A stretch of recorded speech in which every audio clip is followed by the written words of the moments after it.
151 The Hero 3. Stella awkwardly patted the white puppy cuddling in her lap while doing her best to avoid the pointed gazes from the dog-eared and cat-eared girls sitting across from her. After finding the gazes a bit too unnerving, Stella cleared her throat and then turned her head to the side. She was in a carriage, one headed to the Great Forest. Ani-chan said that they were heading there anyway, so he arranged things to take some of the children back first before he set up a warp gate to bring the rest. For now though, most of the children were waiting back at the house Ani-chan made with Miss Rostalina, Mr. Totally Not Ani-chan Pierre, Papa Paul, and Aunt Therese. The result was that their house turned into a makeshift daycare/school, but it wasn't like their family was planning to live in Saint Port permanently. Plus, it was going to be mostly empty since Ani-chan took the entire family along for the ride. Well, along for the ride in separate wagons. Stella didn't know how everyone else was getting there, but right now she was stuck in a carriage with those two beast race girls and Miko while sister-in-law Eris was driving. Riding? She was sitting at the front and directing the horse leading the carriage, whatever that was called. Anyway, the scenery. Green, green, and more green with lots of dark green up ahead. It was pretty, but it was also pretty boring. Unfortunately, Stella couldn't really do anything about it. Was this Ani-chan getting back at her for telling Norn-chan about the hot cocoa? Stella was stuck with two girls she couldn't understand, a puppy that apparently chose her as a legendary hero, and Miko, who recently started following Stella around like she was Miko's only lifeline. Stella petted the puppy again, smiling a bit as the puppy snuggled against her. And then she felt a pair of sharp stares directed towards her. A floating Wada and a mini floating Fai staring daggers at the puppy. Stella rolled her eyes and said, "You two can have your turns later. Mr. Puppy worked really hard to save the kids, so he deserves to be pampered a bit." Fai puffed her cheeks and said, "I worked hard too." Wada nodded. "Yeah. And I helped translate." The puppy raised his head, letting out a smug look and then barked. "One."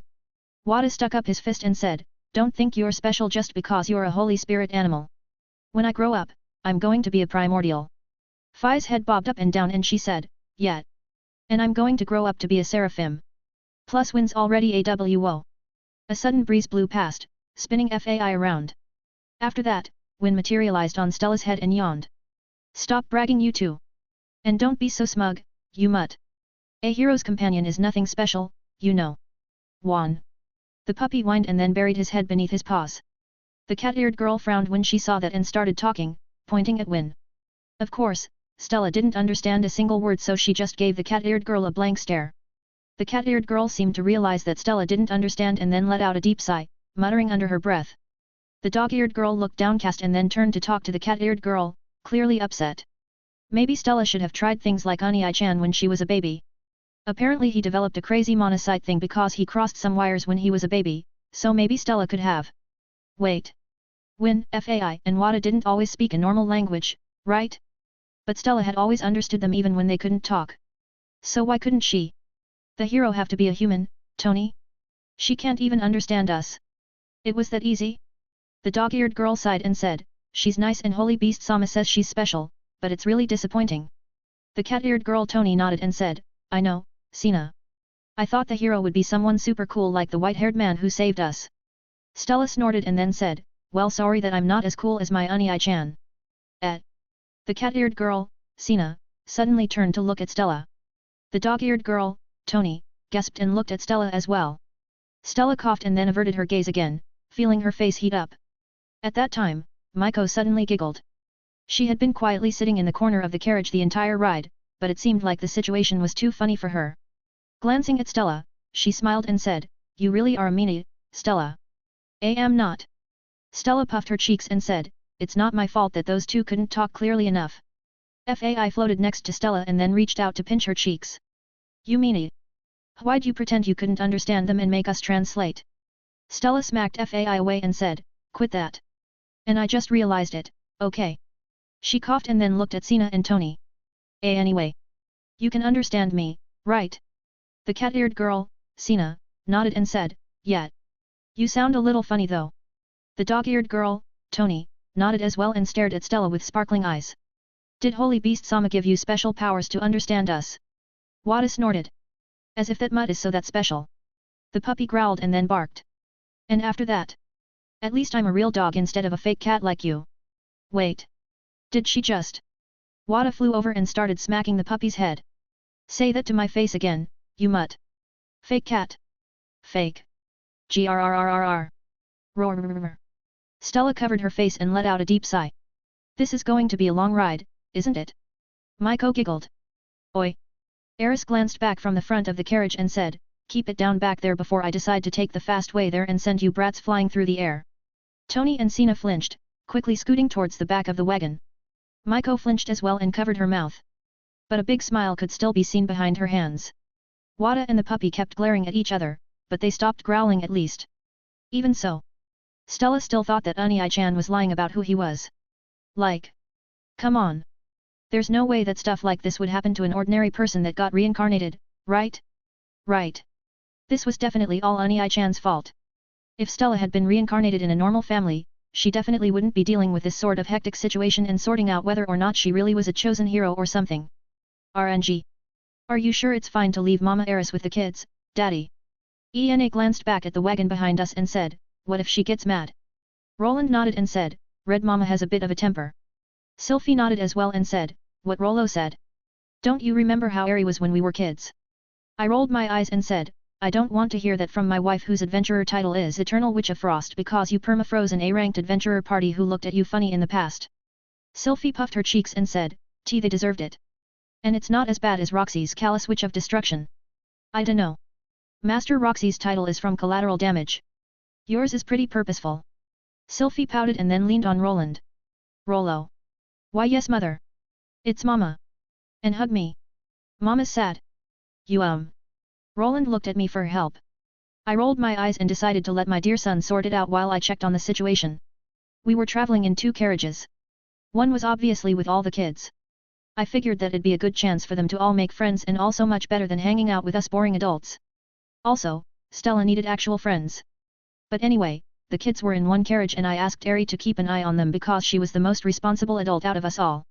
Still ironic considering all I heard about her from Rudius and how she acted when we were kids, but she was definitely the proper mother-like figure needed to handle the kids in case issues came up. As to the other carriage, there was me, Ena, Eos, Sylphie, Roland, and Norn. Eos was the coach master right now, but I was probably going to switch out with her in a bit. In short, me and the whole family, minus Dad. He was being a responsible adult and helping to both babysit and rescue the rest of the kidnapped children at St. Port. I think getting showed up by Stella got him motivated. Motivated. I felt like there was something funny there that I was forgetting. But anyway. The plan was pretty straightforward. Me and my little family went on ahead to set up a waypoint before we sent all the rest of the rescued beast race children home. In the meanwhile, Pierre with his dubious connections all over the place would work on getting the other children back while Rostalina and Aunt Therese ran a daycare. And the key to a peaceful diplomatic mission with the beast race was my baby sister, who had apparently been declared the legendary hero because that white puppy she saved was the equivalence of the M***stir sword or something. Kind of funny how that worked out.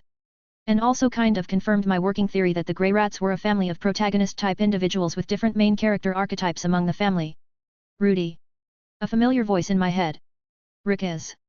I blinked and then tilted my head to listen. We have a problem. 152 The Hero 4. A heavy rainfall. Thunder resounding in every direction, paired with the sound of a torrential downpour. As if to put a damper on Stella's day, the weather had taken a turn for the worse. Not only that, but since they weren't in the Great Forest yet, it meant that they'd have to make their way through the rainfall. It wasn't really a problem since they were in carriages, plus the fact that Unai-chan, Irofo-ne-chan, and both Ena and Eos were good with magic. But... damn it, Rudy. Eris clicked her tongue from up ahead and said, you didn't tell me the rain was going to be this bad. Right. The problem was that Eris-ne-chan was driving the carriage and their horse was getting spooked by the rain. Though considering that the water outside was already halfway up the horse's leg, Stella didn't blame it. But still. What kind of crazy weather did this world have? Arcadia's microclimates made sense because Unai-chan was Unai-chan, but for the rest of the world to be like this. Did the space-time things mess up the weather that bad? Stella sighed and then sat back down in her chair, idly stroking her new puppy's fur. Since the weather took a turn for the worse, Tony and Sina, whose full names were apparently Minitana and Tersna, had huddled up together in the center of the carriage beneath a blanket and cried themselves to sleep. Stella had wanted to talk with them a bit more, but she decided it was better to let them rest.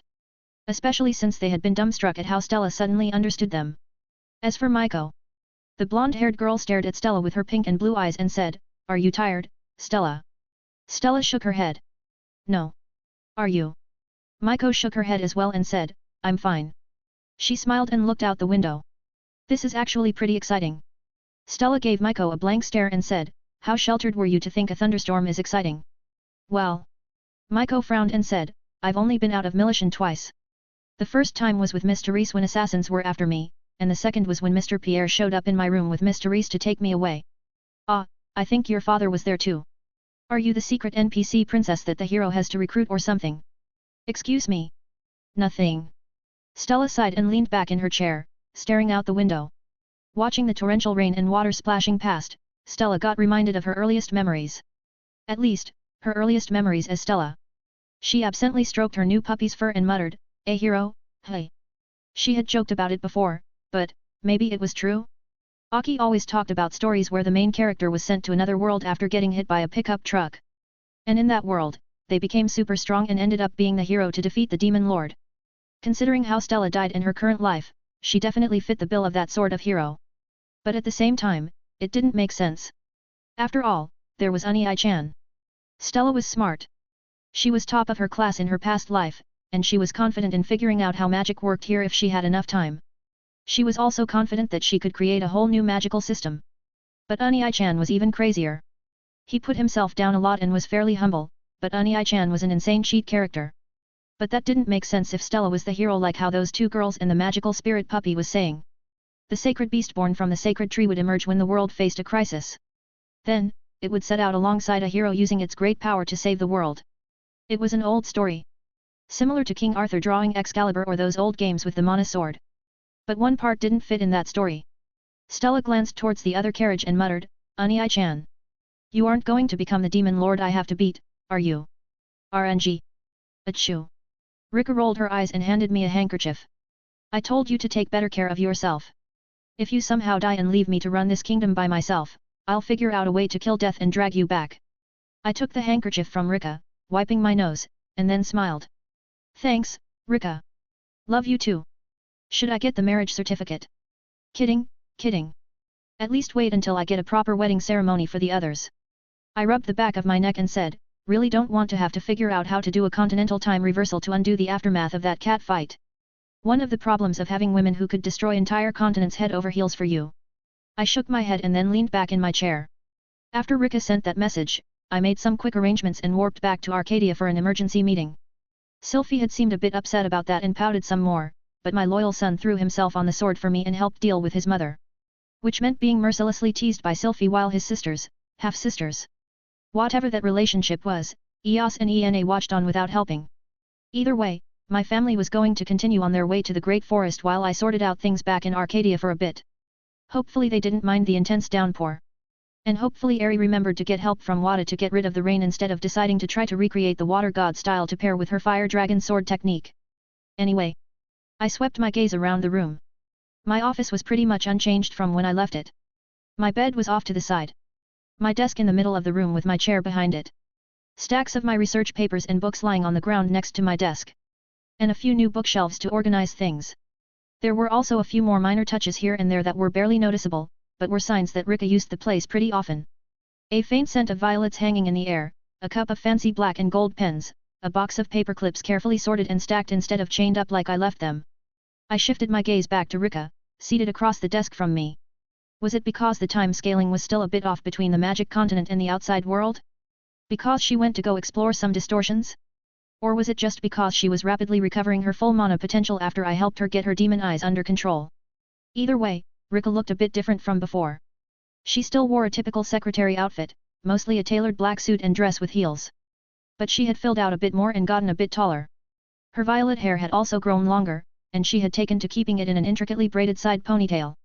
If before I left she looked like a teen, she was definitely a young woman now. Though considering that she technically was centuries old and was only young because she respawned after death, maybe that shouldn't be too surprising? But putting apart the fact that she looked more mature now due to her appearance. She definitely was giving off overworked salarywoman vibes with the dark circles under her eyes. Seeing that made me feel a bit guilty. Rika noticed and then waved her hand. "Don't worry about me. You can't escape taking responsibility at this point anyway, so I'll keep working to keep the place afloat." I frowned and said, "Don't die of overwork. If you do, I'm definitely going to embarrass the heck out of you and take pictures of you doing stupid baby things." As if I'd let that happen. Rika crossed her arms and said, "The Demon Empress has to maintain some dignity, doesn't she?" Mom and Mama Lily are going to be so disappointed in me when they get back. Rika laughed. And then she stopped and then looked towards the picture sitting on my desk. So what do you think we should do? I shifted my gaze to look at the picture as well and frowned. It was a crater somewhere in the mountains of the magic continent. An obscure area that was out of reach for all but the most ambitious and powerful adventurers. There, a ruined castle was shrouded by a dark miasma. Apparently, there was also a magic formation covering the area, but that couldn't be seen in the picture. However. So you're saying that the dark miasma started to show up recently and that Ruchard recognizes it as Laplace? And that the magic formation created by Perugius to seal the demon god away is breaking? Rika nodded and said, yes. And. She hesitated and looked at me. I blinked. What? Rudy. If you were offered Laplace's powers, you wouldn't take it, would you? Of course not. Plus, there's nothing that guy can offer that I would want. Not to mention that if Laplace's powers, well, demon god Laplace's powers. If those were the same as that weird inverted mana I used when I was younger, it was definitely something to stay away from. I had just gotten over my edgelord phase. I was not going to go back. Rika stared at me and then let out a relieved smile. Of course you wouldn't. You aren't magic god Laplace. That's right. Wait. Is now about the time that magic god Laplace appeared in your time? Rika nodded. No one knows exactly when, but the time frame seems to be roughly the same. I tapped my fingers on the side of my chair and frowned. Now the question is if that's a fixed point in time or if it's variable. Hey. From Pierre's cryptic comments about messing with fate and divergent timelines, it seemed like time wasn't absolute. We weren't operating on world lines with fated events, at least. Well, not absolutely fated events. But there were still major events and common themes that seemed to play out. The metastasis event didn't happen here, but we got a space-time rend across the world that was effectively the same. And come to think of it, I think Rudius mentioned that his first encounter with Dad after the incident resulted in a big fight. That still happened here. So the events wouldn't necessarily play out the same way in terms of detail, but the broader strokes. Hey Rika. I shifted my gaze back to her and said, what exactly was the first thing that magic god Laplace did after he made his appearance? Rika frowned. If it's too painful, you don't have to tell me. Rika shook her head. No. It's not that. It's just. Now that you mention it. I believe that there were rumors from fleeing humans that he made a brief appearance in the Meles continent for a while before he started conquering the magic continent. And if I remember right, there were rumors that Perugius appeared as well. But that man never showed his face after magic god Laplace started gathering his forces, so. I'm not sure. Yet. Let's go fix up that seal. I had enough potential doppelgangers running around these days between Pierre and whatever parallel alter versions of me were hiding out in distortions. I did not need a look-alike demon god showing up and ruining my good name before I even had the chance to reunite with the rest of my family. 153 Thanks for the memories. It's been a while, Rudy. Ruchard gave me a warm smile as I arrived. Unlike his usual attire of a tribal vest and pants, he wore form-fitting steel armor with Arcadia's crest emblazoned across the chest plate. His spear hung on his back, kept attached by mana, while his green hair had grown out a bit, reaching his shoulders. Compared to when I first met him, the superb warrior had changed quite a bit. Or perhaps it was more accurate to say he regained his former vigor. The man had been a commander in the past, and it seemed like the experience of both teaching Norn's rivals and leading military forces had drawn him out of his dark past. Though I suppose the fact that the superb were starting to erase the stigma around them with his efforts played a role in that. Either way, he was more calm and level than he had been when we first met, and even more so than the last time I saw him. I smiled back at Ruchard and held out my hand. It has. You look like you've been doing well. Ruchard shook my hand and then nodded. All thanks to you. I'd say it's more of your own effort, but I won't reject your praise. Now. I ended the handshake and looked at the sight in front of me. I've heard you've confirmed that the seal on this place is breaking. A thick dark miasma. An ominous-looking castle shrouded by that darkness. Mountains jutting out all around that darkness as well, almost like a crown. The place definitely gave off last boss vibes. But at the same time, it wasn't really malicious? I wasn't sure why, but for some reason the entire thing felt more like a showpiece than an actual demon lord castle. Ruchard shifted his gaze to look at the castle and then frowned. Yes. I confirmed it with Rika in regards to the seal. But moreover. His gaze sharpened and he said, I can sense it. That malevolent mana that ruined my clan and family. He grit his teeth, causing a cracking sound to echo. I don't sense anything though. It wasn't like I doubted Ruchard. Even if he didn't have the same level of mana sensitivity and perception as me, it would be impossible to forget the presence of your mortal enemy. The problem was, despite the ominous appearance, I didn't see anything off. The mana floating around just felt like natural mana and didn't have anything that felt demonic. A flash of light emerged beside me and Rika walked over, adjusting her glasses. Staring at the castle, she said, if that's the case, then we should take even more caution. She frowned and said, though unlikely, if the situation is that magic god Laplace managed to arrive in this world. I nodded. That could be a problem. And it would definitely explain the situation. If magic god Laplace was an alternate version of me who doubled down on mana manipulation, then it was possible to explain why I couldn't sense anything. After all, if I went to a parallel dimension, the first thing I would do would be to mask my mana signature from myself. Though. Is that guy really good enough to do that? I could objectively say that I was strong. At this point, I understood mana on a fundamental enough level to turn the imaginary into reality. Moreover, I was fairly confident I had a good idea on what it meant to be a god according to the rules of this world and just needed a bit more time to sort that out before smacking being W in the back of the head. But I guess it's better to be safe than sorry. I held out my right hand and grasped the hilt of a sword that didn't exist. But the moment I did, reality flickered and it emerged with a flash of crimson light. Rika glanced over at my hand and then flinched, immediately covering her eyes. What in the world is that? God-slaying blade.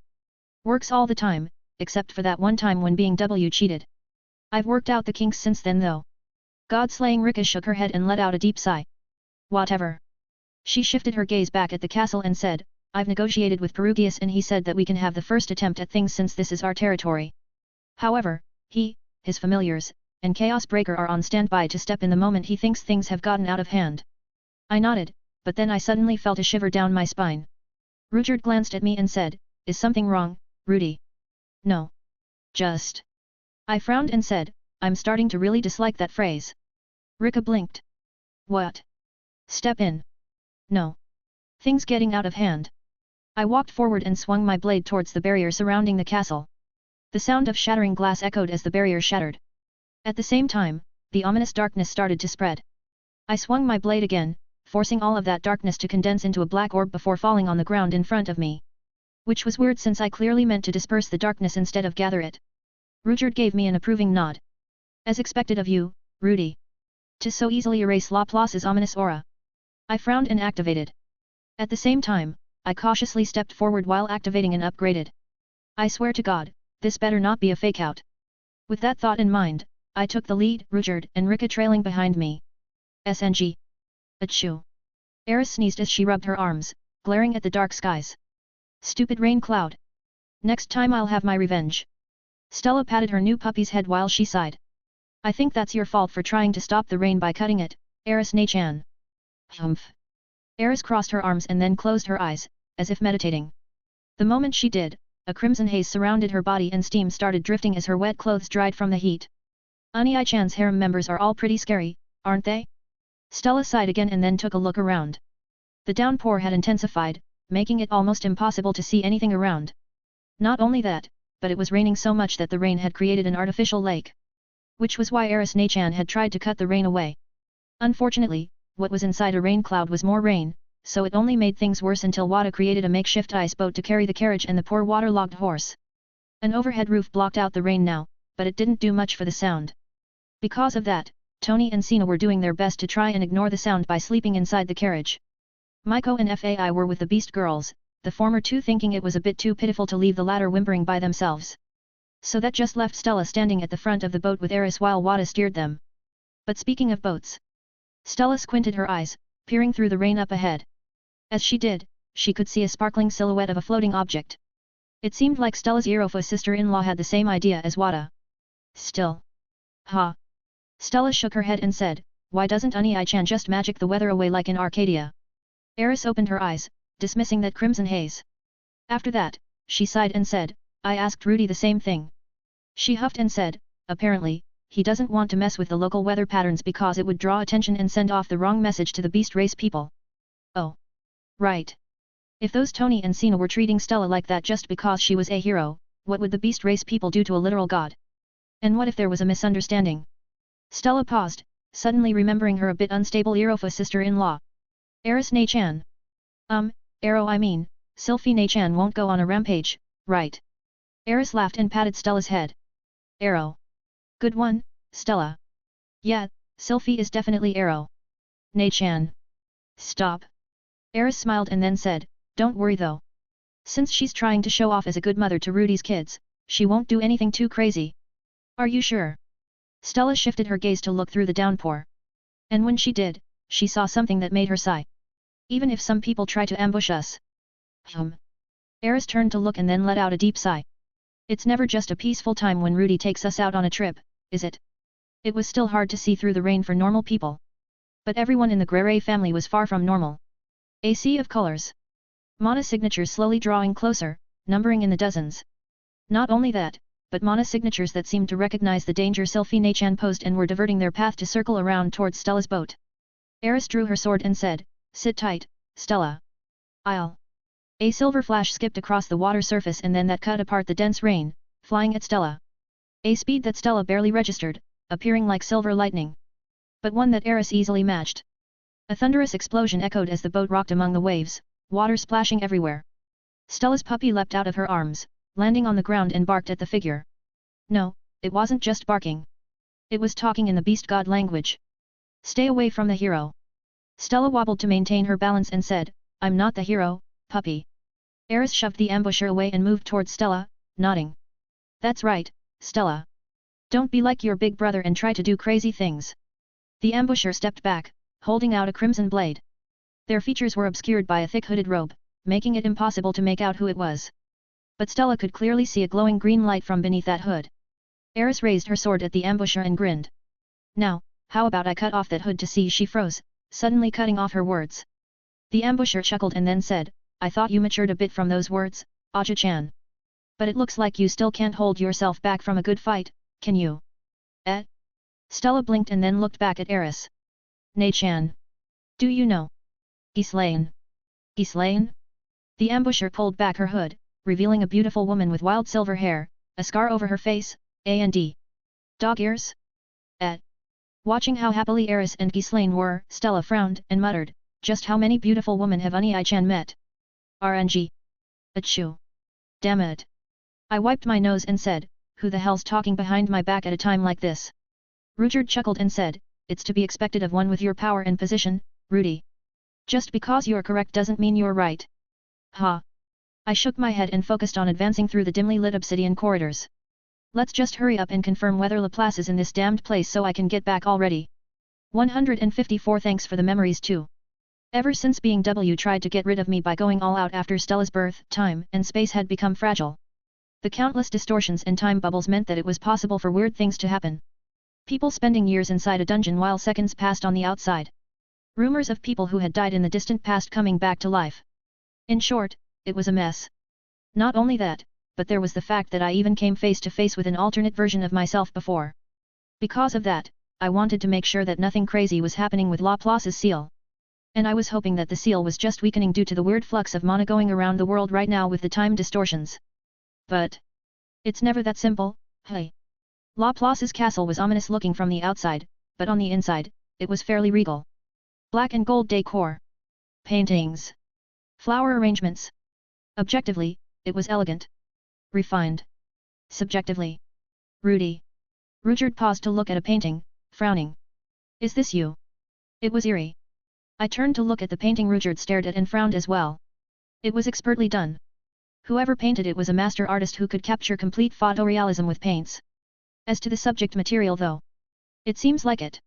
A young man with a familiar face.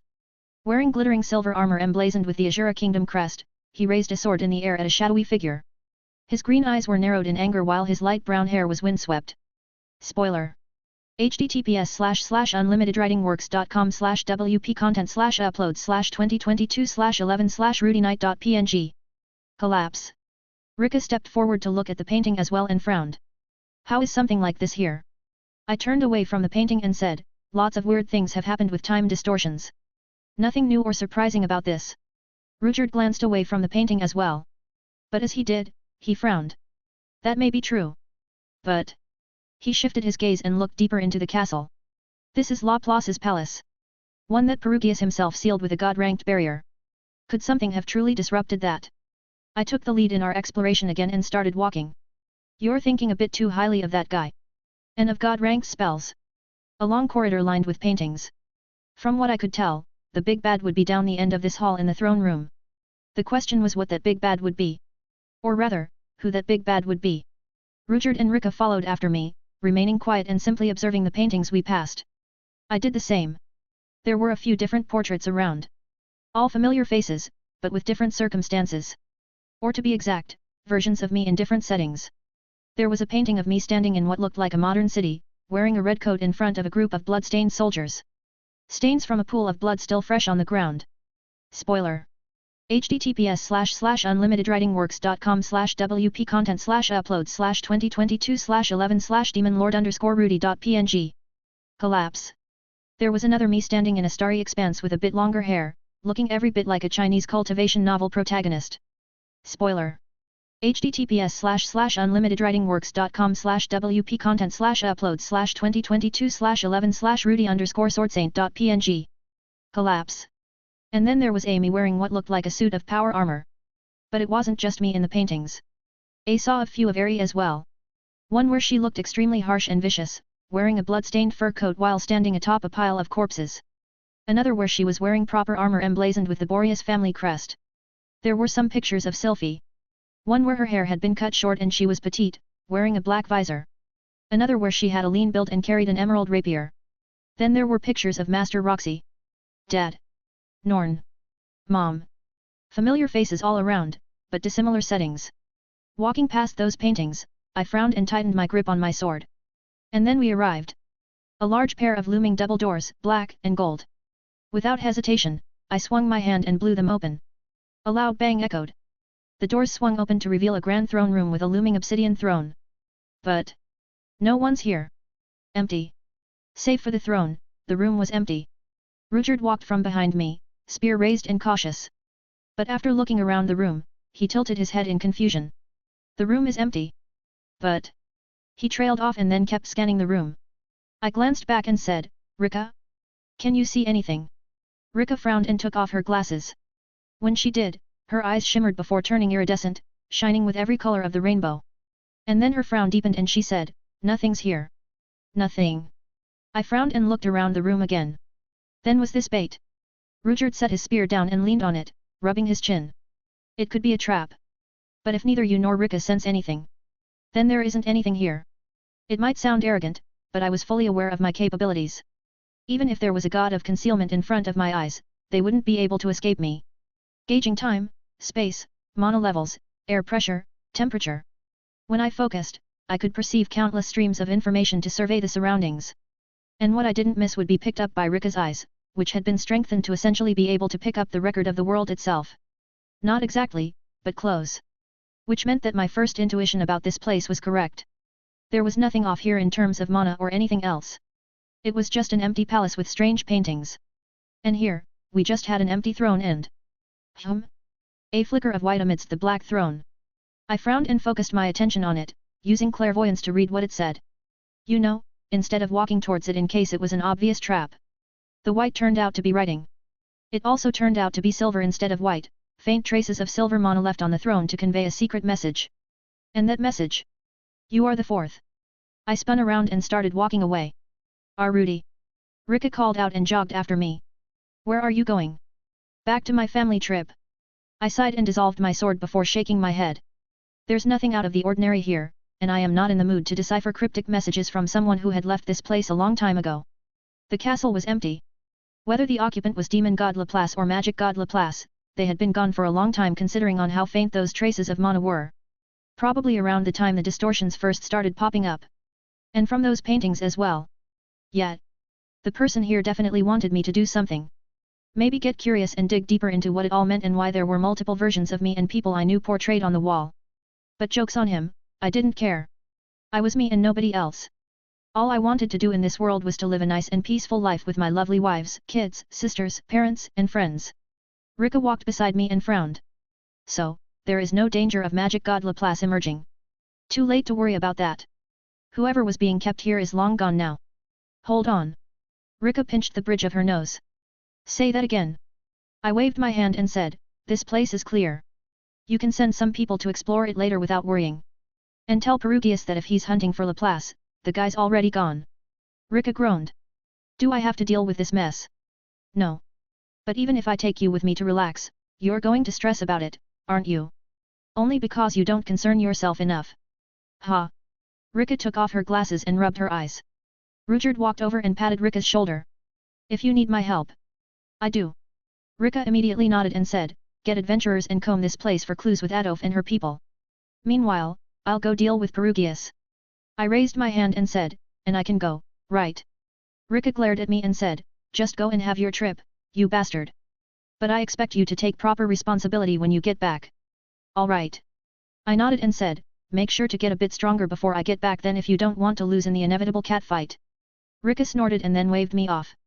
Seeing that, I smiled and locked onto the mana signature I left on the carriage at the Great Forest. With that as a focal point, I warped away, expecting to pop back into a cozy ride with Sylphie and the kids. Instead. Rudy. Sylphie giggled and waved at me while covering a beastman in ice. Did you have a nice trip? I blinked and then looked around. Ice in every direction. Beastman subdued in ice blocks while shivering from the cold. Eos and Roland giving me an awkward expression and refusing to meet my gaze. Nena trembling from the frosty temperature. Ha! I ran my hand through my hair and muttered, if it's not combat, it's drama from misunderstandings. I shook my head and pulled out my notebook to add another rule to the Grey Guy's Guide for Dummies. Note to self, do not leave overpowered women on their lonesome when in the middle of a mission. No matter how much you emphasize negotiation, you will always return to a giant mess. Somewhere in the Azura Kingdom, a nondescript man wearing a travel cloak suddenly stopped in the middle of an open field. A soft beeping noise echoed from a digital watch on his left wrist.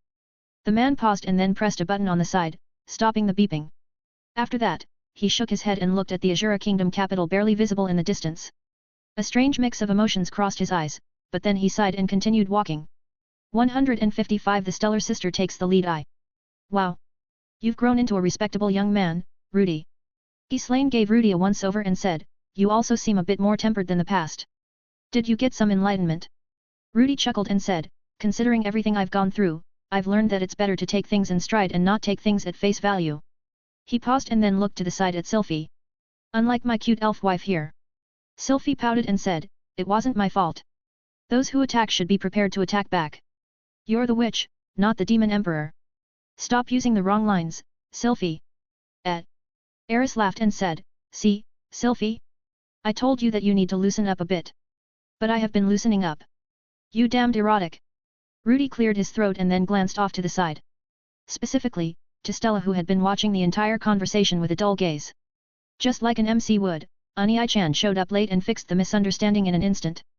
After that, he even made a giant boat to fit everyone on that somehow phased through all the trees without hitting them.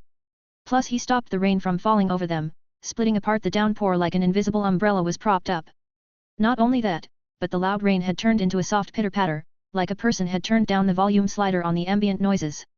And now Ani-chan was standing at the front of the boat, surrounded by a buxom wolf Amazoness, a lewd and bust a silver-haired Irofu, and a slightly tsundere hot-headed tomboy, chatting with a casual smile and without a care in the world.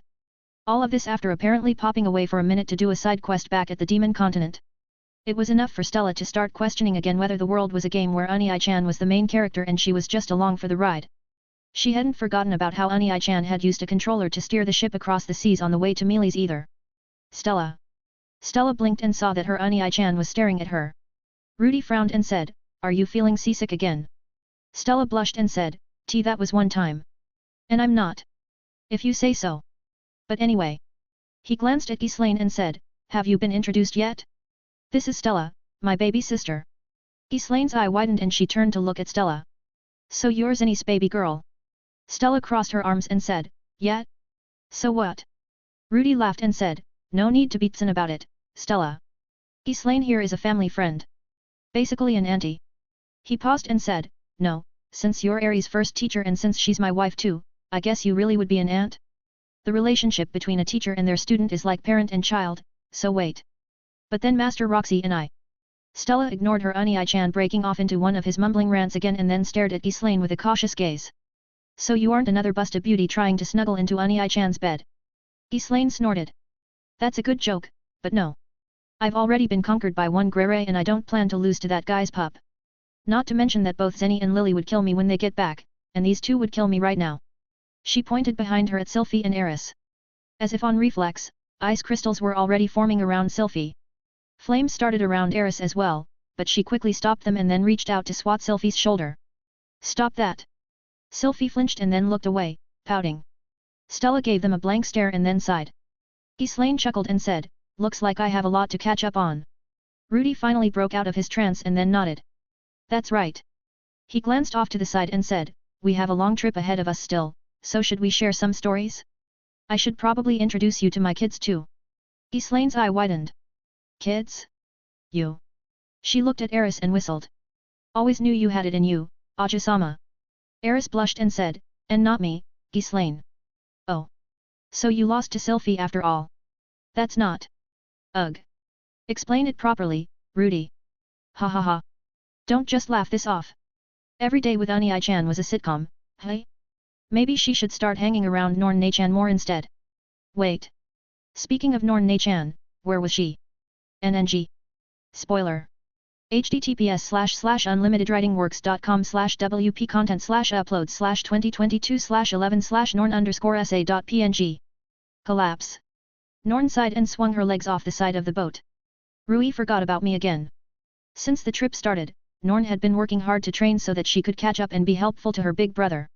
Because of that, she didn't get the chance to sit inside with him and the others. A tiny sacrifice. She had already been on her own for a while now, and she didn't want to intrude on the others. But... there you are, Nei-chan. A cute young girl's voice. Norn looked back to see Stella walk over, hugging a puppy. No, not just a puppy. The sacred beast of the Duradaya tribe who had chosen Stella as a hero. For a split second, Norn felt a pang of jealousy. But then that was replaced by guilt and fatigue. She quickly brushed even those aside though and put on a bright smile to greet her baby sister. Hi Stella.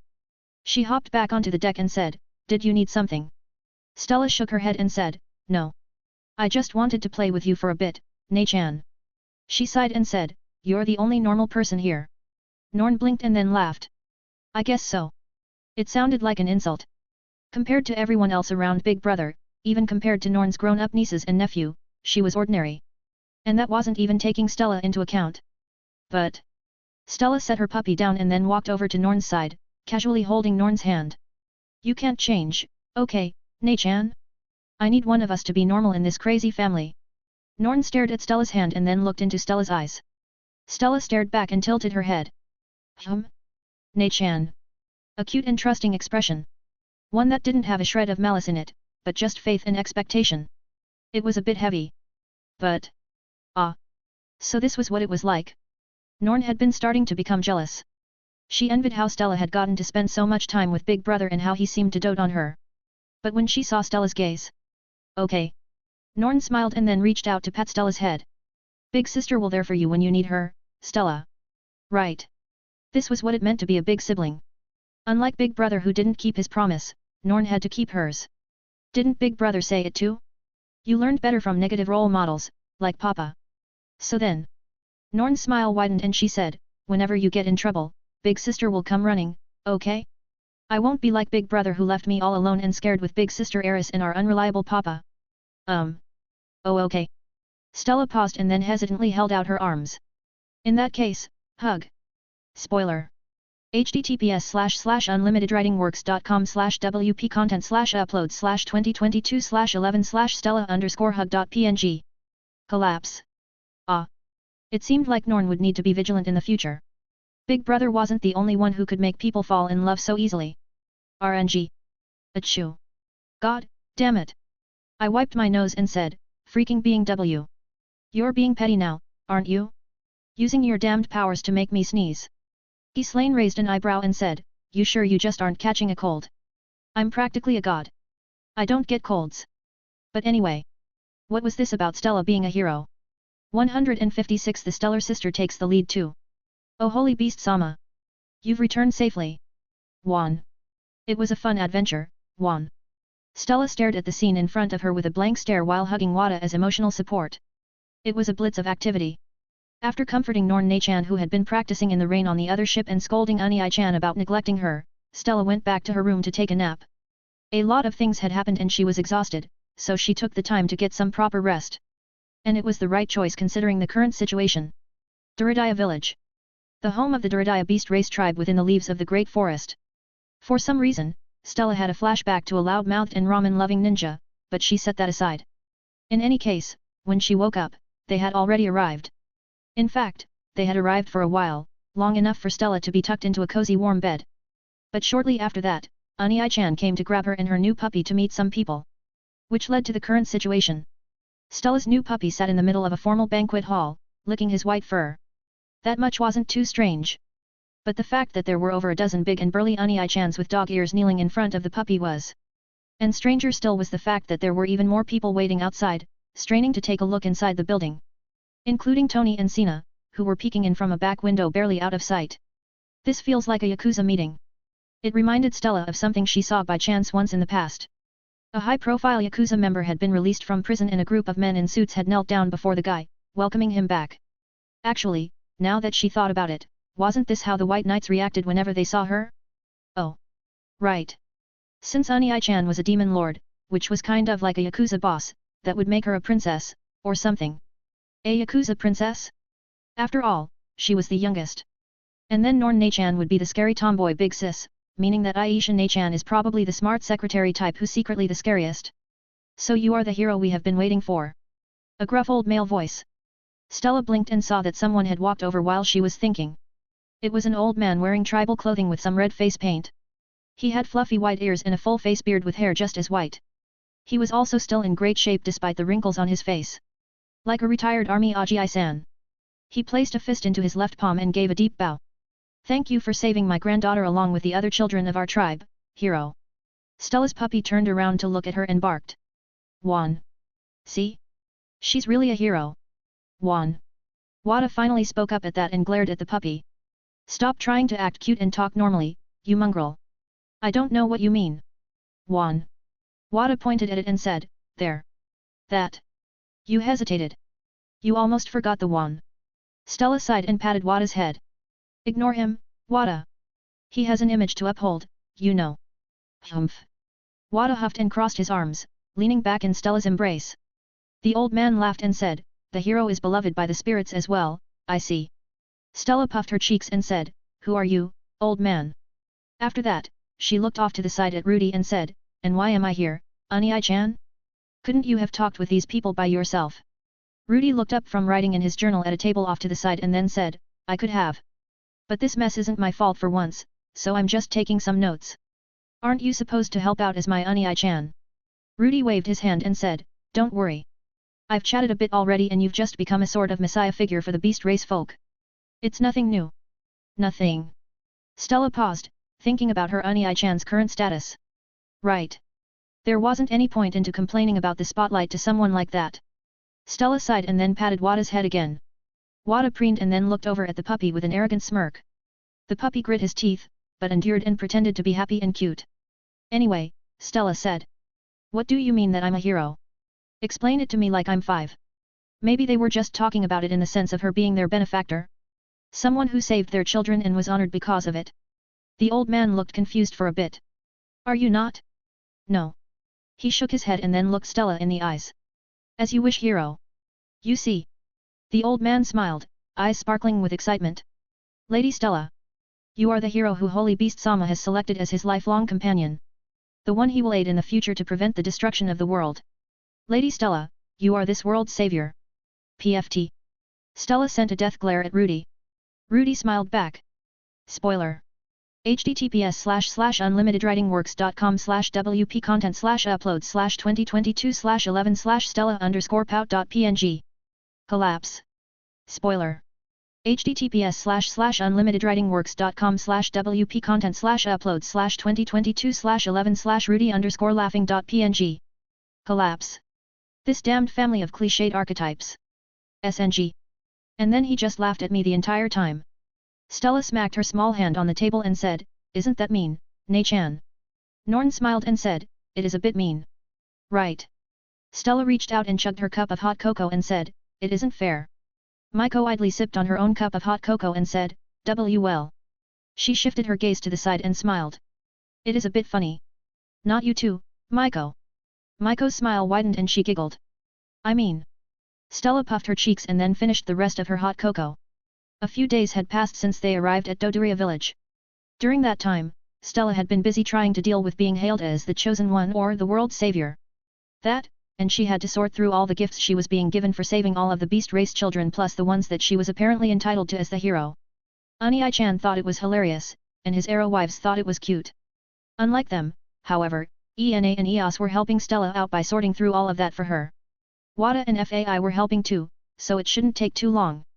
As for the last member of their family, Roland, after hearing Stella being proclaimed as the hero and seeing her walk around with Holy Beast Kun, A.K. Leo per Roland's suggestion, he was acting a bit weird. So because of that, Stella bugged Ani-chan for some hot cocoa and went to drag off the few people that she could actually unwind and vent to. Stella reached over for the giant thermos of cocoa that Rudy made for her and poured some more into her cup. At the moment, she, Norn, and Maiko were sitting in a small one-room house on the outskirts of the village. A little hideaway that she prodded Ani-chan to make while EOS and ENA were cleaning up the dedicated hero apartment for her in the middle of the village. Sipping on her cocoa, Stella looked outside the window and frowned. It's still raining, hey. Norn sipped on her own cocoa and nodded. MMHM. Apparently, it won't stop for another few months. Stella's eyes widened. I thought it was just a few weeks. Are we going to stay here the entire time? Maiko shook her head and said, Mr. Rudy said that it's only a few days. She sipped on her cocoa and then tilted her head. Didn't he tell you? Stella crossed her arms and said, of course not. Ever since we've got here, he's been laughing at me being a hero and run off to do whatever he wants. She looked at Norn and said, it's not fair, right, Nei-chan? Ani-chan should be playing with us. Norn frowned and said, I do want to play with Rui. But he's really busy. Stella slammed her hands on the table and said, no. I've had enough. Norn's eyes widened. Stella. Stella hopped off her seat and grabbed Norn's hand, dragging her away. We're going to complain to Ani-chan. Mikachi. You come too. Mikachi? Wait, Stella. RNG. So this is the sacred tree, hey. I looked up at the glittering bronze tree and thoughtfully rubbed my chin. That's right, Dad. Roland walked over to my side and said, you called it something else in the future though. I think Yggdrasil. The world tree? Well, I guess something like this qualifies.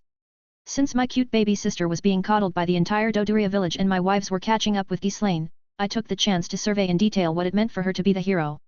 And by that, I meant take a look at the ritual site that the leader of Dodoria village, Gustav, was talking about. Speaking of Gustav. The old warrior looked around with wide eyes and then muttered, to be able to cross such vast distances in an instance. Gustav looked at me and said, are you truly human? It's complicated.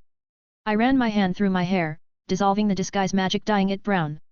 At the same time, I removed the magic changing my eye colors and took a closer look at the surroundings. Although the outside was still a torrential downpour, about a mile around the base of the sacred tree, it was perfectly calm and sunny. Spoiler. https://unlimitedwritingworks.com/wp content/upload/2022/11/rudy_demonlord.png. Collapse. It was also a bit eerie because of it. The water that should be flooding in was kept at bay by an invisible force, and even the thunderous sound was muted. Moreover, the dark surroundings were lit up by a mysterious green light. And that was separate from the towering bronze tree in front of us that was emitting its own soft golden light. Gustav's eyes widened when he saw my changed appearance and said, that appearance. This is a sacred place, right? It's the least I can do to show my true self. Now. I crossed my arms and stared at the sacred tree. Is there a sword in the tree that Stella's going to have to pull out? A blade of pure mana that can control the fate of the world? A sword of light forged to defeat pure evil? Or maybe some great ultimate light magic meant to destroy an incoming meteor? What? Gustav shook his head. No, nothing like that. I turned to look at Roland. Roland laughed. You were disappointed then too, Dad. I see. Damn. There goes the hope that I could get some more useful stuff to smack being W from behind. Wait. I narrowed my eyes and took a closer look at the sacred tree. Glowing bark that seemed to be carved from bronze. Fluffy white leaves with a bit of gold tinged around the edges. Warm and holy mana. Hey, Gustav. Yes, Lord Rudius. Just Rudius is fine. But, I tilted my head, mentally comparing the tree I made for Mom, the forest of trees I had in Arcadia, and the sacred tree in front of me. Is the sacred tree that special? Special. Gustav threw his hands out and said, the sacred tree is the guardian of the world. The last resort against the wicked scheming god that destroyed and usurped the creator god himself. Right. Then is it a bad time to say that I've made about 100 more trees like this back in the demon realm? What? 157 The stellar sister takes the lead 3. Stella kicked open the door to Rudy's room and then walked in, arms crossed. Ai-chan. We need to talk. Silence. Maiko walked up behind Stella and looked around the room. I don't think Rudy is here right now, Stella. Norn walked in as well and nodded. It looks like Big Brother is on a trip again. Aw come on. Stella huffed and stomped her foot on the floor. Why is Ai-chan always doing side quests? He's already strong enough as he is. Norn blinked and said, side quests. Stella sighed and waved her hand. Never mind. After that, she took a look around the room. Unlike Stella, who had a giant fancy treehouse all to herself because she was a special hero, Rudy just had a small and simple studio apartment on the outskirts of the village. Which was odd in itself considering that it looked like it literally got pulled away from Earth and stuck in the middle of nowhere. A pristine glass sliding window. A light switch with fluorescent light bulbs. A desk, fold-up futon, wardrobe. Did Ai-chan unlock a portable home system off-screen or something? No. That wasn't important. Stella walked over to Rudy's desk and started flipping through the papers there. Norn's eyes widened and she quickly walked over. Stella. You shouldn't do that. Stella pulled the papers away from Norn's outstretched hands and huffed. I'm doing what I want. What's so important that Ai-chan keeps ignoring us any? A stray parchment fell onto the floor. But not just a parchment, a colored print. One of a silver-haired elf with green eyes, black lace, and @ Stella quickly picked up the print, stuffed it back in the pile of papers and chucked everything in the desk drawer. Norn's face turned a bright red and she placed her hands on her cheeks. Maiko blushed and her eyes kept glancing towards the drawer. W was that? We didn't see anything, okay. Stella felt her face heat up and she quickly wiped what she saw from her memory. Damn it. She knew that Ai-chan was a secret super pervert. Really now? Stella froze and slowly turned to the side. When she did, Norn and Maiko slowly followed suit. Rudy was standing there in the doorway, leaning against it with his arms crossed and one eyebrow raised. He was wearing some of his fancier clothes again, a black dress shirt and white cloak, but his hair and eyes were still the average brown and green that he used as a disguise. Judging from your reactions, it seems Sylphie left me a gift again, hey? Ha. He shook his head and said, I keep telling her the kids are around. Stella blinked. Gift? Then that paper. Sylphie really was an Irofu, wasn't she? And it seemed like Stella was going to have lots of nieces and nephews in the future at this rate. Anyway. Rudy waved his hand, vanishing the desk and bed before replacing them with comfy-looking beanbag cushions. Did you girls need something?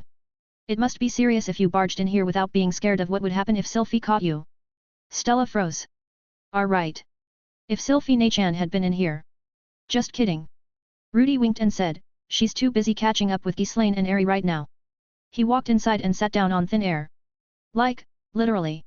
Rudy sat down and then just floated there. But as if it was perfectly natural, Rudy continued talking and said, apparently, Eri's parents and Sylphie's parents met up and started conquering the Strife Zone together. Ghislaine was with them, so she's telling how everything unfolded. Norn's eyes widened and she said, Aunt Rosie is okay. MMHM. Rudy nodded. Her, Laws, Philip, and Hilda are all fine. Even that old Soros is kicking around but I don't think any of you've met him. He paused and tilted his head. I wonder if kicking him out that window straightened him out a bit. Maiko walked over to sit on one of the cushions and then smiled. It's good to hear that the people you knew are safe, Rudy. For the most part. But enough about that. He looked at Stella and said, I'm guessing you're the leader of this party, Stella. He grinned and said, did you get bored and decided to set out on an adventure like a proper Yusha now? Stella flopped onto a cushion and crossed her arms, puffing her cheeks. Shut up, Ai-chan. I'm in this mess because of you. Now. I'm not the one who decided to go play magical girl and save a bunch of kidnapped children. Rudy chuckled before materializing a platter of chocolate chip cookies. Have some treats, by the way. Norn's eyes lit up and she took one. Thanks, Rui. Nibbling on it with a content smile, she took a seat on the remaining cushion. Maiko eyed the cookies and then pursed her lips, subtly tugging her tight blouse. Rudy noticed and then said, oh yeah. Forgot most people don't burn through calories like nothing because of their Ramana output. Here. He waved his hand and then materialized another platter of cookies in front of Maiko. Those should be fine to eat. Maiko looked at Rudy and said, really? Really? Then, okay. With a hesitant nod, Maiko started eating the cookies as well. Stella rolled her eyes and said, stop distracting everyone with sweets, Ai-chan. Rudy took a bite out of a cookie and said, I just want to make sure my baby sisters and their friend are having a good time. Damn it. This guy. Like always, Ani-chan was marching to his own beat. If Stella wasn't careful, he'd end up going off on a tangent and then leave again before she had a chance to talk. So, before then. Stella pointed at Rudy and said, "Take us sightseeing." Rudy blinked and tilted his head. "What?" Stella felt her face heat up from embarrassment, but she continued and said, "Why you keep running off on your stupid side quests or being lovey-dovey with our Arrow-chans? Would it kill you to play with me and Norn for once?" Silence. Norn slowly lowered her cookie and looked up at Rudy, mixed emotions on her face. Maiko sat there awkwardly, looking between Rudy and Stella. As for Rudy himself. He finished his cookie and then brushed off the crumbs. "I was going to wait until we got to Renoa Kingdom for us to go have fun together, but I guess I've pretty much cleared away all the important stuff here. I even left a proper mana sword to choose a proper hero later in the future, so..." "Sure." Stella blinked and said, "Wait, what was that about a mana?" Rudy clapped his hands together and then smiled. "Now, how about we go smack around some monsters? Oh, and you can stay here and relax, Maiko. I'll leave a few storybooks for you to read along with a fridge, an icebox filled with calorie-free goodies." Maiko's eyes flashed a bit, activating as if trying to peer into Rudy's thoughts. Rudy's eyes flashed as well, but they quickly returned to the casual green color he was using. After that, Maiko turned to Stella and placed her hands on Stella's shoulders. "Mikachi." "Stella."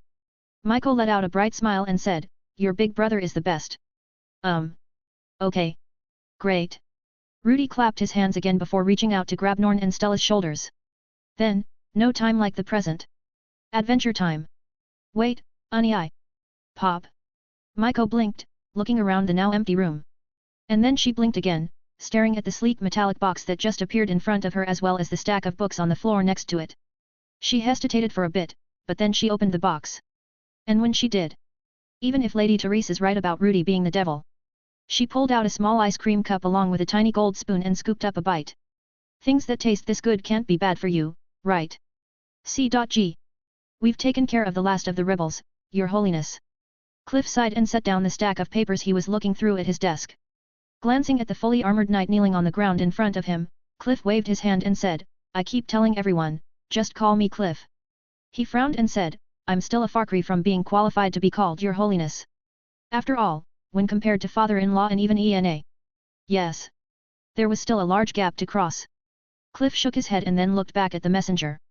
"That aside. So you've hunted down the last of them?" "Yes." The knight stood up and smacked his fist against his chest.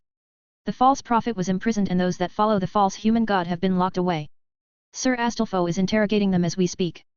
"I see." Cliff shifted his gaze back to his papers, organizing his thoughts.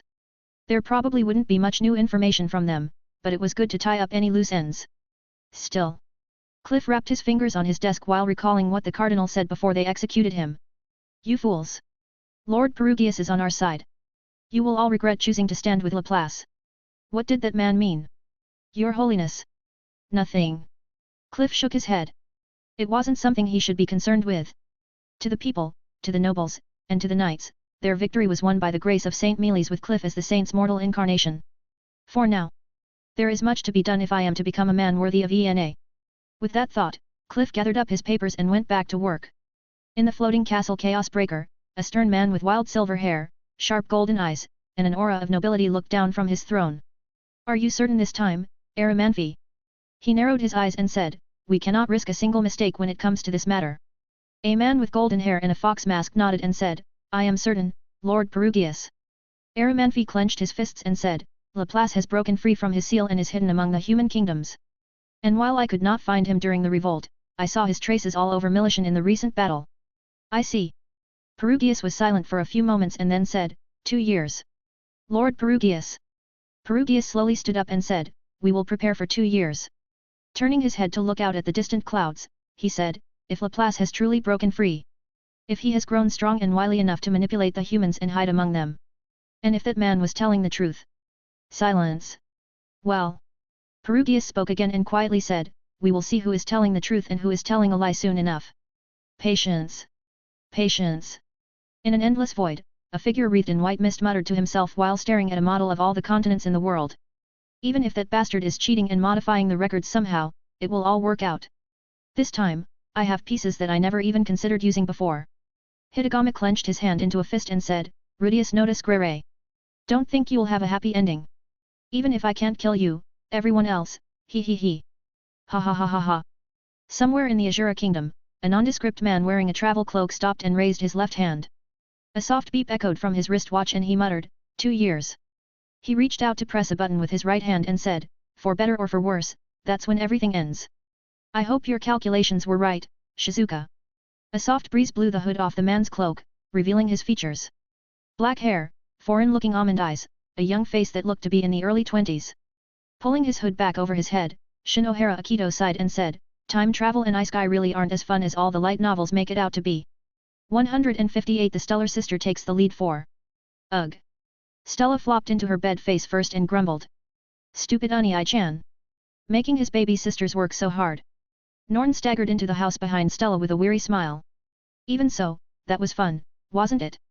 She tossed a bag filled with magic stones off to the side and said, it's the first time we went adventuring with Big Brother. If it's going to be like this, it's going to be the last. Ugh. I'm so sore. Stella flipped back around and stared at the ceiling. It was her house. The one that she was given as the hero. Looking around, the mountain of gifts she was given had been replaced with 3 chests. Stella wasn't sure exactly how they managed it, but she was sure that those glowing magical chests were definitely holding all of her things like a portable inventory. Still, she could think about that later. For now. Stella sat up and said, hey, Oni-chan. Norn walked over to a refrigerator, when did that get there, and pulled out a water bottle. After opening it to take a drink, she sat back down and said, what is it, Stella? Stella decided to ignore the refrigerator that definitely just popped into existence and instead looked at Norn. What do you think Unii-chan will do in the future? Norn blinked and tilted her head. What do you mean? Stella spun around to sit on the edge of her bed and started kicking her legs. Unii-chan is super strong. The strongest in the world. And he's already a demon lord, so do you think he'll decide to become god or something? She wouldn't be surprised if he did. Unii-chan was super ridiculous and apparently already had one god as a mortal enemy, so. Norn laughed. Stella frowned and said, what's so funny? Norn shook her head. It's nothing. Just. She laughed again and said, Big Brother Rui? A god? He's nothing like what they say Saint Mealy's or the other gods are like, right? Even if he's super strong, I don't think he'll be much different in the future. If anything, I think he might just be playing around a bit more with Big Sis Eri and Sylphie. Yeah. You're probably right. Norn sipped on her water and then said, why did you ask, Stella? Stella sighed. It's just. She frowned and said, I don't know what I'm supposed to do. Unii-chan was the main character. And he was a cheat main character too. Even so, Stella was supposed to be the hero. How was that going to work out? Was Unii-chan going to have a big villain arc? Or? Isn't it obvious? Stella blinked. Obvious. Norn smiled and said, right. You're our baby sister, so you can just do whatever you want. And then when Mommy and Mama Lily come back, you can surprise them with how cool you are. Stella stared at Norn. Norn stared back. Stella rolled her eyes. What? Norn looked confused and said, did I say something weird? No. But be careful, Oni-chan. At this rate, you might become a muscle-head swordsman like our dad. Norn huffed and said, I won't. I'm much smarter than Dad and Big Sis Eri. It doesn't have to do anything with how smart you are, but alright. Stella hopped off her bed and said, now, since you said I should do whatever I want. She walked over to grab a few magic stones from the bag and said, I've always wanted to try alchemy. RNG. Alright everyone. I looked around and said, are we all here? Got everything we needed. A few days had passed since we arrived at Dodoria village. In that time, Stella became a hero, got a new puppy called Leo, and made some new friends in Sina and Tony. At the same time, Eri got to catch up with Ghislaine to hear news about her family. Sylphie too, since Laws and Rose ended up near the same place. My kids, Ena, Eos, and Roland, also managed to spend some time off catching up with each other as proper siblings. Not sure exactly what they did, but they were a lot less awkward around each other at least. I think I overheard something about Cliff at some point, but I decided not to dig too much into it. Anyway, it was a brief trip, but it was time to get going. And because of that, everyone had gathered in the middle of Dodoria village for our takeoff. Well, kind of. We were going to be teleporting most of the way there, but that was kind of like a flight, right? Stella rolled her eyes while tugging 3 floating chests behind her. Stop procrastinating and get us out of here already, Unii-chan. She looked off at the distance and said, I'm sick of seeing nothing but water and rain. Norn nodded from beside Stella and said, it's been nice meeting everyone in Dodoria village, but I think we should get going. We're meeting Aisha and Miss Roxy now, right? Ari adjusted her sword and then glanced back towards the village chief's house. Sylphie noticed and said, "Are you missing Miss Ghislaine already, Ari?" And no. Ari turned her head back and said, "I'm just worried that she'll beat everyone up. You saw how much her brother didn't like her, right?" While those two chatted, I activated my clairvoyance and started up the calculations for the transport. As I did, I said, "Ghislaine is a grown adult, Ari. She'll be fine. And besides, some people only learn lessons the hard way." Sylphie giggled. Ari blushed and said, "And what's that supposed to mean?" "That Ghislaine's brother needs to get punked around a bit. Now everyone here?" Maiko. Maiko stopped eating a cup of ice cream and raised her hand. "I'm here. Kids." Eos waved at me with Ena and Roland next to her. "We're here, father. Stella, all your elemental buddies and new doggo present." Stella groaned and said, "Just hurry up already, Ani-chan. We're all here. And even if we weren't, stop acting like you couldn't just come back and grab whoever was left." "Hey. Just wanted to be a responsible adult since I'm the only one here. And wasn't that a terrifying thought? Really made me wish Mom or Mama Lily was here. Laws and Rose would be great too. Well, that's why we're heading to see Master Roxy, so. Alright. Then. I shifted my gaze to the beast race villagers peering out at us from outside my transport circle. Then I looked over to Ghislaine who was, giving me a thumbs up. Ah, that was probably because Gustav was looking listless and Ghislaine's brother was staring at me with blank eyes. Nothing new. I shifted my focus back to everyone for a bit to make sure we really weren't missing anyone. And then I focused on our destination and nodded. Here we go. Next stop, Renoa Kingdom. Mana started to swirl around us, letting off dramatic white and gold light. The moment that happened, gasps echoed from all around us. And sighs echoed from the people near me. Damn it, Ani-chan. Stella glared at me and said, "Do you have to be so overdramatic all the time? It makes life fun and puts people off guard, so yes. Now try not to throw up when we get there. What do you blurg?" R.M. The Renoa Magic Academy, situated in the city of magic, Sharia. Sitting at her desk, the current headmaster of the academy paused in the middle of reviewing research notes. She quickly glanced at the various magical tools sitting on the shelf used to measure and track down spatial distortions before frowning. Did I imagine it? It was a split second. For a moment, she thought she saw a distortion in time and space on the outskirts of the city. But nothing was out of the ordinary. And the detectors for the hidden god weren't active either. Ha! Roxy sighed and rubbed her eyes. Maybe Aisha was right. I should take a break. All of this stress managing the magic triumvirate and dealing with the politics around the magic guild was starting to take its toll. Not to mention all of those annoying suitors. Seriously. Roxy ran her hand through her long blue hair and said, "Is it that hard to find someone competent to help with my work?" She grumbled and said, "Maybe I should just grab a man off the street and dump my work on him?" Ha! She placed her head down and said, "I miss Rudy. I bet my genius student would be able to sort all of this out no problem." RNG. I paused, feeling a shiver run down my spine. Big brother Rui. Norn looked at me and frowned. Is something wrong? No. But, I ran my hand through my hair and said, "I'm properly disguised right now, right? Brown hair, green eyes." Yes. Weird. I tugged the collar of my shirt and muttered, "Why do I feel like a noose just got tossed over me then? Big sister Ari will be mad if she hears that after your promise for the wedding ceremony, Rui." Ahaha. That's probably it then. Don't tell your big sisters. Only if you make me hot chocolate. Deal. 159 The genius sister is doubtful. Aisha noticed Grere. That was the name of the young teen walking through the streets of Sharia. Wearing the white blazer and pleated black skirt uniform of the Renoa Magic Academy, she stifled a yawn and then tucked a strand of her maroon hair behind her ear. After that, her violet eyes swept across the windows of the shops around her, looking for anything useful. Let's see. Big sis Roxy has been busy recently, so something that could help her relax. As always, the streets were bustling with people. But since today was a break day from classes, Aisha could see a lot of other students walking around as well, their uniforms distinctly setting them apart from other people. Seeing them, she let out a sigh. It'd be nice to see everyone again. Spoiler. https://unlimitedwritingworks.com/wp-content/upload/2022/12/Aisha_teen.png. Collapse. Aisha could still vaguely remember her family. The goofy father, her serious mother, her cute older sister, her super serious older brother. There had been some other people with their family as well, like big sis Sylphie, but after all this time it was getting a bit hard to remember. Fiddling with her purse, Aisha frowned and muttered, "Is Big Brother really that great though?" After the space-time distortion, everyone had been scattered throughout the world. It wasn't just Aisha's family that had been affected. As a worldwide phenomenon, it indiscriminately sent people all over, and it was the luck of the draw whether someone was safe or not. Well, Roxy said that wasn't entirely true. Apparently, her big brother was a super genius who made it so that they were all transported to a safe place. He was also apparently someone who could have resolved all of the issues Roxy was facing right now with a snap of his fingers. Not only that, but he was someone that big sis Sylphie was so desperate to see, she went off on her own to become an adventurer and dive into distortion dungeons to try and find him. It all went to show how great her big brother apparently was. Apparently. Aisha doubted that though. To begin with, if he was so great, why hadn't he showed up already?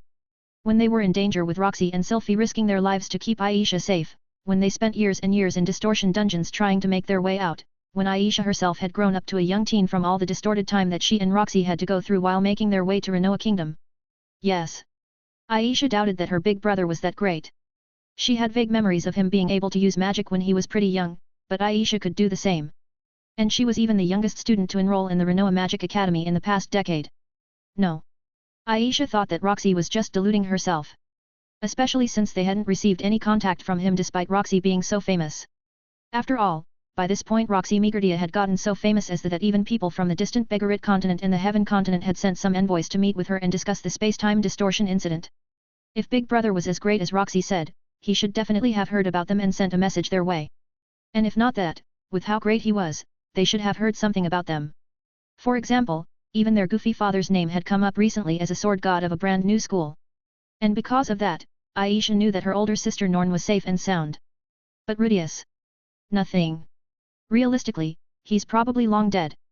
My baby sister too. Aisha mumbled to herself to sort out her thoughts as she kept walking through the streets. After this long without any news. Mom and Mommy Zenith are probably fine.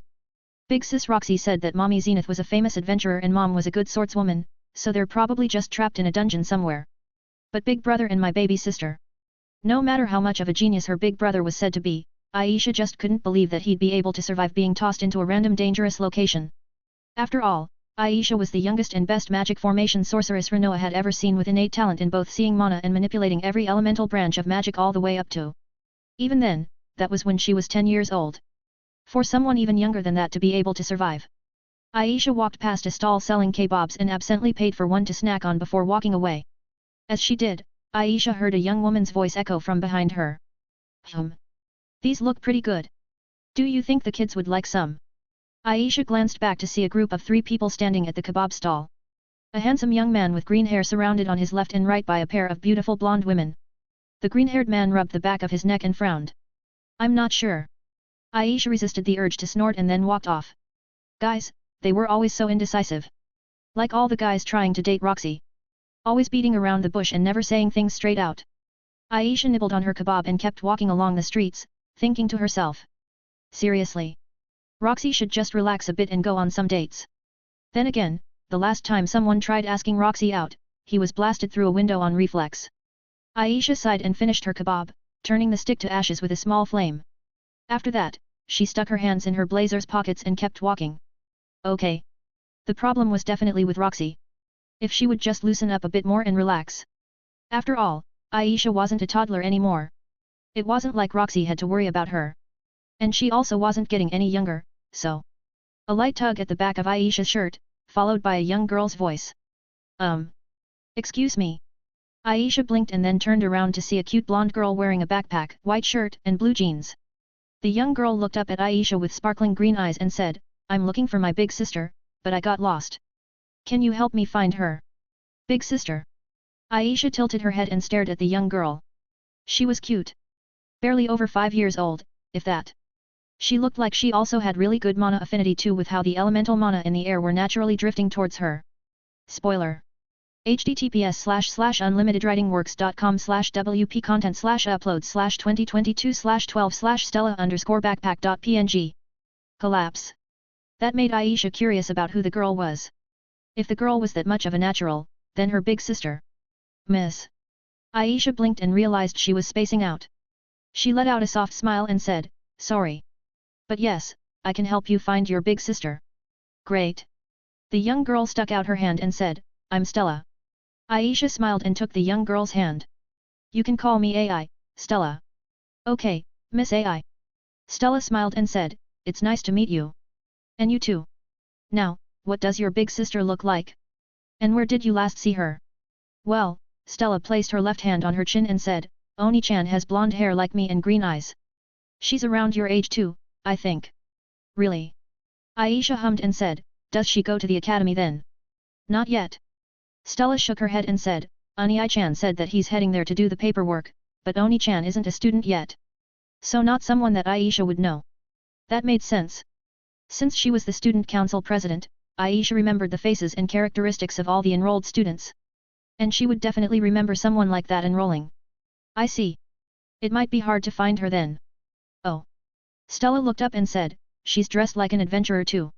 And I think she said she wanted to go check the Adventurers Guild? Do you know where that is?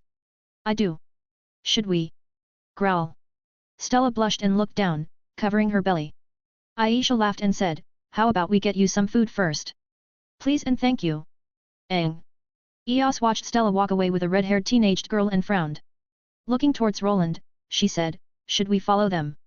Roland stared at the red-haired girl with a strange expression before shaking his head. It's fine. Dad made Stella take all of her elementals with her, remember? Ah. Eos nodded. True. Since Rudy was going to be busy sorting out various affairs, he had forced Stella's elementals to be with her all the time in spiritual form to act as invisible protectors.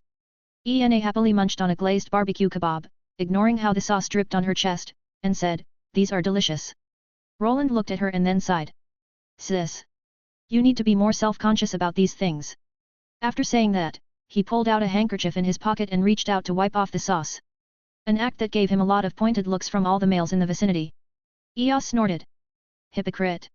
Roland finished wiping off the sauce and then looked at Eos. What? She rolled her eyes and then grabbed Roland's left arm. Just hurry up and guide us around. Ena finished eating the kebab and carefully cleaned the stick with water magic before shoving it in her sleeve. After that, she grabbed Roland's right arm and said, yeah. Take us shopping, big bro. Roland sighed before muttering, some things never change, do they? NNG. Norn looked around the fancy building she just walked into and whistled. Taking a look backwards, she said, this is a lot prettier than the other adventurers guilds we visited, isn't it, big sis? Eris walked in behind Norn and gave an absent nod. Sure. Norn frowned and said, are you still mad Rui didn't take you with him to see Miss Roxy? No. It's just, Eris blushed and then took a look around before leaning close to Norn and saying, I don't know how weddings work. Norn blinked and then laughed. What? Eris leaned back with a huff and said, it's not funny.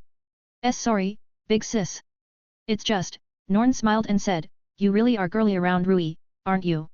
I've always been girly. Norn's smile widened before she grabbed Eris's hand and said, come on.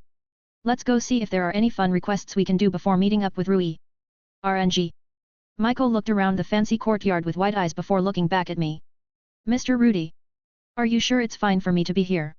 I waved my hand and said, don't worry about it. You're both Stella and Norn's friend, so I can spot the enrollment fee for something like this. It was tough making new friends, so having Maiko there to round out a group of 3 would help a lot. Especially since Maiko was good at reading people's intentions with her special eyes. Leaning on my right side, with my arm wrapped within her own, Sylphie hummed and said, so this is where we would have gone if father-in-law hadn't decided to betroth you to Eri, is it? Back to calling him father-in-law instead of father or Paul, Sylphie. Sylphie giggled and said, well. I think Papa will get jealous, so I have to be careful.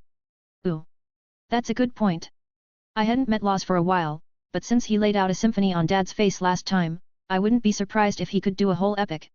Even if Dad was a sword god who mastered crazy and BS anime techniques. Sylphie shifted her gaze to the tallest tower of the academy and said, do you think the headmaster will agree to let them in? It should be fine. I was a bit curious though. Whoever was in charge of the Renoa Magic Academy was incredibly skilled at magic and understood it on a granular and fundamental level that I hadn't even thought about. Mostly because I was focusing on the bend reality to your will with Mana Avenue instead. I could still use my magic and clairvoyance without restriction here, but from the way everything was set up, that would trigger all sorts of red flags. Well, unless I thought real hard about how to get around it, but it wasn't worth the effort to antagonize the headmaster. Besides, I overheard from a few different people that Roxy apparently had a job here because of that headmaster, so I didn't want to be too rude. Moreover, I reached up with my left hand to adjust the bow tie of my fancy suit before pulling out my expensive-looking pure diamond cane from a subspace. Tapping it on the ground, I smiled and said, and if it isn't? Well, I've always wanted to try and play the obscenely rich nobleman. Sylphie's eyes lit up and then she snapped her fingers. When she did, a black leather collar appeared around her neck. What's that for? Sylphie smiled and said, well, if you're an obscenely rich nobleman, that means that you're rich enough to afford a high-class courtesan slave like me, right? You've been reading those trashy Asuran noble romance novels again, haven't you? Teehee. I sighed and ran my left hand through my currently brown hair. Whatever. I grabbed my diamond cane again, left floating as I ran my hand through my hair, and walked towards the main entrance, ignoring the curious gazes of the students around me. Let's go finish this paperwork and entrance interview before looking for a priest to ordain our wedding. Hopefully there was one that wasn't a super stringent Saint Mealy's follower nearby. If not, I'd need to go pop back into Mealy's to grab Cliff. Oh. And I should probably go look at real estate to get a house here. Since it was the center of magic research, it'd be a hassle if I just magicked something into existence, so I had to make sure I went through the proper red tape. Then there was dealing with Roxy, setting up a place for everyone else. Well, better than running a kingdom and dealing with politics, right? 160 The genius sister is doubtful too. Stella nibbled on a potato crepe and stared at the young teenaged girl leading her around. As she did, two things went through her mind. First, Oni-chan was mean for leaving her behind and running off with Eri-ne-chan. Stella thought that her big sister would have a bit more sense than that, especially in a big and unknown city like this. But it seemed like Oni-chan was still a kid at heart and got swept up by all the new shiny sights. As for Eri-ne-chan, well, Oni-chan didn't know how to read the room and promised to hold a big wedding for her as soon as they got settled down in the city, so her head was somewhere else at the moment. Stella didn't blame her. In the end, it was all Oni-chan's fault again. I agree. It's all Rudy's fault. Phi's voice echoed in Stella's head. I don't disagree. But it's not very nice to blame everything on Rudy when he's trying so hard, is it? Wada's voice.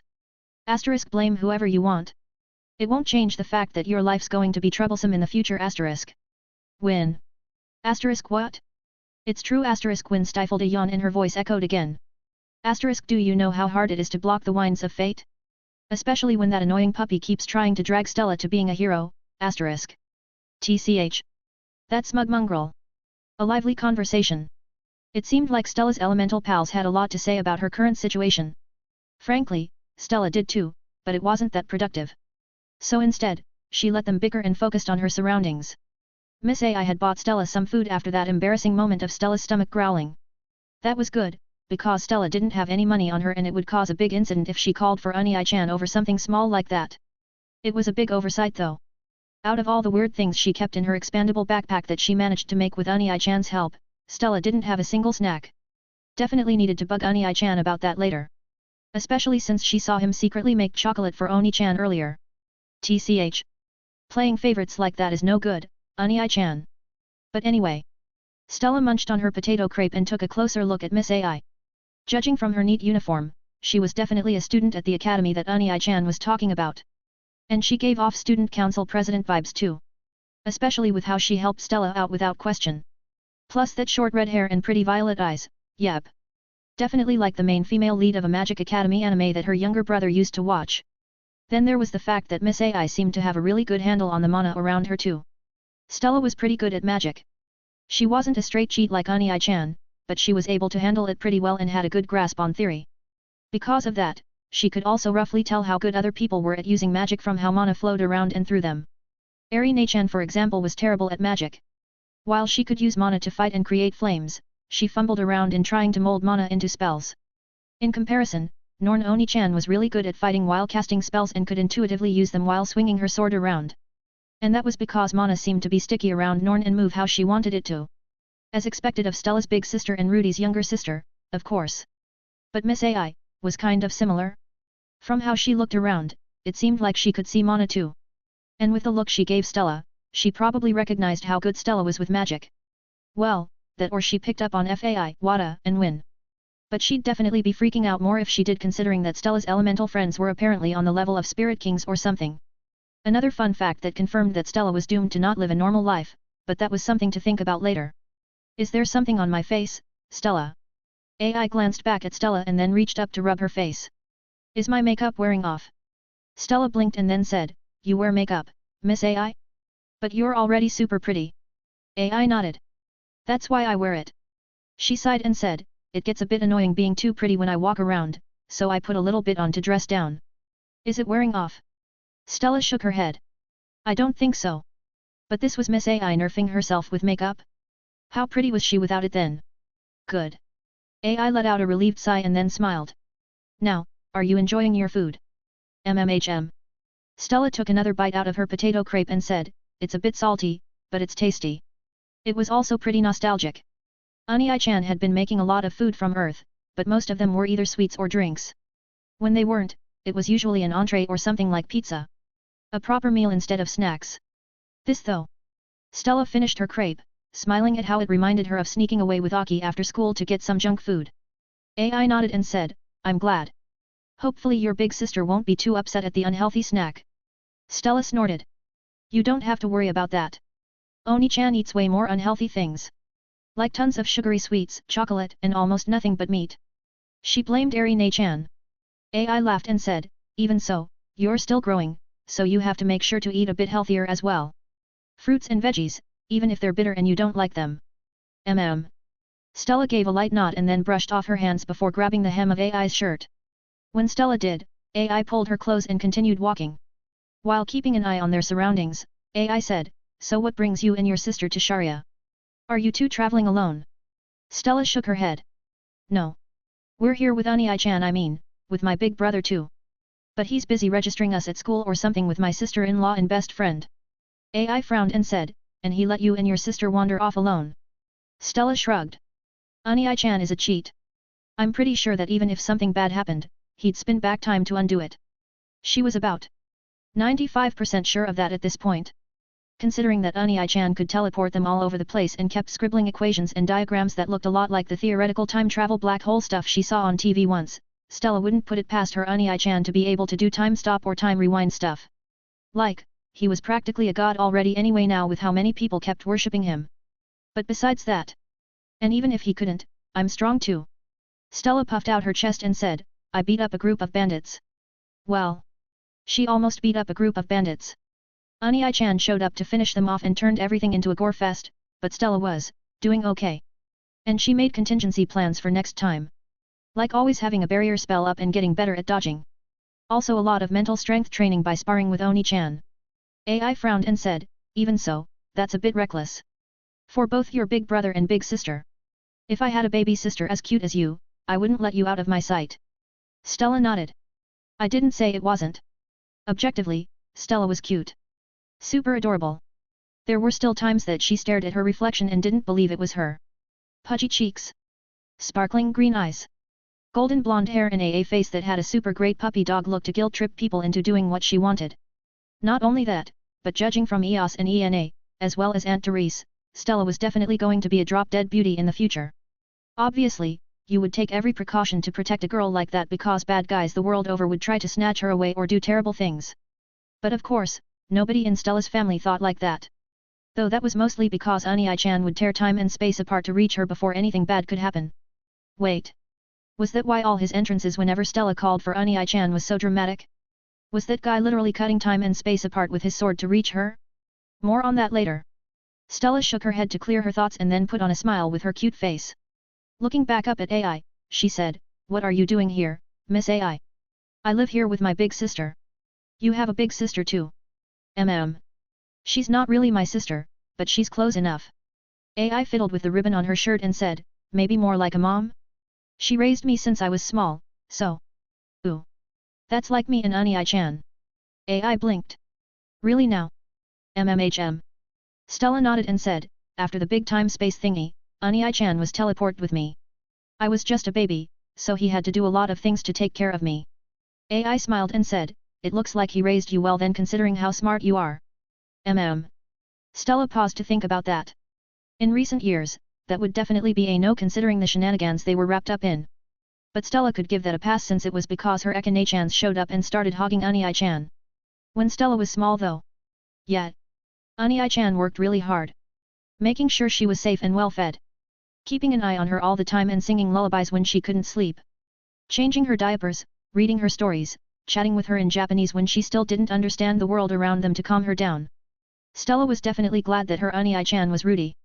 If it was anyone else, well, she definitely wouldn't be as carefree as she was now. Knowing her, Stella had a feeling that she would have been extremely paranoid about everything and anything around her. She probably would have walled herself off too and focused desperately on trying to get back home or do the impossible and resurrect herself back on Earth. But because Rudy was here, and because of everything that he did, she could accept herself as Stella, along with her new family. Well, except for her dad. She still refused to believe that man was her biological father, no matter how ridiculously talented in the sword he might be or how much he looked like Ani-chan. Stella glanced up at AI and said, "But your big sister did a good job with you too, Miss AI. Polite, smart, and good-natured." Maybe a bit naive considering she was taking the fact that Stella was definitely not a normal 5-year-old in stride, but otherwise Miss AI was definitely a model example of what a respectable teenaged daughter should be. AI laughed and said, "I'm sure that she would appreciate hearing that." Stella smiled and said, "Well, I'm definitely going to tell her that. Miss AI is great." AI smiled back and said, "You're pretty incredible yourself, Stella. Now, I think we've arrived." Stella looked around and then realized that they had left the crowded streets and arrived at a fancy-looking building. There were still people walking around, but most of them looked like adventurers. No, they definitely were adventurers from the way they carried themselves. AI reached down to grab Stella's hand and then started leading her toward the building. "We'll take a quick look inside and see if anyone's seen your sister. If not, I'll take you back to meet my big sister. She'll definitely be able to help." Stella nodded and followed after AI. But as she did, the front doors of the building opened. Norn and Eris walked out, both reading over a bundle of parchments. The moment that Stella saw that, she broke free from AI and then ran over to kick Norn's shin. "Ow!" Norn winced and then looked around. "Who's Stella?" "Dumb Oni-chan. I told you to take me with you when you go to the Adventurers Guild." "Hey? But you said that you wanted to take a look around for a bit. You're supposed to wait for me." "Baka. Dummy. Idiot." Eris looked over at Stella and let out an apologetic smile. "I'm sorry, Stella. I should have noticed. Did you get lost?" "Humph." Stella stepped back and said, "I'll forgive you, Eri-ne-chan. Ani-chan was being dumb, so you have a lot on your mind. But you..." She pointed at Norn and said, "Oni-chan no." Norn noticed Grere. "How could you leave a kid like me and run off with..." "Wait." A voice cut through Stella's tirade. AI's, sounding confused and in disbelief. Stella glanced back and huffed. "What is it?" "Norny." Norn let out a sharp gasp and then pointed at AI. "No way. Aisha? Sis." Eris gave Stella a blank stare. Stella tilted her head. "What? You really have a talent for finding your family members at the strangest times, don't you?" "Told you.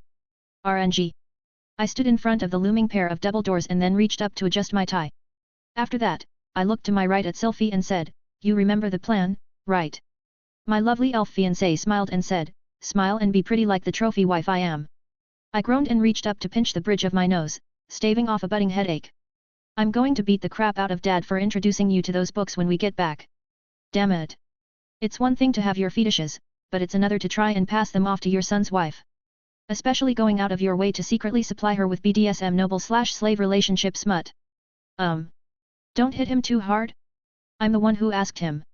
I reached up to fix Sylphie's silver hair, lacing a light blue ribbon through it. She leaned into me with a smile and let out a content sigh. Seeing that, I let out a sigh of my own and said, "How did my sweet Sylphie become such a lewd person? I just love you that much." "No. Pretty sure this is Dad's fault. Did he show you some porn or something when you were young?" "He must have. Or maybe he talked about some weird kinky stuff that happened in the Azura Kingdom. I think he was doing stupid things like that around the time he rattled on about my betrothal to Eri." Ahem. A soft cough. Maiko, clearing her throat from beside us. I finished up fixing Sylphie's hair and then let out an apologetic smile. "Sorry, Maiko." She glanced towards Sylphie and then turned a beet red after making eye contact. "Don't worry about it, Mr. Rudy. But I think we should hurry up. Let's not think about what Maiko saw from Sylphie with her passive mind-reading mystic eyes that made her turn beet red. Instead. Yeah. I made sure my clothes were pristine one last time and then reached for the door. Let's meet this infamous headmaster everyone's talking about." A soft click. The door handle turning. Me pushing through the door and walking in. And then immediately walking back and pulling the door shut in front of me after I saw the person sitting at the desk. Sylphie blinked. Rudy. I have made a terrible miscalculation." "What?" An explosion erupted, blowing the doors off their hinges. At the same time, a blue blur rushed towards me. Sylphie tried to intercept, but she was blown away by a thousand-fold magic array and glued to the wall.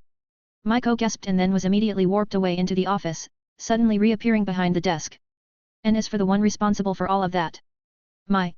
Is that how you greet your master after all this time, my dearest student? Ahaha! Good to see you again, Master Roxy.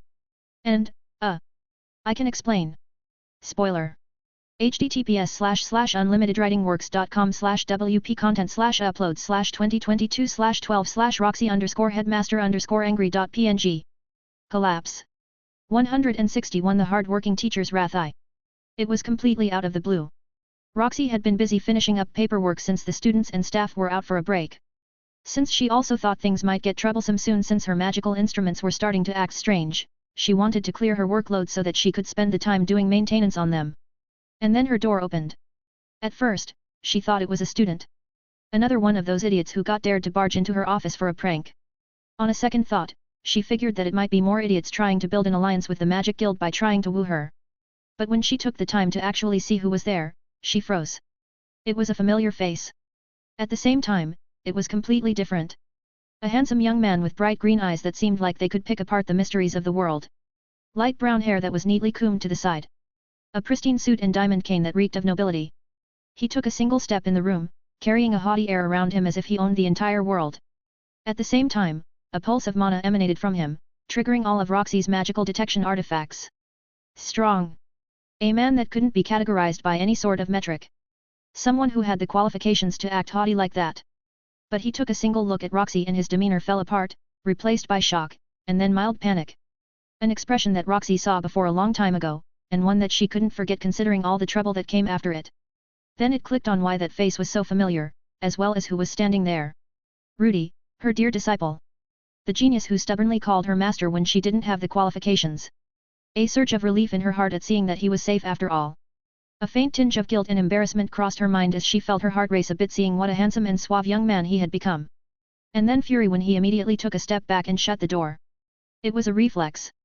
Seeing Rudy act like that, Roxy moved without thinking. A brief part of her registered that Sylphie was there as well, all grown up. Another part registered that there was someone who gave off the aura of a God-blessed child similar to Roxy's second student. But most of her was focused on the child on the man who rudely shut the door in her face and ran away like he was trying to escape responsibility. Well. Roxy crossed her arms and then let out a faint smile. You mentioned something about an explanation, dear student. What would that be? Where were you all this time? Where were the others? Was your baby sister safe? What happened to you? Why were you all grown up now? Why were you with Sylphie? All sorts of questions swirled around in Roxy's mind as she stared at Rudy. Even so, she didn't ask them all. Instead, she waited. As always, she patiently endured her burning curiosity and let her disciple start talking before she said anything else. I smacked the human god in the back of the head, became a demon lord who's apparently the reincarnation of Saint Mealy's according to a couple 100,000 people, and established a kingdom in the magic continent. There's a few other things that happened too, but I think that can wait a bit since you seem upset. Oh. And your parents told me to say hi. Roxy's eye twitched and her smile started to fade. Rudy let out a nervous laugh. How have you been, master? You look even more beautiful than I remember. And it seems that you've inherited your father's bad habits, my dear disciple. Ahaha. I brought cookies though. SNG. A small cafe in the middle of Sharia. There, Stella and her big sisters, along with her big sister-in-law, were having a late lunch. On one side of the table, Stella sat next to AI, or rather, her half-sister Aisha. On the other was Norn and Eris. Norn sipped on a tall glass of fruit juice and then shook her head. Staring at Aisha, she said, I can't believe that you are bigger than me now. She puffed her cheeks and said, it's not fair. I'm the older sister. Aisha smiled and said, well, I was always more mature. Was not. Was too. Norn stuck out her tongue at Aisha and then went back to drinking her juice. Eris shook her head and then looked at Aisha. To be honest, I can't really believe it either. I mean, I expected Rudy to do some crazy stuff and Sylphie is Sylphie. But for you to grow up too. You look a lot like Miss Lilia now, you know. Aisha tilted her head. Do I? MMHM. Eris nodded and said, I think you're still a bit short up there though. Aisha blinked and then turned bright red, crossing her arms underneath her chest. I am still growing. And I'm still bigger than Norn. Norn shrugged and said, you can keep the big things. It gets really annoying to fight with them moving around anyway. Right, big sis. Eris nodded. That's true. She frowned and then muttered, I still don't get how Ghislaine does it. Maybe it's because she's a beast race? I don't see how any ordinary person could fight like that. Stella puffed her cheeks and then said, could we not talk about stuff like that? The other girls blinked and then looked at Stella. After that, they shared a look. Eris spoke up first after that and said, don't worry, Stella. Miss Zenith was bigger than Miss Lilia, so you'll be fine. Stella's face turned red and she said, that's not what I'm worried about. She waved her arms around and said, this. Aren't we supposed to have a big happy reunion? Why are you all so casual about it? Eris tilted her head. I mean, we knew that Aisha was fine though. Norn nodded. Yeah. Dad sent a letter over already. We were going to go visit anyway before we found you and Rudy, you know. Stella blinked. Aisha nodded as well and said, right. Although I didn't expect you to still be so small, Norny. Norn huffed and said, I would be bigger if Dad let me go into more time-space rifts with Eris. Eris sipped on a glass of iced tea and said, growing up isn't that fun, Norn. Norn frowned. That's not what Sylphie says ow. Eris pulled her hand back from smacking Norn's head and said, you shouldn't listen to that perverted elf. She's a bad influence. Norn rubbed her forehead and then muttered, you're not much better, big sis. Hitting people all the time like that. At least I leave people alive. But anyway. She looked at Aisha and said, so Miss Roxy is the headmaster and magic guild leader? And you're already a teenager going to school at Renoa Magic Academy. Eris let out a wistful smile and said, time really flies, doesn't it? Aisha nodded and said, it does. Especially since the whole world still seems to have distorted space-time. Stella looked at the others carrying on a conversation without her and then slouched down in her chair, crossing her arms. This is why she hated grown ups. Always chatting like she couldn't understand them. At least Ai-chan treated her normally. Well, when he wasn't trolling her. And speaking of Ai-chan. Stella looked in the direction of the academy. Didn't he say he was going to go see the headmaster? And if the headmaster was this Miss Roxy who was supposed to be his old teacher? And considering that her Ai-chan definitely seemed to be an Iraj protagonist. Drib. Stella looked up and noticed that the sunny sky had changed. Seemingly out of the blue, storm clouds had rolled in, slowly letting out a light drizzle of rain. Eris blinked and then stared at the sky. Weird. Wasn't it just sunny? Norn looked up as well and said, yeah. She shifted her gaze down to Aisha and said, does it always change weather this fast here, sis? Aisha frowned. No. It definitely doesn't. Wada's voice echoed in Stella's head. Hey? Whoa. Is that fire mana mixing in with the water to make lightning? Wait. You can't just say stuff like that without explaining it. Asterisk, you should look away from the academy, Stella. Also, close your eyes asterisk. Sure? Stella didn't know what was going on, but since Win said it, she decided to look away and close her eyes. The moment she did. Boom. A bright white flash filled the air, quickly followed by thunderous explosion. Gah. Aisha's voice. My eyes. Norn. Damn it, Rudy. Eris, cursing Rudy out as usual. It's a good thing that Rudy is immortal. I think that lightning strike could have taken out a couple of spirit kings. Stella opened her eyes to see what was going on. And then a familiar voice echoed from the distance. I said I was sorry, master. Shut up and let me hit you, you ungrateful disciple. It was an accident. How do you accidentally have kids? And defy the rules of magic? And then marry two women without even asking me out on a date first? Wait, what? Arg. Get back here. And don't you go anywhere, Sylphy. You're next. And don't even think of running away, Eris. Eris slowly turned to look at Aisha and said, I thought you said that Miss Roxy was mature and sensible. Aisha stared off in the distance, watching as a figure wearing a white robe flew across the sky while being chased by a woman wearing a pointed hat who was riding on a storm cloud. Well. She reached up to adjust her ribbon and said, I guess the stress finally made her snap. Aang. Eos looked up at the stormy sky, watching her father be chased around by a mature blue-haired woman wearing a pointed hat. Lowering the ice treat she was sucking on, she looked over at Roland and said, That's Blue Mama. Roland stared at the sky and slowly nodded. That's definitely her voice. Though. I don't think I've ever heard her that upset. Enoch took a bite from a cream-filled pastry and licked the bits of cream smearing her mouth. After also wiping the bits that fell on her chest, she tilted her head and frowned. You don't think she'll get mad at us, will you? Roland shook his head. No. Even if she got annoyed at Dad or the other mamas, she never took it out on the kids. Although. Eos raised an eyebrow. Although. She was the most strict with us, so. We'll find out. Roland cleared his throat and said, anyway, the house I was talking about is over here. Dad said it started as a haunted mansion, so it should be fun to take a look at it, and hide out until things calm down. A bolt of lightning flashed and screams echoed from the distance. You're going to hurt people, master. They'll be fine. Now shut up and show me what you learned, you scoundrel. Roland looked back up at the sky and then muttered, how the heck did Dad stay alive with 3 women when he wasn't as strong as Dad here? 162 The hard-working teacher's wrath too.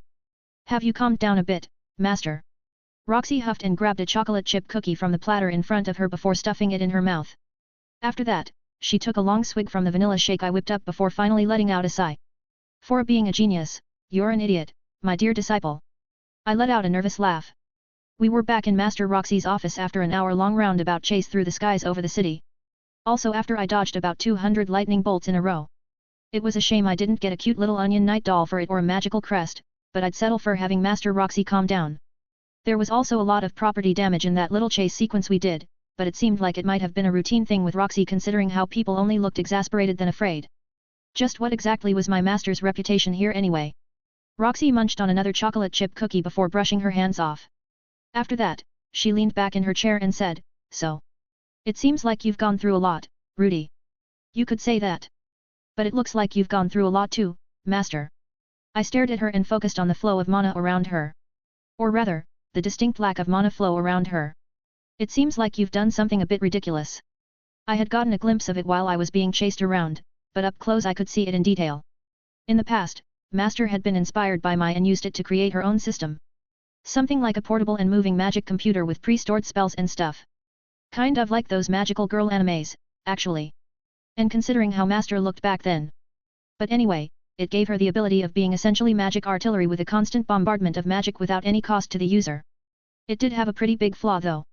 And that came up in the fight against Orsted where the entire system got blown apart by magic disruption. Now though. It was a bit hard to explain. And I didn't even know how she managed to make it work. Could it be said to be something like hardening electronic circuits to work against EMPs? One way or another, Master had created a completely rigid and isolated space around her that rejected the flow of mana, giving the appearance that she didn't have any magical power at all. Yet, in spite of that, she could still cast spells somehow. And spells that were much stronger than ordinary incantations or runes too. Did she manage to figure out the rules of existence or something? Break down magical runes to an even more fundamental principle that it didn't need mana to operate? Or was it a harmonic resonance of some sort where she created a void that automatically resolved itself with an incantation? Roxy snorted and then took another sip from her drink. After that, she glared at me and said, I don't want to hear it from the man who managed to create a spell-conjuring substance from nothing. I made myself my own drink, a quick orange juice, and started sipping on it. It's not from nothing. It's from my imagination. There's a difference. Roxy gave me a blank stare and then set her cup down. After that, she massaged her forehead and said, Ha! I'm started to remember how much of a headache you were when you were younger. I leaned back and smiled. Come on, master. I wasn't that bad. Roxy looked at me and then nodded. You're right. It's worse now since you're so damned handsome. Roxy rolled her eyes and said, nothing. That didn't sound like nothing. But I wasn't about to blow it now. Women were creatures of emotion more than logic, so better to not press too hard. Ah. I pulled out my handy journal and jotted that thought down. Roxy blinked and then stared at my book. What's that? A sacred treasure to be passed down to my sons and male descendants of the Grere household from this point onwards. Roxy gave me a blank stare. I shut the book and put it away before smiling. Just kidding. It's a diary. Roxy smiled at that and said, You're still a bit childish, hey. Better to be a kid at heart than an old man battered down by the world. Because the latter led to the path of an edgelord, and nobody likes an edgelord.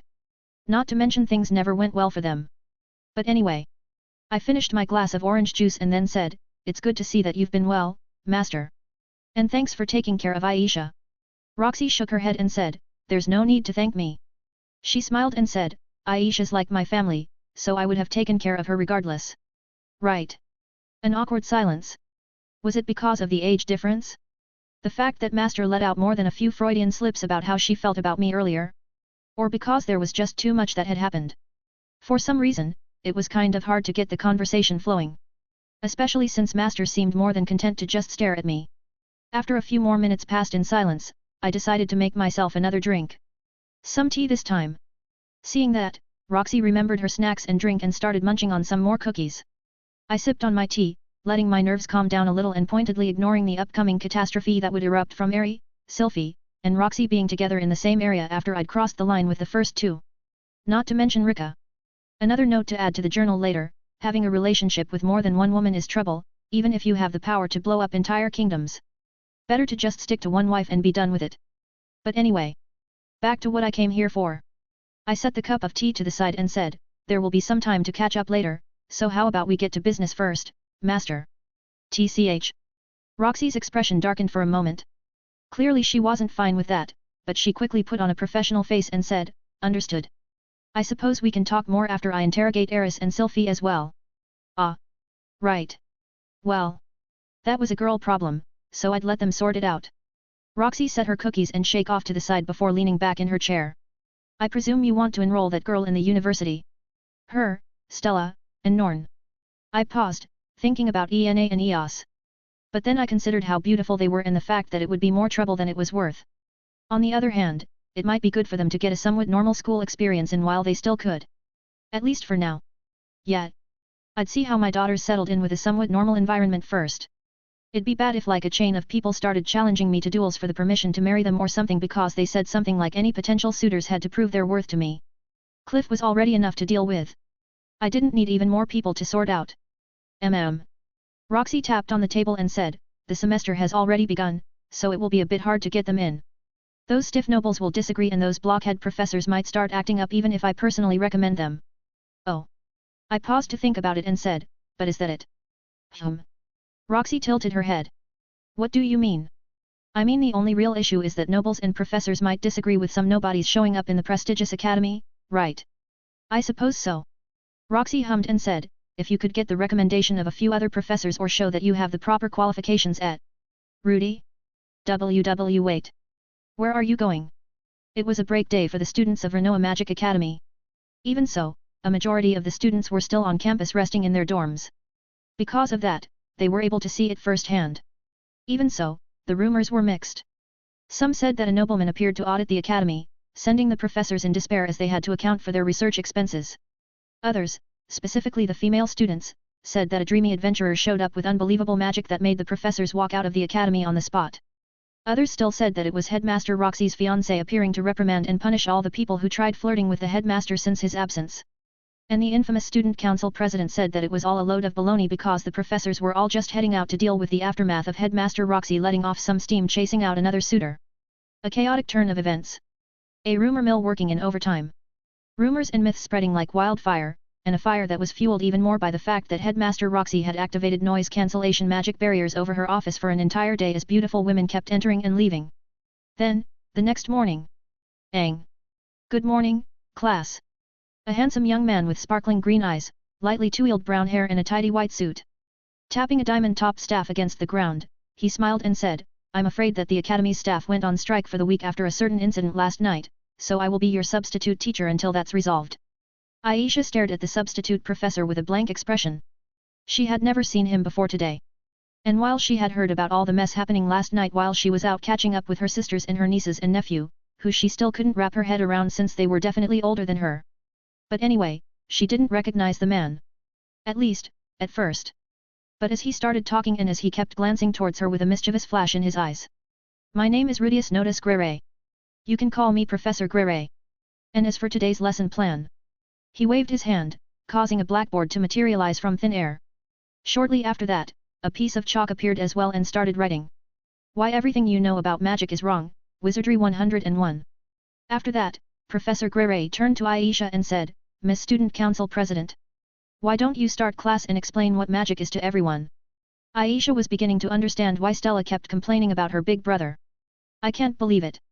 That crazy disciple of mine. Roxy ran her hand through her hair and said, I wasn't ever this terrible of a disciple, was I? Openly defying me and then running off to crush the spirit of every teacher at the academy.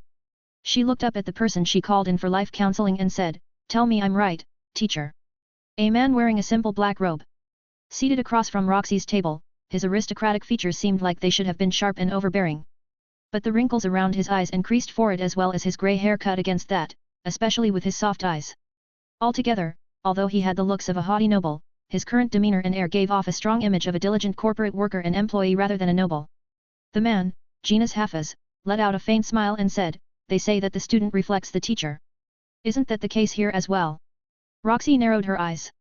"And just what are you trying to imply?" Genus shrugged. "Simply that this was to be expected." He leaned back in his chair and chuckled. "After all, did you not do something similar when you returned to the academy?" Roxy blushed and said, "That was different. I had a child to take care of and needed a job, and those idiots didn't know what they were doing." After saying that, she paused, a flicker of realization in her eyes. Genus smiled and said, "See. Humph." Roxy leaned back in her chair and said, "Just the fact that you are correct does not put you in the right here, teacher. Of course. But a bit of self-reflection will go a long way. Take it as one of the last lessons from your former teacher. Ah, and that jealousy is no good." Roxy tilted her head. "Why would I be jealous of Rudy?" "Ha." Genus sighed and shook his head. But then he put on a serious expression and said, "While this nostalgic musing was nice, I presume you did not call me here to simply reminisce, headmaster." Seeing that, Roxy turned serious as well and nodded. "That's right. You see." She trailed off. Genus shook his head and said, "There is no need to be shy around me." He chuckled and said, "It would be remiss for me to scold or critique my student when she has long surpassed me." "Fine. Then." Roxy cleared her throat and said, "How do we deal with the fact that my dear disciple has discovered and proven a unifying theory of magic?"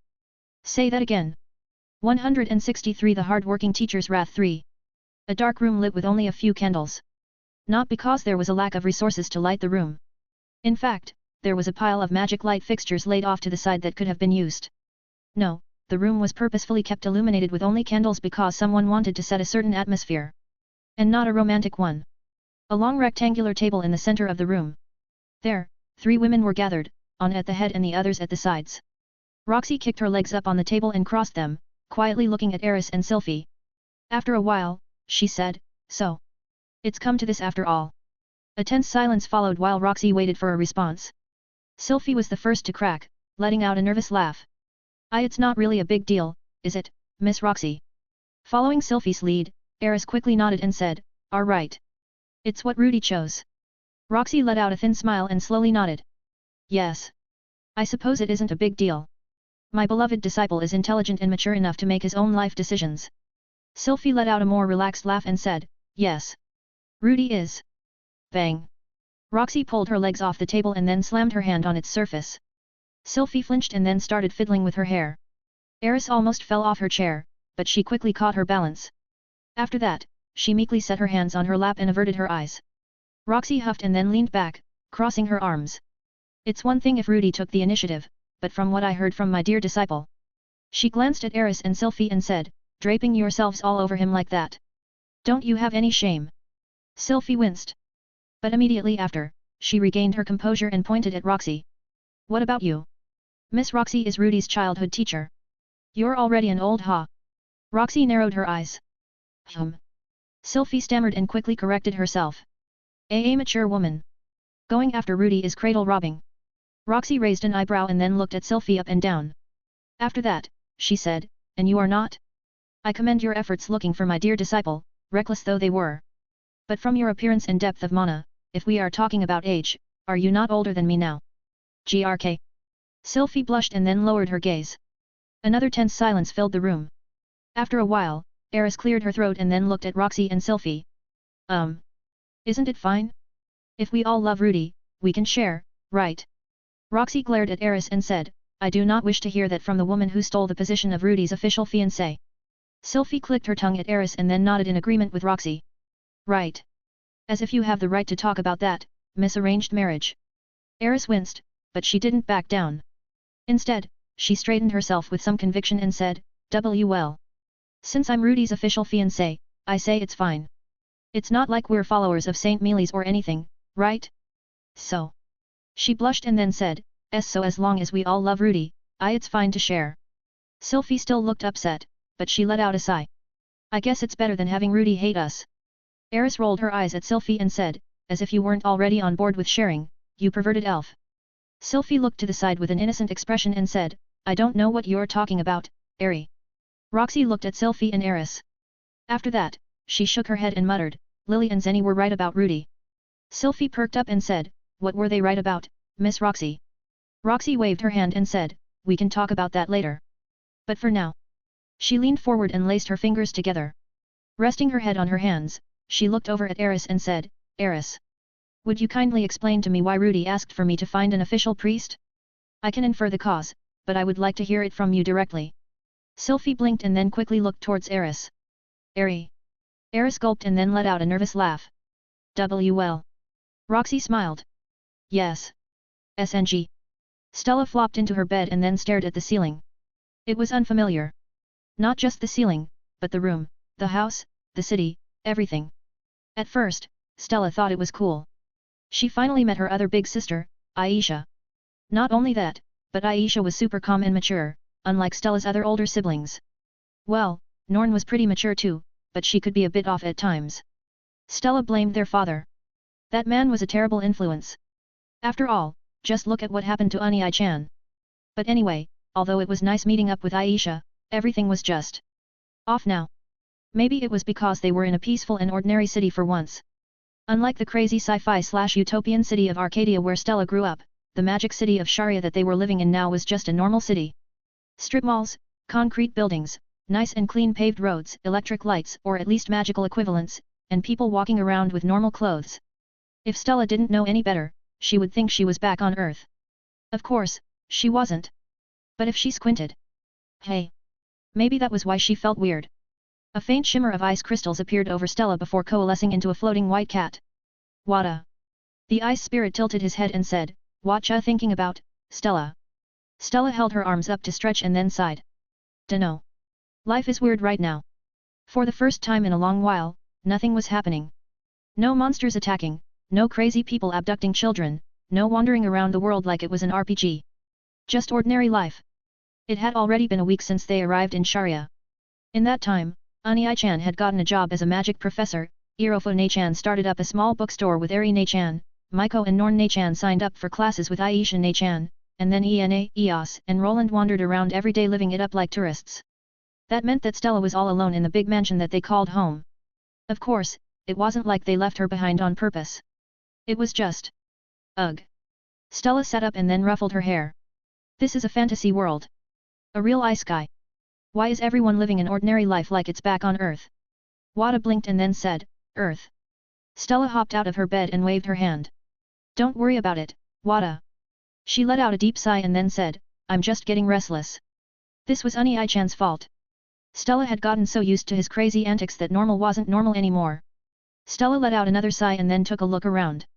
The Grere family manor, as Ai-chan called it, was a big fancy mansion with 3 floors, a big basement, and a pretty courtyard. Sitting on a hill just outside the city, it was a perfect suburbanesque home with just the right amount of nature and privacy while being close enough to the city life to commute.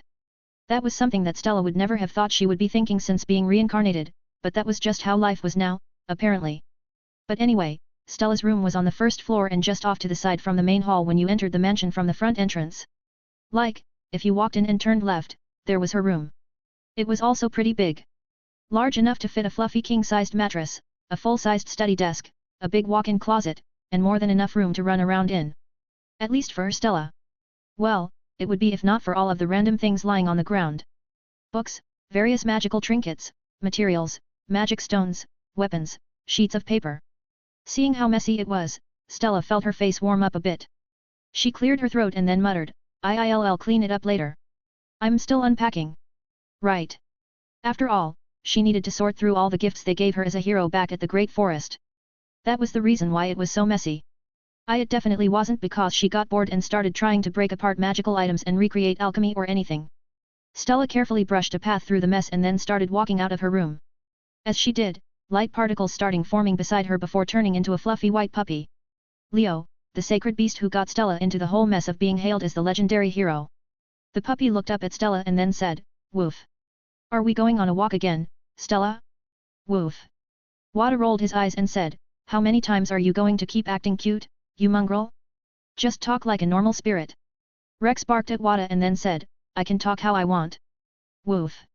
And I'm a real dog, unlike you, fake cat. Woof. Fake. Stella groaned and said, could you two not? Rex immediately stood at attention and said, understood.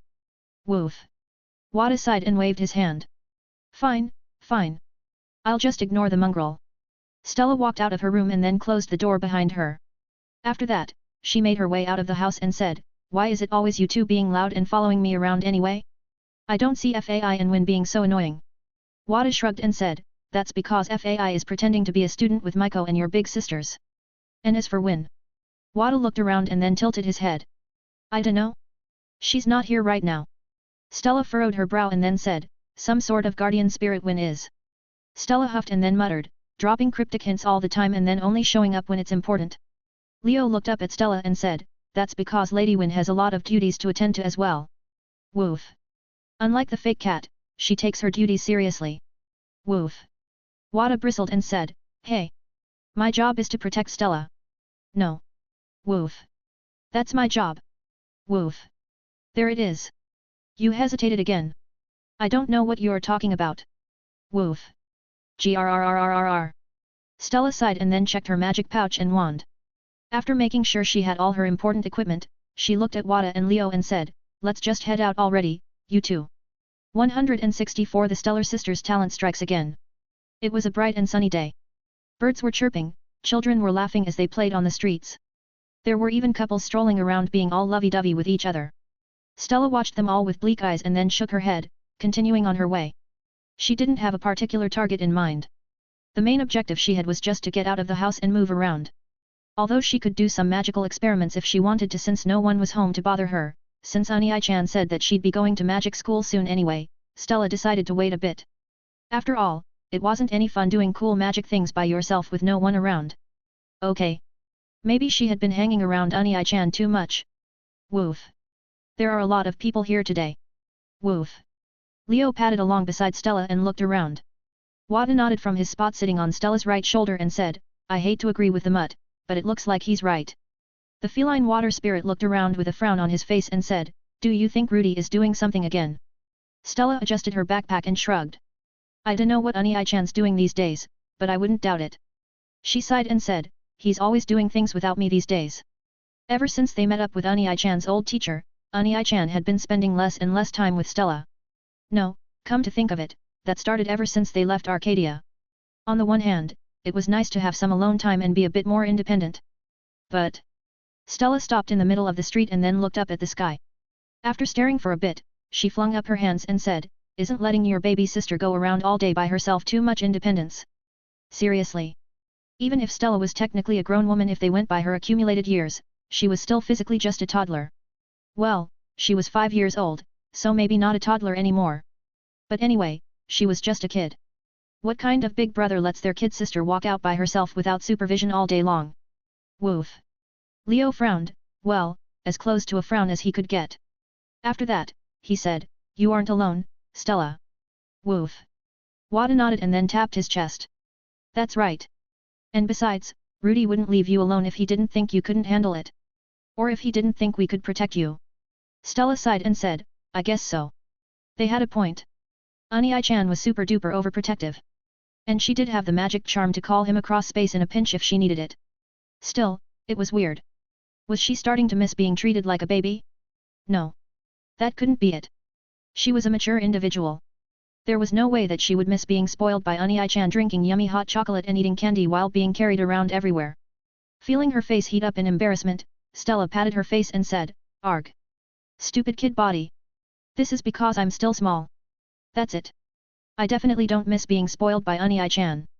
Wada and Leo shared a look before wisely deciding not to say anything.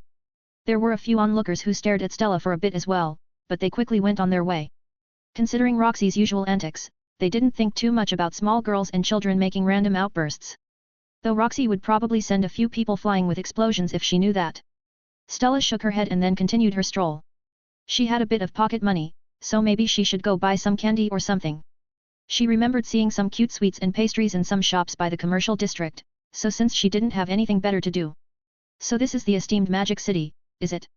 A male voice echoed from the distance. Ordinarily, Stella wouldn't have paid attention to it. But she noticed that it sounded vaguely similar to a voice she knew. It wasn't Ani-chan's. The only person who sounded like him was that suspicious Pierre guy who was still pretending to not be an evil time paradox version of Unai-chan even though he totally was. And it wasn't Roland either. Stella frowned and then looked around to see who the person was. Wada paused and then looked around as well. Is there a suspicious person around, Stella? Woof. Leo raised his head and sniffed the air, taking a look around. I don't smell any bad guys. Woof. Wada rolled his eyes and said, as if that nose of yours is worth anything, mutt. Who's the one who can block people from seeing Stella's fate? That's right, cat. Me. You. Stella clicked her tongue and said, shut up you two. I'm concentrating. Wada and Leo immediately shut up, but not before glaring at each other again. In the meantime, Stella took a look around, carefully watching the crowd. There wasn't anyone who stuck out. Just students, young nobles, and ordinary travelers. But just as Stella was starting to wonder if she was just hearing things, she heard another voice. It's not that impressive for a magic city. I think our heiress's husband would have made something much more impressive, wouldn't he? A female voice. One that was also weirdly similar to one that Stella knew well. This time, she paid attention to where it came from and then saw the source of the voices. An elegant woman wearing a purple dress, long red hair trailing behind her. And standing next to her, a relatively handsome man with light brown hair but shady squinty eyes, dressed in a sleek black overcoat with a fancy coat of arms emblazoned over his chest. The man adjusted his overcoat and said, considering how much of a genius Rudy was when he was young, I can only imagine what miracles he has been up to since then. The woman covered her mouth to laugh and said, true. Considering that he turned father-in-law into a reasonable person after throwing him out that window all those years ago, and seeing as he tamed our wild heiress, I'm curious to how much he's changed. Rudy, Airy. Stella didn't think those names were that rare. But hearing the two talk, as well as seeing how familiar they looked, Stella didn't recognize them. But staring at the man, she felt that he looked vaguely similar to that sorry excuse for a father she had. And as for that woman, she looked a lot like Reincarnation. Wait. That wolf lady, Gilly. Lainey? Gil something or another had mentioned that she met Reincarnation and Reincarnation's parents after the space-time warp thingy. And then she had a talk with Unai-chan and everyone about getting everyone together after clearing up the misunderstanding. Stella. Wada looked at Stella and frowned. Following her gaze, the water spirit eyed the man and woman down, slowly materializing a stream of water. Are they bad guys? Woof. Leo shook his head and said, they're not bad people, dumb cat. Wada's eye twitched and he flew down to grab Leo's mane. All right. That's it, you mutt. Leo barked and spun around, trying to bite Wada. Woof. That's unfair. Wada held onto Leo and swung a water ball, smacking Leo's face. Life isn't fair. Now eat snow. Growling. Stella facepalmed seeing her two spirit friends act up. Is this what Unai-chan feels like? Being a main character gets you into all kinds of weird situations, hey? She shook her head and sighed, reaching out to grab Wada and Leo. Hey! No fighting! Wada and Leo immediately slumped, stopping their fight. But they kept glaring at each other even while Stella was holding them. Because of the commotion, a crowd had formed, surrounding Stella and staring at Wada and Leo. Stella pointedly ignored the group. Instead of reacting, she shoved Wada into her bag and scooped Leo up in her arms. After that, she started marching back home. This was a stupid idea. Next time, she was going to drag Fai around with her instead. At least she was just energetic and not troublemaking like these two idiots. Wait, husband. The woman spoke up in the distance and pointed at Stella. That girl, doesn't she look like Zenith? Stella froze for a moment, suddenly sensing trouble. The man rubbed his chin and said, she does. And she also looks a lot like Norn did when she was younger. Pardon me. With those words, the man started making his way through the crowd towards Stella. And so, like what any reasonable young girl would do with a strange man approaching her, especially a strange man who looked similar to her extremely strange and perverted father, Stella ran. Only to bump into a blonde elf man wearing leather armor. Kia! Stella instinctively screamed and stumbled back. Laws! A brown-haired woman spoke up, tugging the blonde elf man away. Be careful where you're walking. Look. You've scared the poor. The woman trailed off as she stared at Stella. Child? Wait. Stella took a few more steps back, hugging Leo to her chest. Woof. Leo looked up at Stella and said, should we run? Stella looked behind her. The weird nobleman was walking over, followed by his wife. The blonde elf man was staring at Stella with sharp eyes, and that brown-haired woman was staring intently at Stella too. The crowd had blocked off the exits, and those strangers were surrounding her. And at that moment, Stella realized just how tiny she still was compared to everyone else. Also how scary it was being completely surrounded. At that time, Wada squirmed out of the bag. Looking around, he said, "Let me at him." Who scared Stella? The man was in earshot, and when he heard Wada say Stella, the man frowned. Stella? Is that not? Overwhelmed by everything happening, Stella did what her instincts told her to do. Stella grabbed her necklace and then closed her eyes, screaming, "Help me Onii-chan!" The sound of shattering glass. Space and time twisting as a man leapt through both to reach Stella. With one smooth motion, he scooped Stella up in his left arm. In another, he swept his right arm out and drew forth a shimmering crimson blade from the void. Stella sniffled and hugged Rudy's arm, burying her face. Also doing her best to bury her embarrassment and instinctively calling out for Onii-chan again instead of resolving the situation herself. An oppressive aura filled the air as a calm but threatening voice echoed. "Who dares to harm my Hui?" The oppressive aura suddenly vanished. And right after, the voice continued, but more confused than threatening. "Miss Rose? Mr. Laws? And Uncle Philip? Auntie Hilda? Eh?" Stella slowly peeked out. The nobleman and his wife were looking at Stella with embarrassed looks. The elf man cleared his throat, looking to the side, while his wife let out an embarrassed smile. Silence. And then Rudy let out a deep sigh and said, "My cute baby sister. You have got to stop giving me a heart attack every time you meet up with some of our family members." Teehee. 165 Things to Prepare Before Marriage. The recently acquired Grey household in Sharia City. There in the afternoon, a family gathering was scheduled to take place. Or rather, a family reunion. I let out a sigh as I handed Stella an ice cream cone while arranging the furniture in the house. "Are you a people magnet or something, Stella? Maybe you tapped into karma magic or something. Because I swear, every time I leave you alone, you manage to meet up with more and more of our extended family." Stella grabbed the ice cream from me with a pout and said, "I don't know. I just wanted to go do some normal things and have fun. Not my fault these things keep happening to me." "Right. Just to be sure, I used my clairvoyance to check on her. There wasn't any sign of Whitey messing around with Stella. And her mana seemed normal. So maybe it was just her innate ability? Or her destiny? Well, destiny in the way that classes in video games worked. Maybe vocation was a better way of saying it. Stella seemed to be really good at connecting people and gaining allies. Not to mention the people around her seemed to be getting a passive experience boost, or something like that. After all, the random elemental spirits I sent to keep an eye on her had leveled up to be just a few steps away from primordial sorts of beings. At least, that was what I felt from them. Hadn't actually met a primordial being other than OL Whitey just yet, so I wasn't sure. But anyway, maybe it was a buff from her being a hero and chosen by the sacred beast? I was pretty sure the prophecy and fate stuff didn't apply to her anymore since the causality ruiner that I was existed, but maybe she gained an innate talent to recruit allies? Or maybe she had really good luck to pull party members. "You're doing that thing again, Onii-chan." Stella puffed her cheeks and said, "Just because you're a demon lord doesn't mean you can stand there and menacingly stare off into space like that." I laughed and ruffled Stella's hair. "Sorry. Bad habit. Hey. Quit it." Stella huffed and scampered away from me, holding her ice cream close to her chest. I smiled and then took a look around the area. Eos and Roland had done a great job in settling the real estate stuff here for us, securing a big mansion with a large plot of land in the corner of Sharia close to the Magic University. Apparently, they got it for cheap since it was supposedly haunted, but Roland managed to sort it out since it was the same place he grew up in. But that wasn't really important. What was important was that the place was fancy and big, and I had to organize the place to host a party for everyone. Apparently, Pierre and my dad had told everyone we were headed to Sharia to meet up with Master Roxy, so both Aries' parents and Sylphie's parents had made their way over to visit. Ghislaine was supposedly going to visit later as well, and I got a magical long-distance scroll warped in from Orsted saying he'd swing by with Princess Ariel. Then Dad said he'd be coming over too with Pierre and Rostalina. And there was Cliff saying he was going to visit because there was important things to discuss. And then Rika and Ruchard said they had finished setting up the floating island and were going to test the warp gates by visiting with some of the White Knights. I sighed and said, "I'm just one guy. People expect me to decorate the entire place, prep food and prep refreshments for like 30 plus people while they all get ready for the day." Stella rolled her eyes and said, "Please. You're a cheat character that can use mana to make everything, Onii-chan."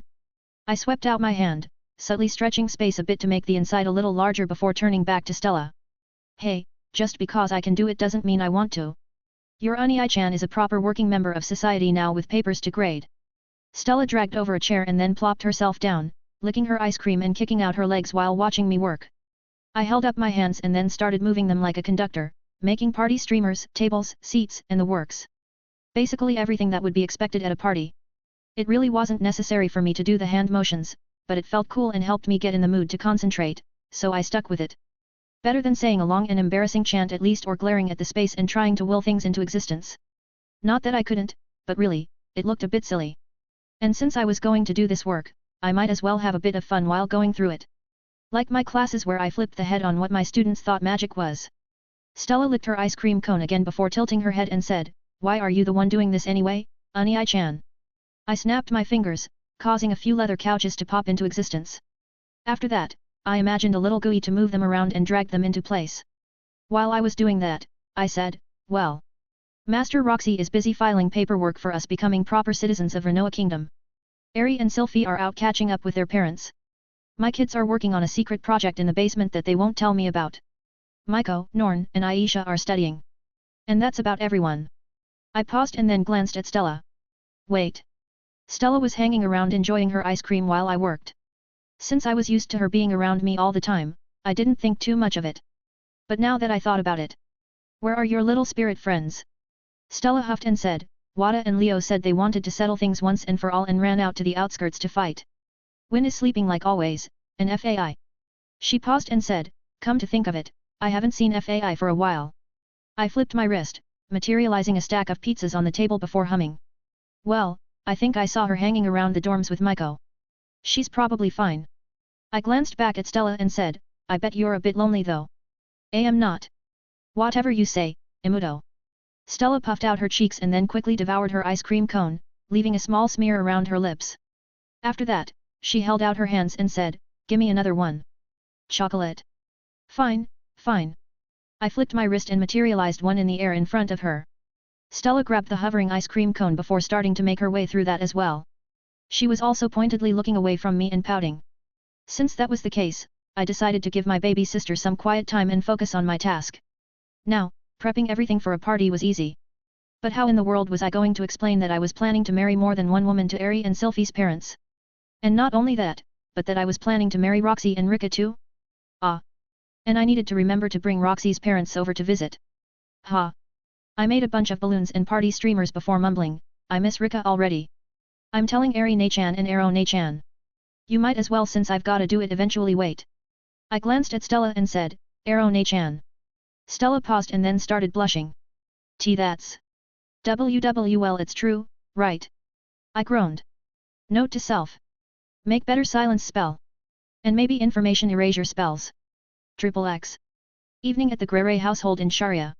Although it was dark out with a new moon, the entire mansion remained lit with floating monolite orbs and sparkly vines. It was also far more packed than it usually was with everyone living in the house currently present, along with our guests from abroad. Not to mention people like Roxy and Aisha who usually lived at the academy. But either way, after a casual speech about it being a great pleasure to have everyone together for the first time, something I sped past because it was awkward and because the tension in the room could be cut with a knife. Literally with the way Sylphie and Master Roxy were glaring at Rika and trying to pressure her with mana. Anyway, with that out of the way, the guests were free to mingle around and interact with each other. It was a bit rushed and awkward, but I planned to have the real big party reunion after we got Mom and Mama Lily back, so that wasn't a big deal. Except for one problem, explaining away my multiple marriages and talking about the upcoming wedding to Eri. A table in the corner of the room, stocked with various types of alcohol that I remembered and reproduced along with the various valuable ones I picked up in my spare time. There, I had managed to sneak away from most of the crowd by grabbing Cliff and feigning important business discussions. "But... so I heard from grandfather that you were searching for a priest to officiate your marriages, father-in-law."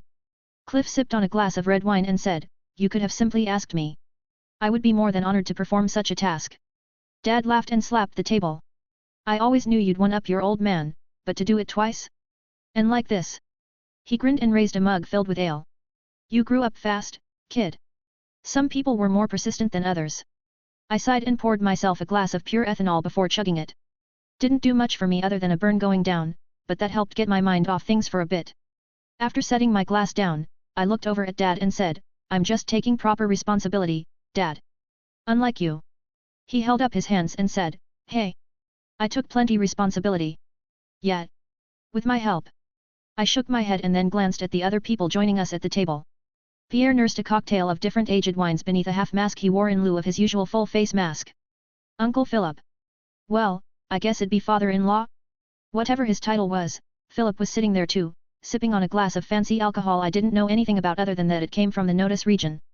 Ruchard was there as well, although he was keeping to himself and just enjoying the atmosphere. And as for the last person there, Orsted sipped on a glass of golden alcohol that I was pretty sure was either ambrosia or something close to it from the mana content inside. After that, he looked at me and said, I have to say, while I expected you to cause variables, I greatly underestimated you, Rudius. Philip lowered his glass and said, indeed. Especially in how much you resemble your father. He gave Dad a sideways glance and said, I'm morbidly curious about how Zenith and Lilia will react upon hearing such wondrous news regarding their beloved son. Dad froze and then drained his mug of ale before refilling it from a nearby barrel tap. I am sure it'll be fine. It's not like Rudy here did anything bad. He's just an incredible man a better man than his old man. Right, Rudy? I gave a serious nod and said, yes. Especially considering I would never fondle my granddaughter's breasts. Philip raised an eyebrow at Dad. Okay. I knew you were a degenerate disgrace of a man in the past, but... Dad slammed his hand on the table and said, it was an honest mistake. Pierre sighed and muttered, some things never change. Cliff frowned and said, grandfather-in-law. I heard from father-in-law that you and grandmother-in-law were devout followers of Saint Mealy's. To think you would sin so readily. It was an accident. Orsted simply smiled, quietly sipping on his drink. I sighed and then decided to shift my attention to him instead. How have you been, Orsted? I heard that you managed to sort things out over in the central continent. Orsted set his glass down and said, I have been well. He lifted up his left hand and clenched it, causing crimson and gold sparks to fly. Since obtaining the parting gift you left me, preparations and plans I had for the next century have been accelerated to years. He let out a cold grin and said, it will not be long before we take the fight directly to Hito no. To being W. I chuckled and said, is that so? How exciting. I might have lost in our last exchange because of shenanigans, but I wouldn't be by myself this time around. After all, like the games that Stella occasionally referenced, the final boss was always easier when you jumped him with a full team, wasn't he? And raid bosses were always taken down by an army of players. Well, if being W wanted to play the role of a tough final boss, I'd just have to assemble a team to take him down while I tie him up. He might be able to tie with me by doing shenanigans, but he definitely wouldn't be able to keep that up with an entire party hunting him down. Dad cut in and said, oi. He looked at me and said, don't forget to bring me along, Rudy. I've got a score to settle with that whitey bastard. Pierre glanced at Dad and said, you'll just end up dying, Paul. Says you, Mr. Fortune Teller. Dad scoffed and said, I'll have you know that my genius son left me the secrets to a swordsmanship so incredible it can. Pierre interrupted Dad and said, in any case. He looked at me and said, you can take some time to relax now, Rudy. In fact, it will be best for you to remain out of the picture as much as possible with Laplace returning. Ruchard tensed. Orsted froze. Dad blinked. And I felt a giant headache coming on. Wait. I held up my hand and then said, run that back. What was it about Laplace? Pierre blinked and said, ah. I should clarify. He nodded and said, magic god Laplace was awakened and is roaming to make his own preparations. Since you two are so similar, it would be best to avoid contact. Not to mention the fact that ancient beasts of calamity will soon awaken along with other variations of Rudius Grere. He trailed off, realizing that nobody was following him. Oh. I did the thing again where I talk about events that I forgot to explain, didn't I? I let out a deep sigh. 166 things to prepare before marriage too. To sum up Pierre's explanation. There existed a Rudius Grere in a very similar timeline who ended up tossed into the magic continent after Hidegama decided to do a direct intervention. Said Rudius Grere failed to meet Ruchard and ended up losing Stella. Out of grief and rage, he went around and created an all-consuming mana spell that allowed him to absorb even the racial traits of all the races on the magic continent. Throwing away his name because he failed to save anyone, he took on the name Laplace due to discovering that he was one of Hidegama's enemies in the distant past and swore to have revenge. And to do that, he first decided to take over the magic continent by force. That would explain why Rika had been so terrified of me when I first summoned her. Apparently, that guy was a cold and calculating individual who only saw people and living creatures as resources.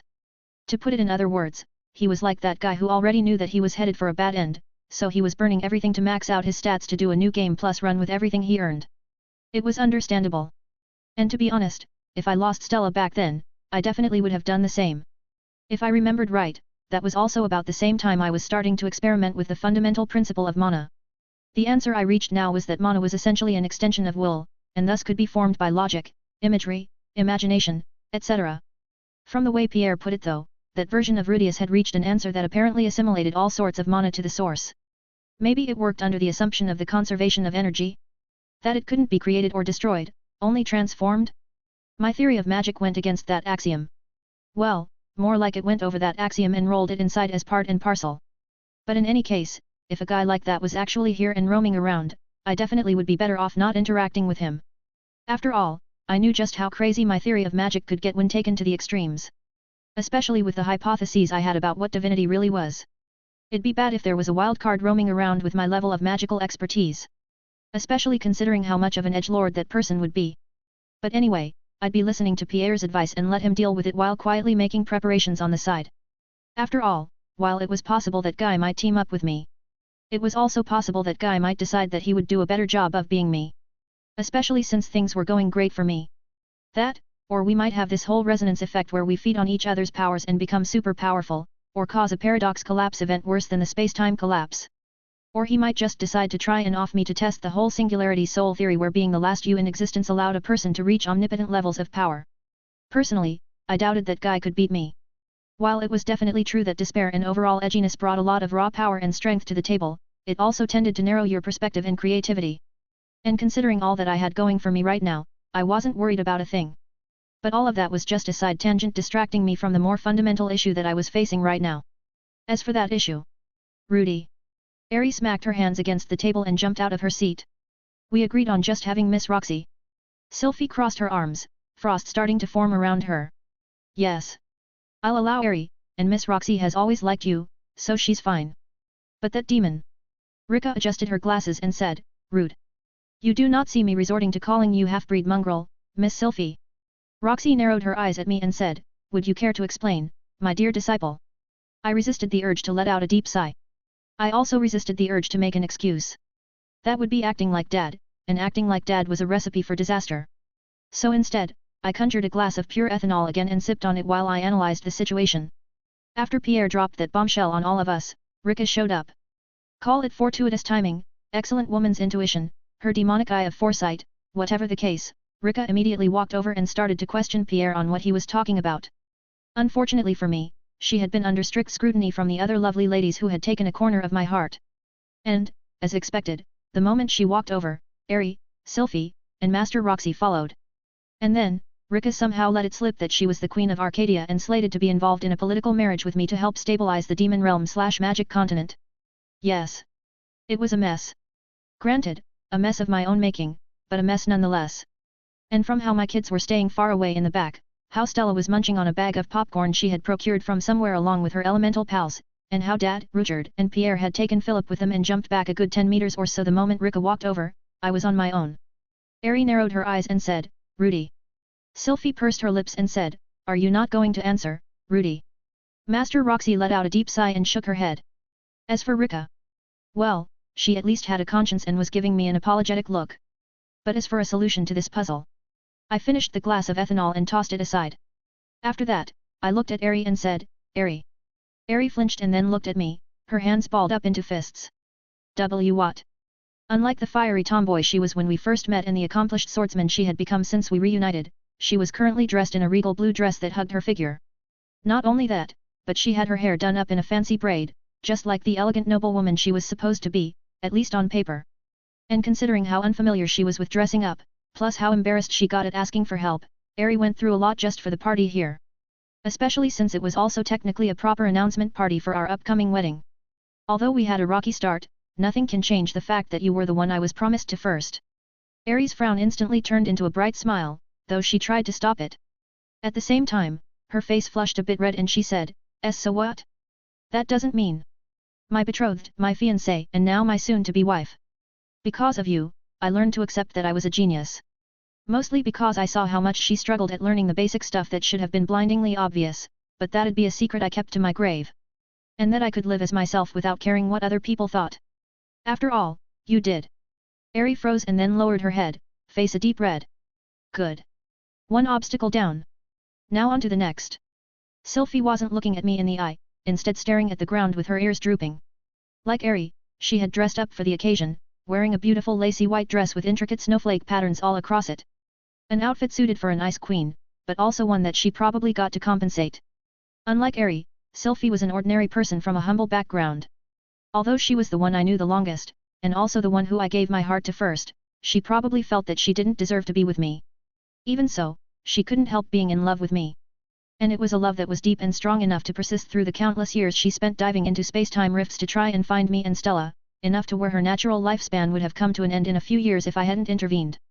And that could be seen in how her beautiful light green hair in her youth had turned into a shimmering silver hue, like steel tempered by time. Sylphie's self-esteem had always been a bit low compared to Eri.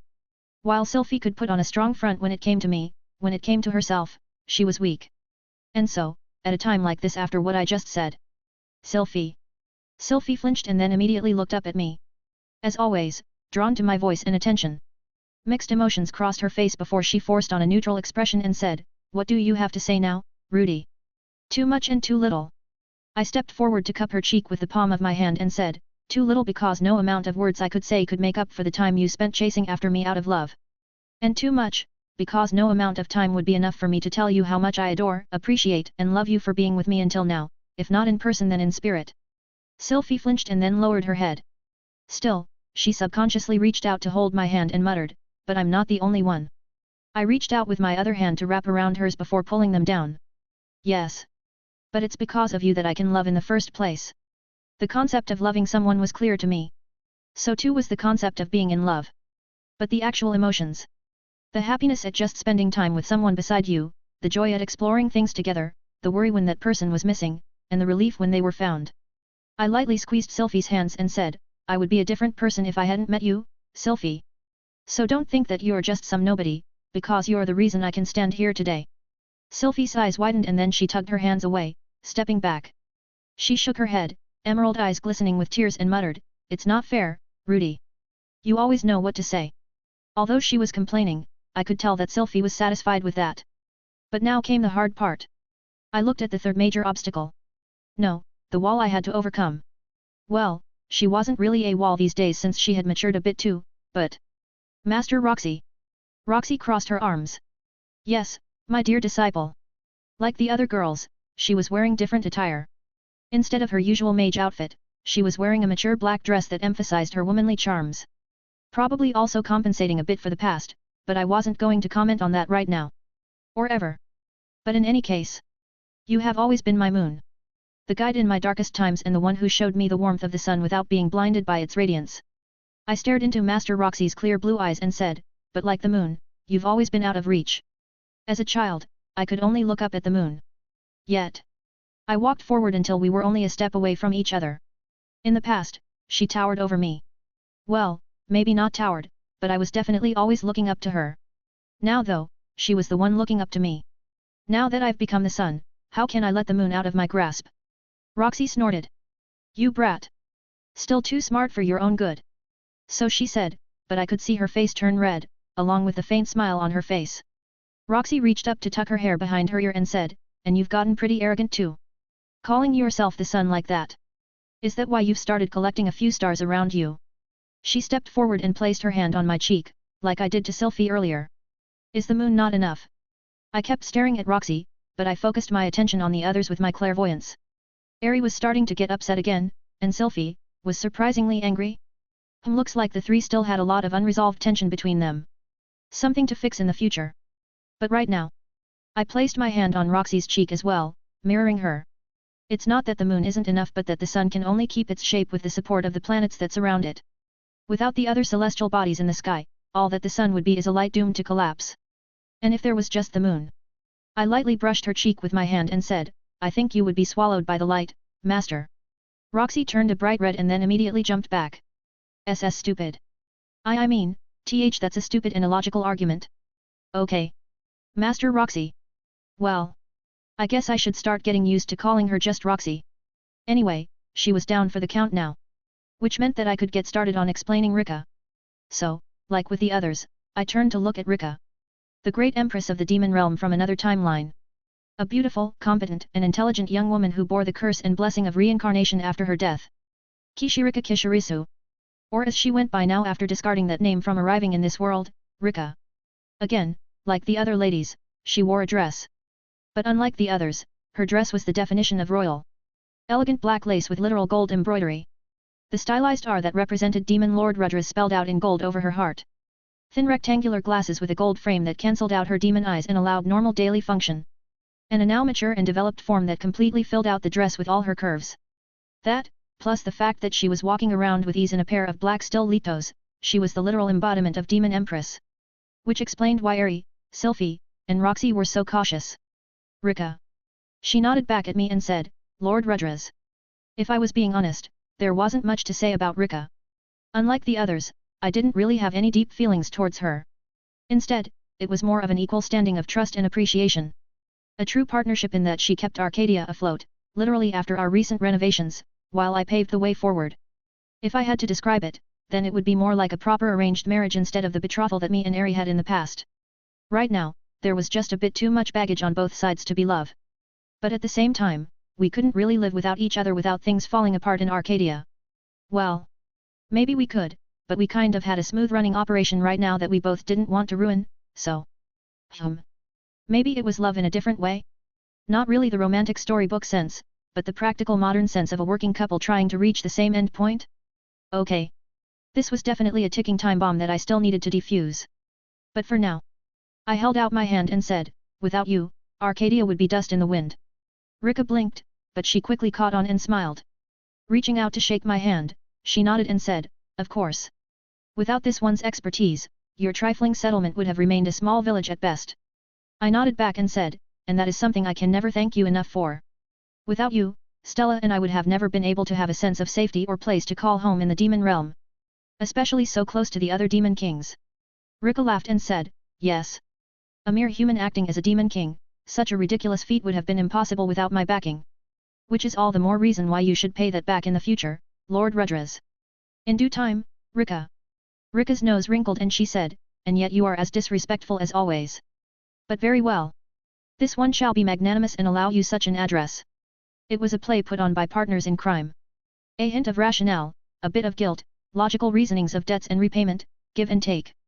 That, plus the critical hit from my little monologues earlier meant that Eri, Sylphie, and Roxy were buying it. Or at least, that ticking time bomb wouldn't go off right here. I had a feeling that would change without some direct intervention shortly after the wedding night with Eri, but that was a problem for future me. Hopefully after I figured out where Mom and Mama Lily were to dig me out of this mess I landed myself in. But for now. I let go of Rika's hand and then turned back to Eri. Glancing at Rika one more time, I said, I'll discuss the particulars of Arcadia's future in a short while. Right now, I would prefer to focus on the ones dearest to me, so. Rika waved her hand and said, yes, yes. This one we'll discuss with Ruchard and that Pierre before sending you a memo later. Appreciate it. I turned away from her and walked back toward Eri, Sylphie, and Roxy. In my clairvoyance, I saw Rika turn around and walk towards Ruchard and Pierre. And like that, the triple threat was concluded, game, set, and match. SNG. That smooth son of a bitch. Paul stared at Rudy with awe in his eyes before saying, I can't believe he solved that mess just like that. Stella gave her father a sidelong glance and said, I'm telling Mom when I see her. Mama Lily too. Paul looked at Stella and proudly stuck out his chest. Go ahead. I'm the bitch, so I've got nothing to hide. Stella gave her father a blank stare before shaking her head and walking away. Idiots. This entire family consists of nothing but idiots. Those love-struck women who were calmed down by just a few cheesy words by Ai-chan. Her father who was supposed to be a mature adult but acted like a bachelor even though he was a father of 4 children. Her newly met Uncle Philip who apparently thought it was a good idea to go along with the plan to marry off Ai-chan to give just cause to invade the Nodo's family, somehow. Her eldest sister Norn who hid herself away furiously training since she thought that people wouldn't care about her unless she did. Her elder sister Aisha who was getting shocked by everything ever since they came into town. Her niece Yas who was working and flipping through documents even though this was a party. Her other niece Ena who was avoiding Cliff even though she clearly liked him. Her nephew Roland who was wearing a full suit of armor and doing his best to pretend to be a guard to avoid interacting with anyone. Her Aunt Therese who had showed up midway in the party and immediately stuck to Maiko, fussing over her hair, dress, and weight. And then there was her. Stella, who was the youngest child in this family who was stuck here watching all this nonsense when she could be inside tinkering with magic circles and more fun stuff. She sighed and then walked over to grab some pizza from a nearby table. Hopefully that Mom and Mama Lily that Ai-chan kept talking about would be normal. From the sound of things, they had been the anchors keeping everything in place until that Whitey or whatever scattered everyone to the wind. It would be really nice if they were here. Stella could use some normal people in her life for. Whoosh. Once. Stella blinked and looked around. It was the same courtyard where the party had been happening. But it also wasn't. A fluffy white dog sitting in the corner that looked a lot like Leo. A moving tree. That was definitely a moving tree. And was that an armadillo? What the heck was going on? A sleepy female voice echoed from behind Stella. Stella quickly turned around, instinctively holding up her pizza slice. Stay away. I'm armed. A mini zenith? Am I still sleeping? Stella blinked, just as confused as the person who just spoke. A young girl just a bit taller than Stella. One with blue hair tied in twin braids, covered by a big floppy pointed hat. A mini Miss Roxy. 167 When you wish upon a star eye. A tense silence hung in the air. One only broken when a glob of cheese from Stella's pizza slice fell to the ground. Plop. Stella flinched and then shoved the pizzy slice into her mouth, finishing it as fast as she could. After that, she pointed at the mini Roxy and said, who are you? And why are you in my house? The mini Roxy tilted her head and looked at Stella with a blank stare. And then a wave of light blue mana swept out from the mini Roxy. Stella panicked and jumped back, swinging her arm around. Wada. Help. A veil of water emerged in front of Stella before erupting, breaking the wave of light blue mana apart. The water froze before hitting the ground and then turned into a flurry of snowflakes. Right after that, Wada emerged, floating in front of Stella. I'm here, Stella. Stella ducked behind Wada, her face red with embarrassment. Okay, so she had panicked a little bit. But this time she managed to not over-panic and yell for Unai-chan again. That was progress. Pillars of fire erupted around Stella before a short figure walked out. Fai crossed her arms and quickly moved to stand in front of Stella. I'm here too. Immediately after that, a gust of wind spread, scattering the sparks left over from Fai's appearance. With it, wind appeared on top of Stella's head. But unlike her usual tired and nonchalant self, she was standing upright with sharp eyes scanning the surroundings. But that wasn't the last person to appear at Stella's side. Woof. A splash of white light appeared at Stella's side before a white puppy jumped out. I'll protect Stella as well. Leo. Seeing everyone around, Stella calmed down a bit. She still didn't know what was going on, but she wasn't super worried now. Her elemental friends might be a bit goofy and playful, but they were strong too. So Stella began to regain a bit of her composure. And then she realized that she had pizza sauce smeared all over her mouth. Stella blushed and quickly wiped it off with her sleeve before standing tall and looking at the mini Roxy. The mini Roxy didn't say anything, but her eyes were wide in surprise. Stella let out a smug smile and stuck out her chest a bit. That's right. You think you can just try and sneak attack me like that? Get re. A giant white blur surged forward from the side. Stella instinctively stepped back out of fear and started to fall. Before she could though, a gentle breeze pushed her back forwards. At that time, wind flew down from Stella's head and got bigger, turning into a young woman around the same height as Rudy. She immediately pulled Stella close while narrowing her eyes at the blur of white light. Said blur of white light stopped in front of the mini Roxy, taking a protective stance just like the other spirits. After it did, the white light faded a bit to reveal a large white dog. No, it looked more like a large white wolf. That bigger Leo that Stella saw earlier.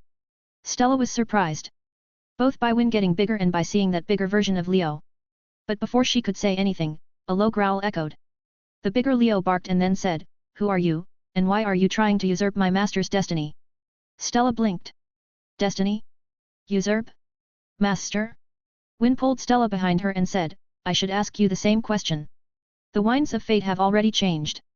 Ships sailing in its course should not attempt to turn against it. Wada nodded. Yeah. Stella's the hero already. Fai nodded too and said, That's right. And you'll be in big trouble if you don't send her back right now. Leo barked and said, Woof. Yeah. Master Rudy will beat you all up if you don't. Okay. Stella had a lot of questions to ask Win. But before that, they had to solve this mess and figure out what was going on. Looking around, Stella could see that while the place looked similar, it wasn't exactly the same as where the party had been taking place. First of all the decorations were gone, as well as the people. Not to mention the fact that there was that weird armadillo and tree thing that she definitely didn't recognize. Second of all, it was structured a bit differently too. There was a small flower bed in the corner that she didn't recognize. The mansion looked a bit different too. A bit more worn down and less shiny than Unai-chan would have kept it. But most importantly there was that mini Roxy who kept staring at Stella. It definitely wasn't Miss Roxy.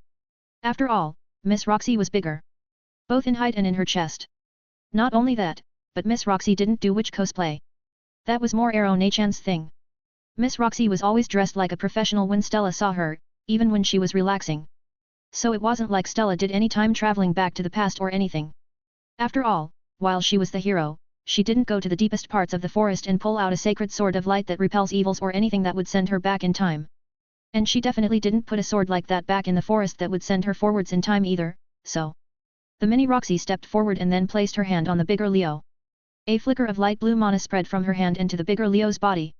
Stella frowned and slowly placed her hand on her necklace in case something happened. It was embarrassing to rely on Ai-chan so much, but a situation like this was a real emergency, right? So. The bigger Leo tilted his head and then sighed. Well, sighed as much as a dog could sigh. After that, he stepped aside. And when he did, the mini Roxy started stepping forward. Stella flinched and held out her free hand. Don't get closer. Even if you look like Miss Roxy, I won't hold back if you try to hurt me. And I don't know how you kidnapped me, but... Are you Aunt Stella? Stella blinked. Aunt Stella? Wait. Wada froze and then spun around to look at Stella. Fai gasped and did the same thing. Leo growled. Win frowned and kept a firm hold of Stella, looking into the distance at something as she did. And as for Stella herself. Stella lowered her hand and then squinted her eyes, carefully studying the mini Roxy's face. The light blue hair, the blue eyes, the face, the mini Roxy definitely looked like Miss Roxy. But now that Stella was taking a closer look, the color of the hair was a bit off. More green than blue. The eyes were greener too. And then the bangs weren't the M-shaped ones that Miss Roxy liked wearing. Instead, they were parted in the middle like how Ai-chan when he was trying to be super pompous and formal. Not only that, but the shape of her eyes and her mouth. The mini Roxy smiled and then said, Zenith and Lilia will be happy to see you. She paused and said, but Lily will be mad that her hard work is useless now. Zenith? Lilia? Wait. Wait. If it's like that. And if everything was what Stella was thinking was happening. Stella reached up to pull her hair and said, did I accidentally become the girl who leapt through time? RNG. I paused in the middle of talking to Orsted and Pierre. Something felt off. I frowned and then took a quick look around. The party was in full swing. Eri, Sylphie, and Roxy were hanging out together and having a good time over some wine. Potential issues there later, but that was a later issue. Dad was hanging out with Philip, Laws, and Roland, chatting over some beer. Another potential issue, but again, later problem. Aunt Therese was hanging out with Maiko, Norn, and Aisha and looked to be telling stories about Mom. Definitely wasn't her. Wait. Where was Stella? Is something the matter, Rudy? Orsted frowned and swept his gaze across the surroundings. Do you sense something? I didn't immediately respond and instead used my clairvoyance to check. Not in the house, not in the city. And expanding it a bit, I didn't see Stella in the country as well. She also wasn't back at Arcadia. But I could still clearly sense her necklace. And there weren't any alarms triggering that said she was in danger. But I'm not sure. I looked back at Orsted and said, I don't see being WS presence anywhere and nothing's weird. But Stella's gone. Orsted blinked. Are you certain she simply isn't in the house? I'm sure. I glanced over at Pierre and said, do you see her anywhere? Or see anything odd? Pierre frowned and took a look around and shook his head. No. But... He hesitated. But what? Pierre looked at me and then said, it's possible that magic god Laplace intervened? If he noticed that Stella was still alive wait. Rudy. I paused in the middle of brute forcing a teleport spell to Stella's location. What? See, calm down. Pierre held up his hands and said, if it's really magic god Laplace, Stella will be perfectly safe. But if you show up in front of him, there might be an anomaly that... Onii-chan. A faint voice in my head. Stella calling out my name, but fainter than it had ever been before. Like she was somewhere I almost couldn't reach. I held out my hand and drew my god-slaying sword that I used whenever Stella called out for me. Seeing that, Orsted's eyes narrowed and he moved to my side. Like me, he reached out and drew a sword as well. A gleaming white katana that radiated divinity. He quickly moved to my side and said, I will help. Did Dad's father instincts finally kick in? Before I could even start to move to tear apart space and time to reach Stella, he appeared at my side with his own sword drawn and said, I'm coming too, kid. Pierre sighed and said, this is a terrible fight first, talk later. I swung my sword. The surroundings shattered like glass. Immediately after, I jumped through the fracture that opened up. At the same time, Orsted, Dad, and Pierre jumped through as well. At least, they tried. In the corner of my eyes, I saw Orsted and Pierre hit an invisible wall and bounce back. But before I could think about why that happened, we arrived. I immediately spread out my mana to lock the surrounding space and raised my sword. As always, I added on a little extra flair and opened my mouth to start the usual Demon Lord speech to buy time to analyze the situation. And then I noticed the surroundings. And the people in front of me. Stella, awkwardly looking to the side with a face turned red from embarrassment. A young woman who looked similar to Roxy when she used to teach me, except that her hair was more green than blue and she had her bangs parted like how I liked parting them. A young woman who looked really similar to Roxy when she used to teach me, complete with the M-bangs and braided twin tails. Except, like the first young woman, she had greener hair. A young woman who looked exactly like Roxy when she used to teach me. A woman who looked like Sylphie, except that she had less muscle mass, a smaller chest, and red eyes instead of green. And then two women who I had planned to start searching for the moment the party was over. Mom and Mama Lily. I blinked, processing the situation. And then a loud crash echoed from beside me, followed immediately after by Dad's loud cursing. Fuck, shit, bitch. Gah. Dad scrambled on the ground and said, let me know beforehand that the landing's going to be rough, kid. He brushed himself off and stood up, taking a look around. I get being in a rush, but... He suddenly cut off his words. I didn't blame him. Mom let out a wide smile and said, why hubby? It's nice to see you again too. Mama Lily nodded and said, yes. What a pleasant surprise. However, the two stepped forward, placing a hand on each of Stella's shoulder. Stella flinched and looked at me before mouthing sorry Ani-chan. Wait. What was she apologizing for? Dad got up and said, haha. Why yet?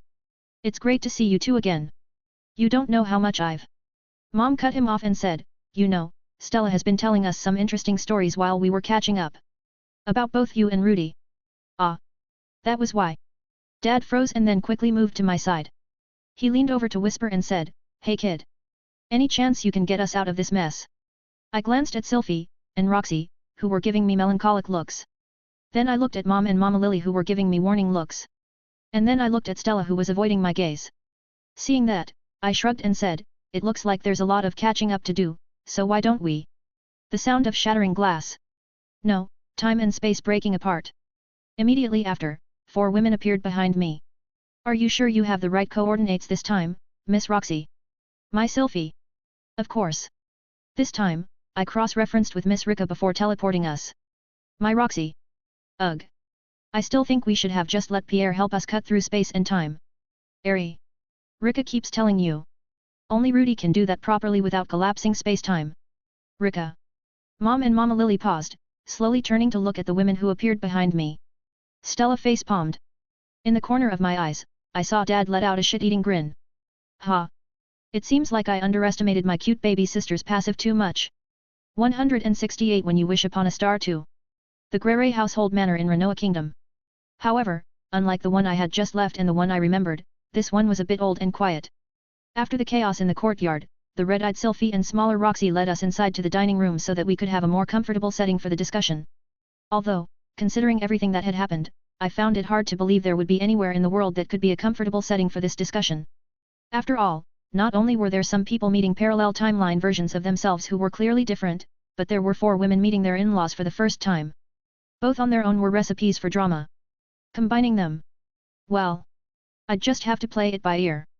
And the first step to playing it by ear was assessing the situation. And the situation right now. The red-eyed Sylphie, smaller Roxy, and the 2 young women who looked a lot like Roxy sat on one side of the table next to Mom and Mama Lily. Stella was there too, captured in Mom's arms and experiencing firsthand the hug monster that Norn used to be so scared of. Fortunately for her, Stella was bigger so she could squirm around for proper breathing room. On the other side of the table, there was me, Dad, and my 4 lovely ladies. Specifically, there was me in the middle, Airy and Rika on my right, and Sylphie and Roxy on my left sitting across from the other Sylphie and Roxy. Dad was shoved on the far end to my right, sitting directly in front of Mom and Mama Lily. Now, I would be lying if I said that I didn't expect this would happen at some point.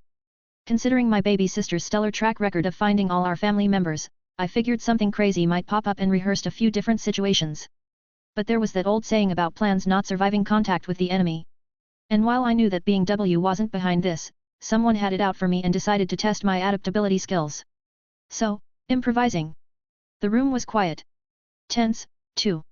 Since it happened so quickly and abruptly, the other Sylphie and Roxy didn't have time to prepare any refreshments.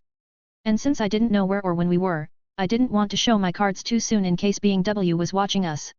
But at this rate, we'd be here all day. And since I didn't know if time marched on in tandem or if I had infinite time to get back to when we were, I decided to get the ball rolling. I smiled at Mom and Mama Lily and said, I'm glad to see that you two are safe. Mom smiled and said, of course we're safe.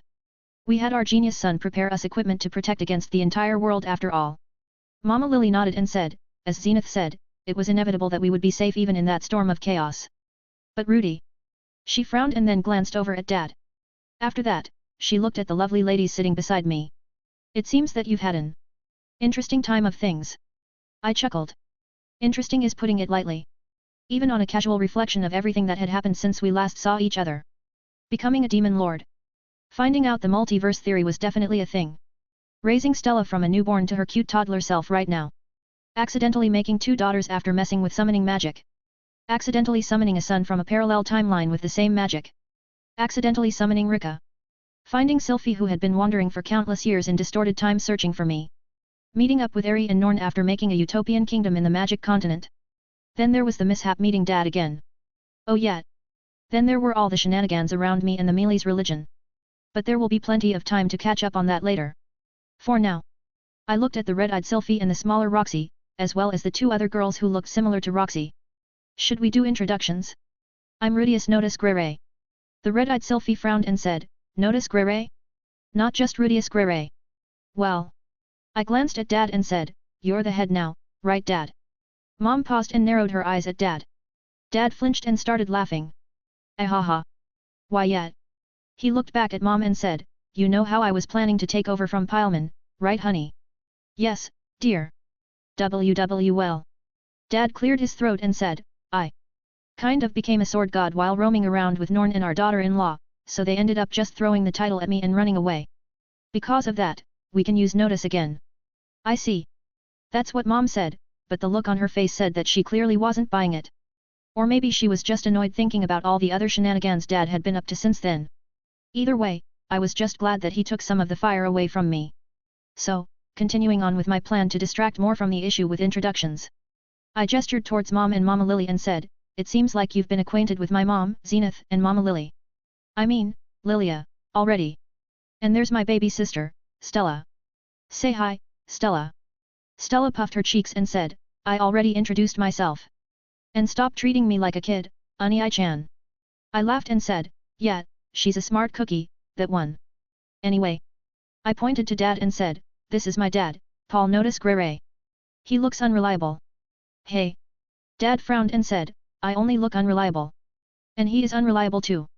Well, about half the time. The other half the time he's alright.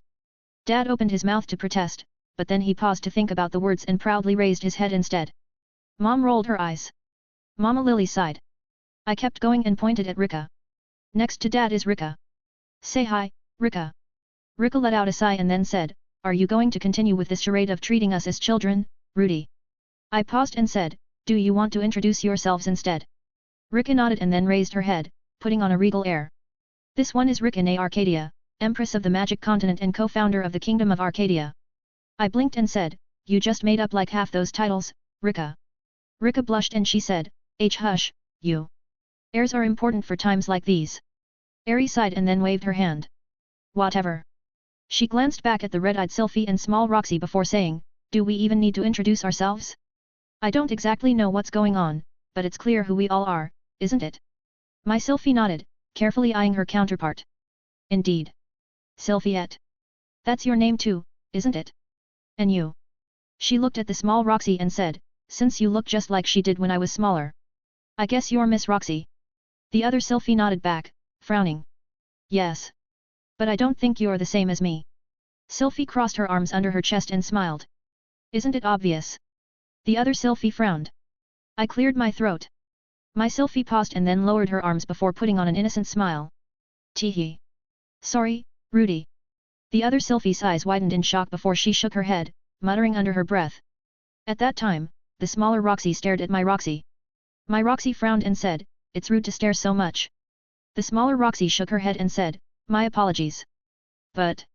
Her eyes looked up to my Roxy's chest, then scanned her body, as if doing some mental calculations. Are you truly a Roxy Megardia? No. My Roxy shook her head and smiled. I am Roxy Grere. Aerie slammed her hand against the table and said, "Hey! Not yet. You have to wait in line, Roxy." Roxy frowned and said, "It's an inevitable occurrence. Besides." She pointed at the smaller Roxy as well as the other young women that looked like her. "As you can see, Rudy has already chosen me in one universe." Aerie's face turned red and she narrowed her eyes. Things were clearly getting off track, so I cleared my throat and said, "It looks like most of us know each other, but I don't think I know those two young ladies." One of the young women, girls? No, they looked young, but they felt older.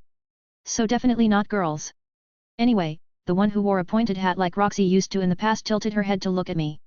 And when she did, a wave of light blue mana flew out towards me. Everyone on my side immediately went on guard, but I waved them down. When the mana touched me, a calm and young female voice echoed in my head. "Can you hear me?" I blinked and said, "Hey. So that's how telepathy works." The other Roxy's eyes widened. "You can hear Lara?" I frowned. "Can't you?" "No." She slowly shook her head and said, "I can't." "Okay." I clapped my hands together and said, "We're clearly going to be here all day at this rate if we keep cherry-picking things. So. Let's do this one last time. My name is Rudius Notus Grere and for the last 10 years I've been trying to defeat this guy calling himself Hitagami. PNG. I cannot believe it." Zenith shook her head and paced around the room. "Rudy. Our cute little Rudy. The Rudy who we thought would be smart enough to not be like his father and live a proper life." She paused and then glared at Paul. "How could he turn out to be a worse womanizer than you?" Lilia nodded, staring at Paul with cold eyes. "Indeed. And more shameless and arrogant as well." Paul held up his hands and said, To be fair, it's not my fault. Rudy went through puberty on his own, okay? If anything, blame the Grere blood." Zenith nodded. "I will. And I do." She paused and then let out a deep sigh. "Although I suppose it's a small comfort that it wasn't as bad as in this world." A guest room in the Grere household manor. One that used to belong to that world's Zenith before she passed away, and one that both Zenith and Lilia had been using since they arrived. There, Paul, Lilia, and Zenith were having a private discussion while Rudy and the others hashed things out themselves. Paul pulled over a chair and sat down while staring at his wives. "So how bad was the Rudy in this world anyway?" I noticed that the other Sylphie and Roxy looked a bit shocked when he started talking, so I guess it's a big difference. Lilia nodded. "Indeed." She put on a wry smile and said, "It seems that this world's Rudy looked up to you a great deal, Paul." Paul's eyes lit up and he said, "Great. That means there's at least one timeline where I'm a great example, right?" Zenith was quiet. Paul blinked and then said, Alright. Only because you lost a lot." Zenith looked at Paul and said, "Ourselves in this world weren't as lucky as we were." "Hey." Paul blinked and said, "What do you mean?" Zenith sighed and said, "I guess it'll be better to show you. It was for us, at least. RNG. Azura Kingdoms. It was a book with a story that I mostly knew. He was born in K407 at Buena village in the Fido country of the Azura Kingdom to Paul Grere and Zenith Grere. He was a genius who could use intermediate-level magic when he was 3 and was tutored by Roxy Megardia after his parents discovered that talent. Moving to the Boreas household to become Eris' private tutor. Returning home only to encounter the teleport incident. A journey across the magic continent, becoming famous as an adventurer to search for his family. Moving to Renoa Kingdom and marrying Sylphie, who had been serving as Princess Ariel's guard. Losing his father in exchange for rescuing his mother who had been trapped in the infamous teleport labyrinth in the Begarit continent after facing a monetite hydra. The story up until then was something that I knew very well. Rudius. That is, the older Rudius. Although he had rushed through most of it, the info in the book mostly lined up with what that guy told me about his life up until Dad's death. After that though. Fighting Orsted, joining his side as a subordinate. Marrying Arino, Eris Boreas Grere. Establishing a mercenary group, fighting a defensive battle of the Chiron Kingdom, propping Cliff up as an official in the Meles Church, then becoming the 7th rank of the 7 great world powers. And finally, dying in K481 after passing away from old age. I closed my eyes and sighed. You were more desperate than I was, hey, Rudius Grere. I didn't intend to come here, but since we were in this timeline, I thought I'd do a bit of scouting to see if there was anything helpful before we headed back. After all, if Mom and Mama Lily ended up here, there should be some reason to it. Some connection that led us to this point. And after reading the book, I understood. It was a quiet cemetery. Round gravestones lined up end to end. And in front of me, there was a well-maintained tombstone. Although it was old and the stone was chipped and worn by age, the names could still be read. Paul Grere. A familiar name. And beneath it, 2 more names I recognized. Zenith Grere and Lilia Grere. Dad, Mom, and Mama Lily. In this world, they had been torn apart. But at least in death, they could be together here at rest. But there was one person buried here as well whose name wasn't written on the tombstone. I closed the biography that I bought and chucked it in my inventory before turning my attention to the grave. Decades had passed since the people here were buried. As a result, there shouldn't be any traces left of mana. Even the residual amount left in the corpses should have long faded. But there was something here after all this time.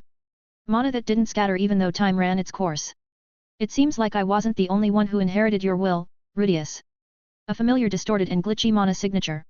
One that didn't belong and seemed to constantly be on the verge of flickering out. It was just a trace now, but it was a trace that stood out in a place that had nothing but ambient mana. Seeing it, I sighed and bowed my head. You were an edgelord and a jerk, but I guess you helped me out a few times so I'll thank you. Kinda wish you'd have helped me out as much as the Rudy here, but I won't complain too much. After all, you two were the same person at one point. So you're here, hey, kid. Dad's voice echoed from behind me. Shortly after, he walked over and came to a stop at my side, looking at the tombstone. Seeing it, he frowned and said, "It's still weird to think that I'm buried down there with Zenny and Lily." I raised my head and said, "That's wrong." "Oh yeah?" Dad laughed and said, "What? Are you gonna say we're not your parents now that you've grown up, kid?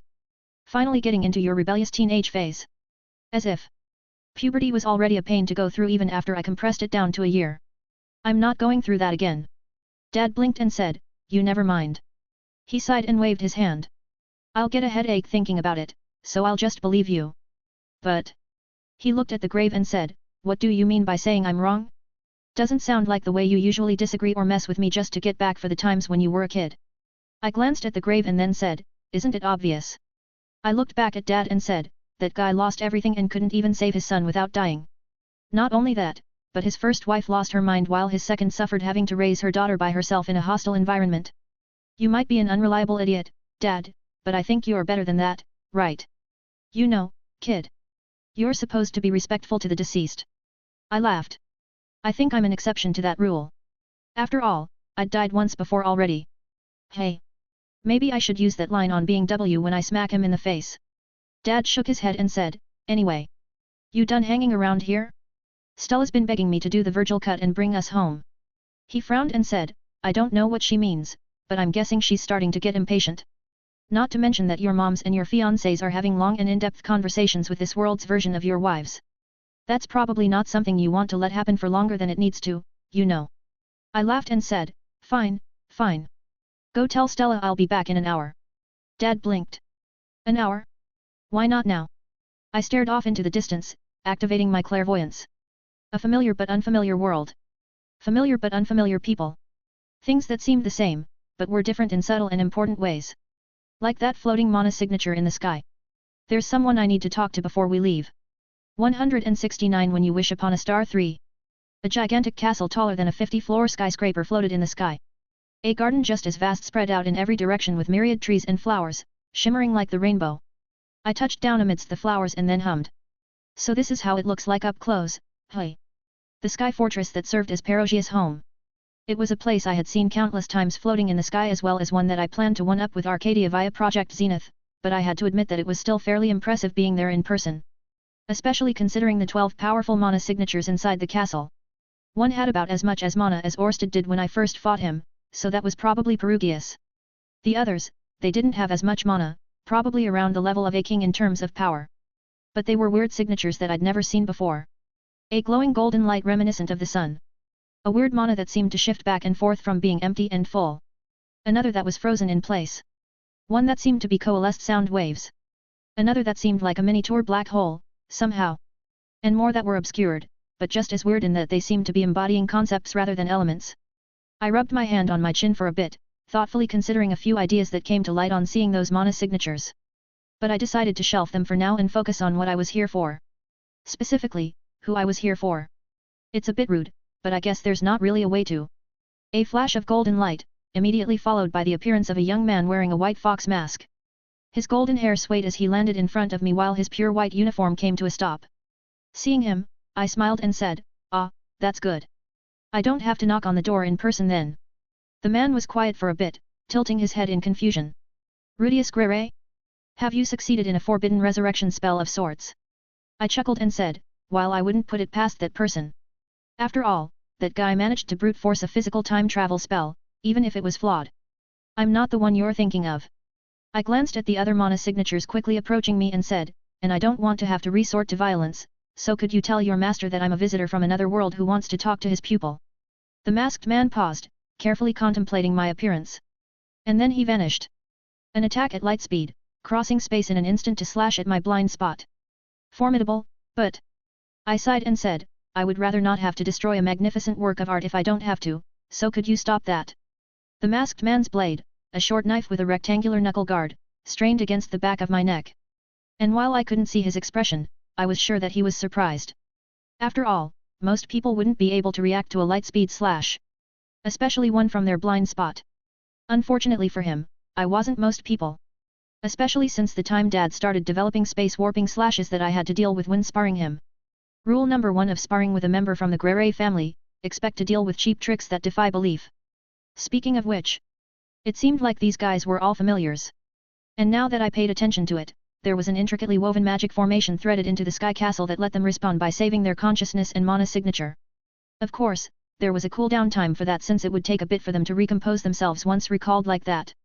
But since he was being annoying, and since I was on a tight schedule, I reached out towards the magic formation and tugged on a thread of mana. In an instant, the 11 weird mana signatures were dispersed, pulled back into the larger mana formation.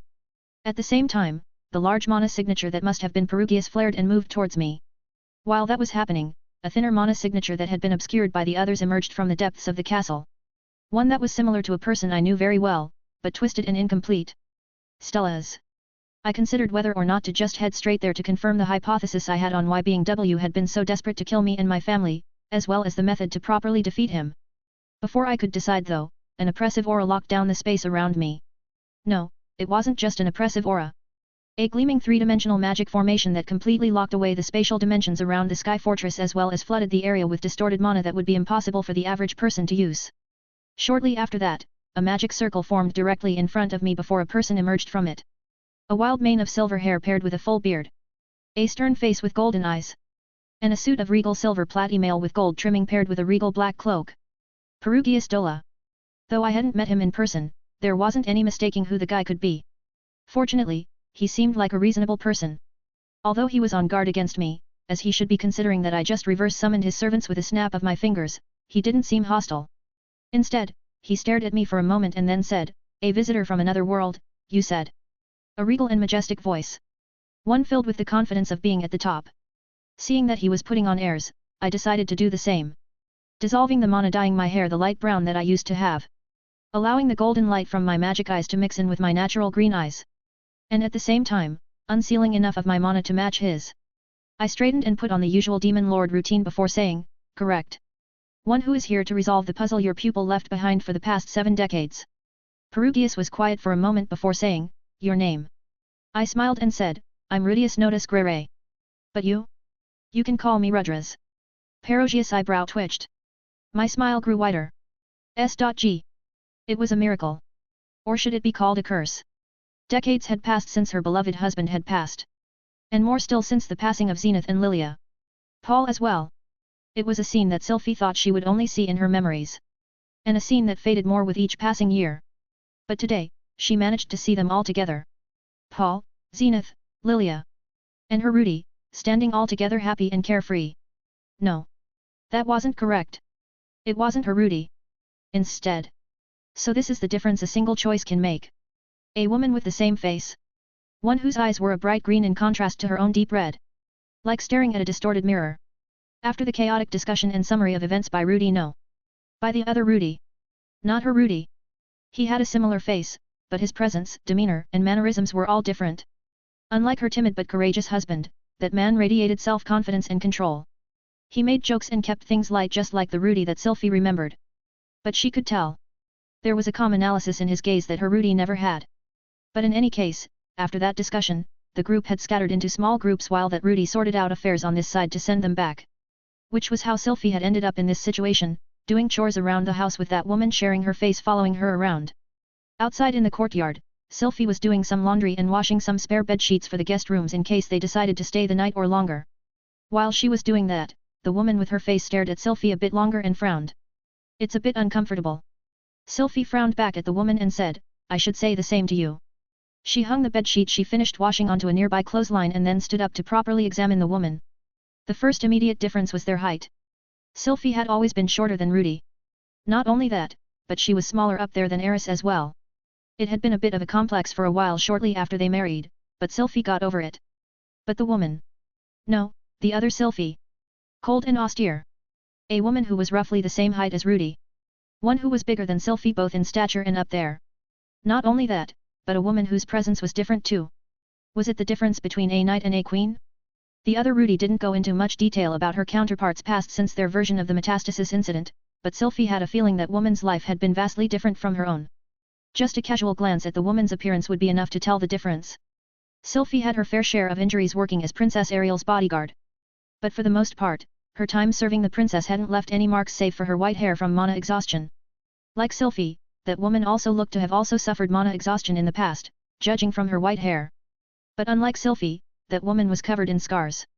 And scars that could be easily seen considering that she wore a sleeveless blue dress with a low-cut top. Faint lines across her arms, some thin, others large and jagged.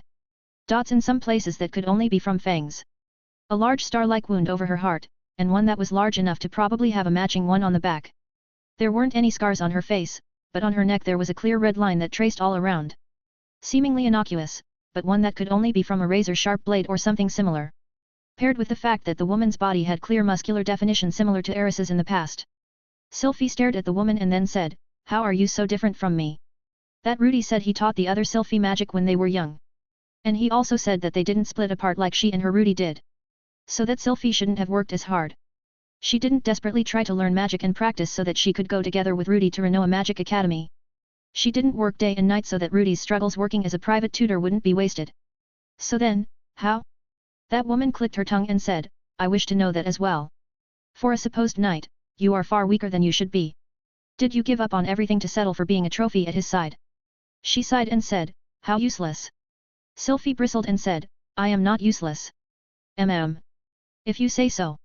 That woman glanced at the pile of laundry and then snapped her fingers. A rush of warm wind and light. Shortly after, the laundry flew up and started sorting themselves in the air before landing in a neat pile, freshly laundered.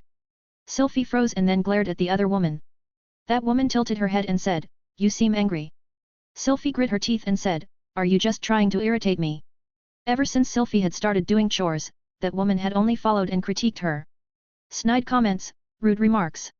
And then to have the nerve to ask if Sylvie was angry. No. Calm down, Sylvie. You're a grown woman. Judging from how old Rudy seemed to be and the fact that Zenith, Lilia, and Paul are still young, that woman must still be young too. Be the more mature person. Just like you've always been. That woman placed a hand over her chest and muttered, "Was I this immature?" Sylvie growled and swung her arm, sending a blast of water towards that woman's face. That woman didn't react. And the moment the water got near, it froze and shattered into crystal dust. Seeing that, the woman shook her head and said, "I guess I should apologize. Rudy will be mad if he thinks I started a fight for no reason." Sylvie narrowed her eyes and said, "So you have a reason to start a fight after all?" "No. It's just..." The woman waved her hand a bit, trying to articulate her words. And then she said, "I'm trying to figure out why Roland's mother would settle for being a simple housewife. He mentioned that his mother was more of a stay-at-home mother, but I didn't think she was this weak. Especially considering the powerful opponents that Rudy faces." She paused. "Or faced, I suppose considering this is the future." "A future?" "Something along those lines." Sylvie crossed her arms and said, "Weak this, weak that." She clenched her hand against her arm and said, "Do you think I had a choice? If I had the chance, of course I would stand by Rudy's side. But I couldn't." "But you could." That woman tilted her head and stared at Sylvie, as if trying to peer into her soul. "I can see it. You definitely have the same mana that I do, but it looks like you never trained it properly." Sylvie narrowed her eyes. Seeing that, the woman sighed and held up her hands. "I'm sorry. I really don't mean to fight or make you mad. It's just, strange." She paused and then muttered, "And I'm a bit jealous." "Yeah." Sylvie blinked and said, "Jealous? Of me?" That woman had everything Sylvie had wanted to have when Rudy was still alive. The height, the breasts, the ability. Sylvie was sure that if her Rudy was alive and met that woman, he would have fallen for her in no time. And he definitely would have made the first move too. That woman wouldn't have had to resort to tricks to make him remember and fall in love like Sylvie had. But, that woman said she was jealous? A cold wind blew past before an ice chair formed behind that woman. She took a seat and then stared into Sylphie's eyes before saying, "You're lucky. Roland." She paused and then said, "I guess his real name is Sieg." Sylphie's eyes widened and she said, "You know my son?" That woman. No. The other Sylphie waved her hand and formed another ice chair. But unlike the pure crystal chair she sat on, this chair had a fluffy white cushion that seemed like a cloud. Sylphie tilted her head. The other Sylphie shook her head and said, "Let's start over." She smiled and said, "My name is Sylphiette Grere. It might be a bit confusing, so you can call me Phi. Would you please take a seat so we can talk?" Sylphie frowned. She couldn't forget all the barbs and remarks that woman had said, but she seemed to be sincere about this. And Sylphie was definitely the more mature woman, so she decided to set that aside. Taking the chair, Sylphie dragged it closer to Phi and sat down. And then she instantly jumped up in surprise at feeling her bottom drenched in water. Sylphie narrowed her eyes.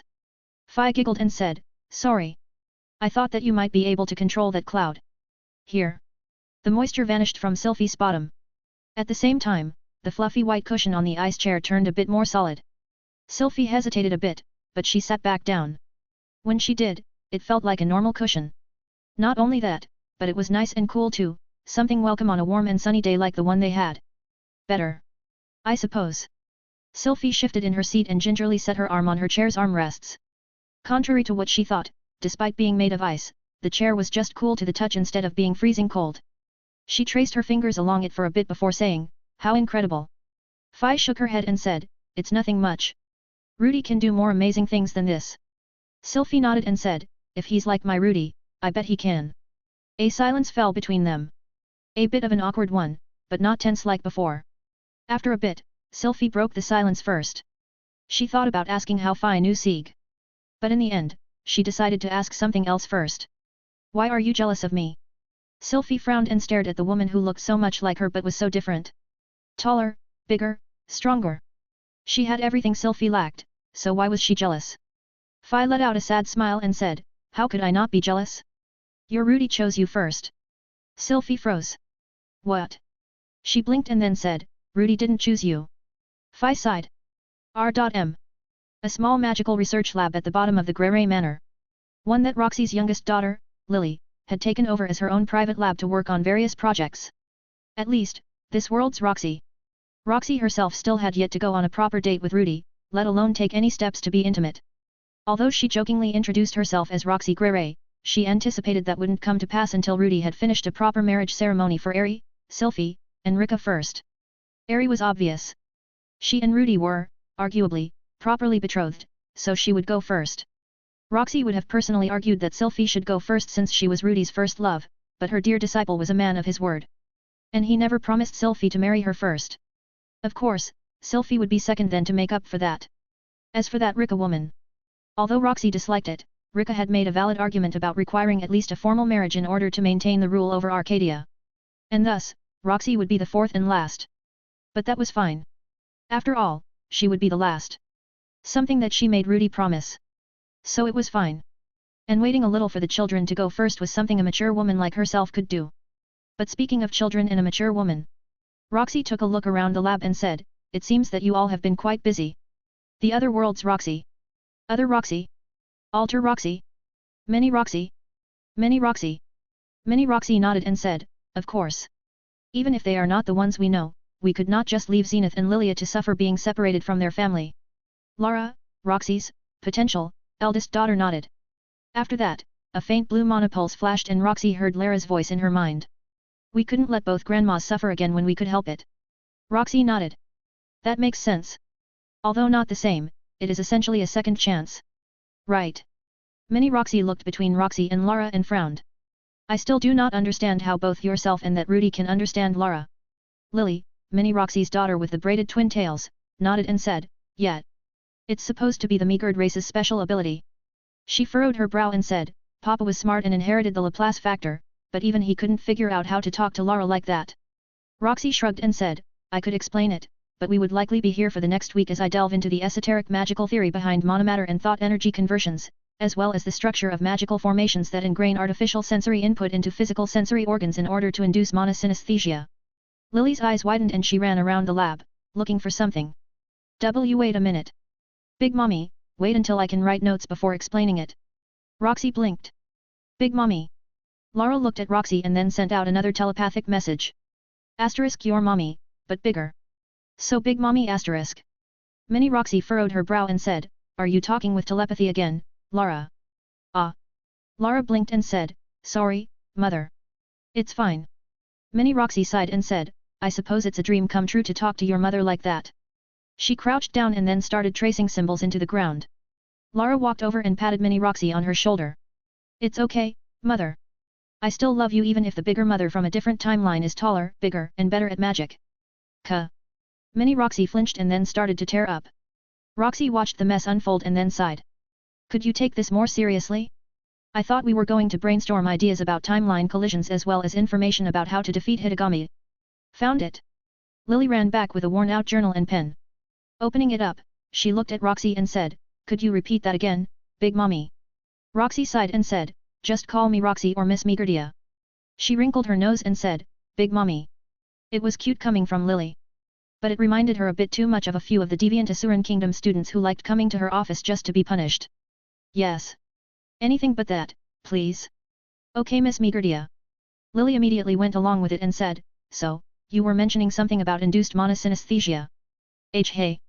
Lara hooked the back of Lily's shirt with her staff and started walking out the room. What are you doing, big sis? Let me go. You can ask later. Let mother and big mother talk first. But the research. The innovation. This is the first time in history we can learn about magical innovations from another timeline. Imagine the progress. The magic and magic items we could make. Lara dragged Lily away and said, that doesn't mean anything if the bad guy wins. So go calm down first. But I don't wanna MMPH. Lara waved while dragging Lily away and said, we will be back in a bit after my little sister has calmed down. Until then, please take your time to know each other, mothers. And then it was just Roxy and Mini Roxy together in the lab. Roxy blinked and looked at Mini Roxy. Those two definitely do not take after me, and I highly doubt that any children of Rudy's would act like that. She frowned and said, just how different was your Rudy? Mini Roxy pulled over a stool and sighed. They definitely inherited their father's mischievous streak and personality. Roxy flicked her wrist, causing a silver blob to fly out from her sleeve. It rippled for a bit before coalescing into a squishy silver chair. Mini Roxy tilted her head, staring at the silver chair. Is that an elemental? Roxy sat down and then nodded. That's correct. Mercy, say hello. The chair rippled for a bit before a silver tendril popped out. It stretched in the air a bit and then formed into a sign. That sign rippled again and then words started to appear. Hello Mini Master Roxy. I'm Mercy, the Metal Spirit Lord. Nice to meet you. Mini Roxy blinked and then said, Metal Spirit Lord. Roxy waved her hand. It's a long story. But in any case. She crossed her legs and said, before we discuss about being W. Or Hitagami as he calls himself, we should clarify the differences in our worlds. Specifically, beginning with Rudy. Mini Roxy nodded. I agree. But before then, if you do not mind me asking. Yes. Mini Roxy frowned and then said, how did you get bigger? Magic. I am asking seriously. Roxy blinked and said, and I am replying seriously. Healing magic can be used to induce growth if applied with a proper vision in mind and meticulous targeting. Of course, it does not work overnight.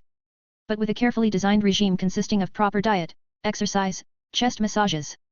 You seem confused. Mini Roxy slowly nodded. I see. She sighed and then said, Rudy must have been even more ridiculous in your world than here.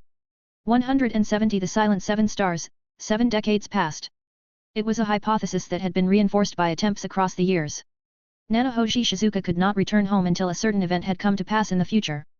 Since the time she last saw Rudius, Perugius and his familiars had worked in tandem with her leftover research to attempt to resolve the issue preventing her teleportation device from operating.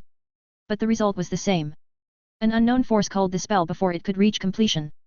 At the same time, the magic circle used cracked, splintered by an unknown force. And so Shizuka. Nanahoshi waited. So as to not contract another unknown disease and risk death, she remained frozen in time, waking up less and less across the years so as to preserve her life. And like that, the world moved on, time racing past in the blink of an eye. The acquaintances from the past grew old and vanished. Her friends slowly disappeared one by one as well while their children grew up. Zanaba, Cliff, Rudius. One by one, they vanished. Even Rudius, who Nanahoshi thought might be crazy enough to develop a magic spell to extend his life so as to not leave Sylphie and Roxy behind. But Nanahoji endured. It was lonely, but in the end, this wasn't her world. Her life was back on Earth and with Akito. Although it was sad to have all her friends vanish, that was going to be the case anyways once she left. So Nanahoji waited. The only constant in her life was Perugius, who continued to search for a solution to the problem she and Rudius faced on that day and gave her routine updates every time she awoke. That was the fate of the silent 7 stars. Slumbering in frozen time and waking only to find the world had passed her by while she waited for a miracle. No. It was an inevitability. Even though it seemed unlikely. Even though it seemed like she was just trusting in the future that might never come to be like those people who put themselves in cryostasis. Nanahoji waited. Rousing to take her medication and hear just how much more the world had changed since her last awakening. Living a life that seemed more dream than reality. That day, she roused from her slumber again. Like always, she slowly opened her eyes and took in the bleary room. A pristine marble room of pure white, reminiscent of a hospital room. Golden torches illuminated the surroundings while large windows showed the endless skies. A view that sometimes made Nanahoji question if she hadn't already died and gone to heaven. But after a few moments, the familiar gnawing hunger from the after effects of time stop started and she got a grip back on reality. Taking a deep breath, she blinked away the fatigue and turned around to look at Tsukikito and thank him as usual. But the familiar masked man was missing. Hey! Nanahoji blinked and realized that it wasn't just him missing. Miss Silverell was usually there with a fresh meal to help Nanahoji and Tsukikito recover. But the familiar golden-haired woman with her bird mask was nowhere to be seen. Instead. So this is what Stella looked like before she was reincarnated, hey! A voice that Nanahoji could never forget. But at the same time, an intonation far too different from the one she remembered. Nanahoji blinked and rubbed her eyes, wondering if she wasn't dreaming. It was a vivid memory still fresh in her mind. Sylphie and Roxy showing up to tell her that Rudy had passed away. That they thought she should know, being the last of their friends still around. Nanahoji remembered that. She remembered it clearly. The anguish and grief in their eyes that made it evident it wasn't a prank or mistake. But, the man standing in front of her. Familiar light brown hair. Clear green eyes. An annoyingly handsome face that was wasted on a pervert like him. A fancy grey robe just like that guy had taken to wearing after he joined up with Orsted. Rudius Grey. Rudy. The man who gave his life to pull herself, Akito, and their friend Cg out of the way back on Earth and was reincarnated here. A dear friend to whom she entrusted her future. It was impossible for him to be there. He was dead. And even then, he wouldn't have appeared like that, still looking like he did when they first met. And when that sliver of doubt appeared in her mind, Nanahoji saw reality for what it was than what she thought. Yes. It wasn't him. Although the man looked similar, he was too different. Too many subtle differences that added up to a clear divergence. Instead of a staff or the magical prosthetics, the man had a sword. The robe she thought was grey turned out to be a pure white cloak over a pristine white uniform with a fancy R embroidered over the chest. The familiar light brown hair turned out to be white as well, only appearing brown because of the torchlight. And those emerald eyes weren't the familiar pure green, but were mixed with gold. Not only that, the pupils were wrong. Normal instead of the changed ones he should have from his demon eyes. Even so, Nanahoji thought the man looked too familiar. Even if it was a descendant, that guy just looked way too close to Rudy. Like a palette swap in a game or something instead of a different person. Ah. The Rudy look-alike shook his head and said, sorry. This is probably a shock, all things considered. He let out a warm smile and said, I promise it'll all make sense soon though. Probably. A calm and casual demeanor.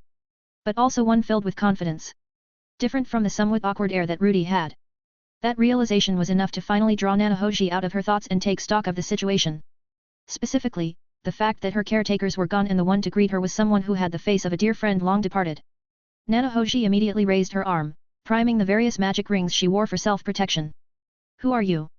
And how did you get here? The man chuckled. Who am I?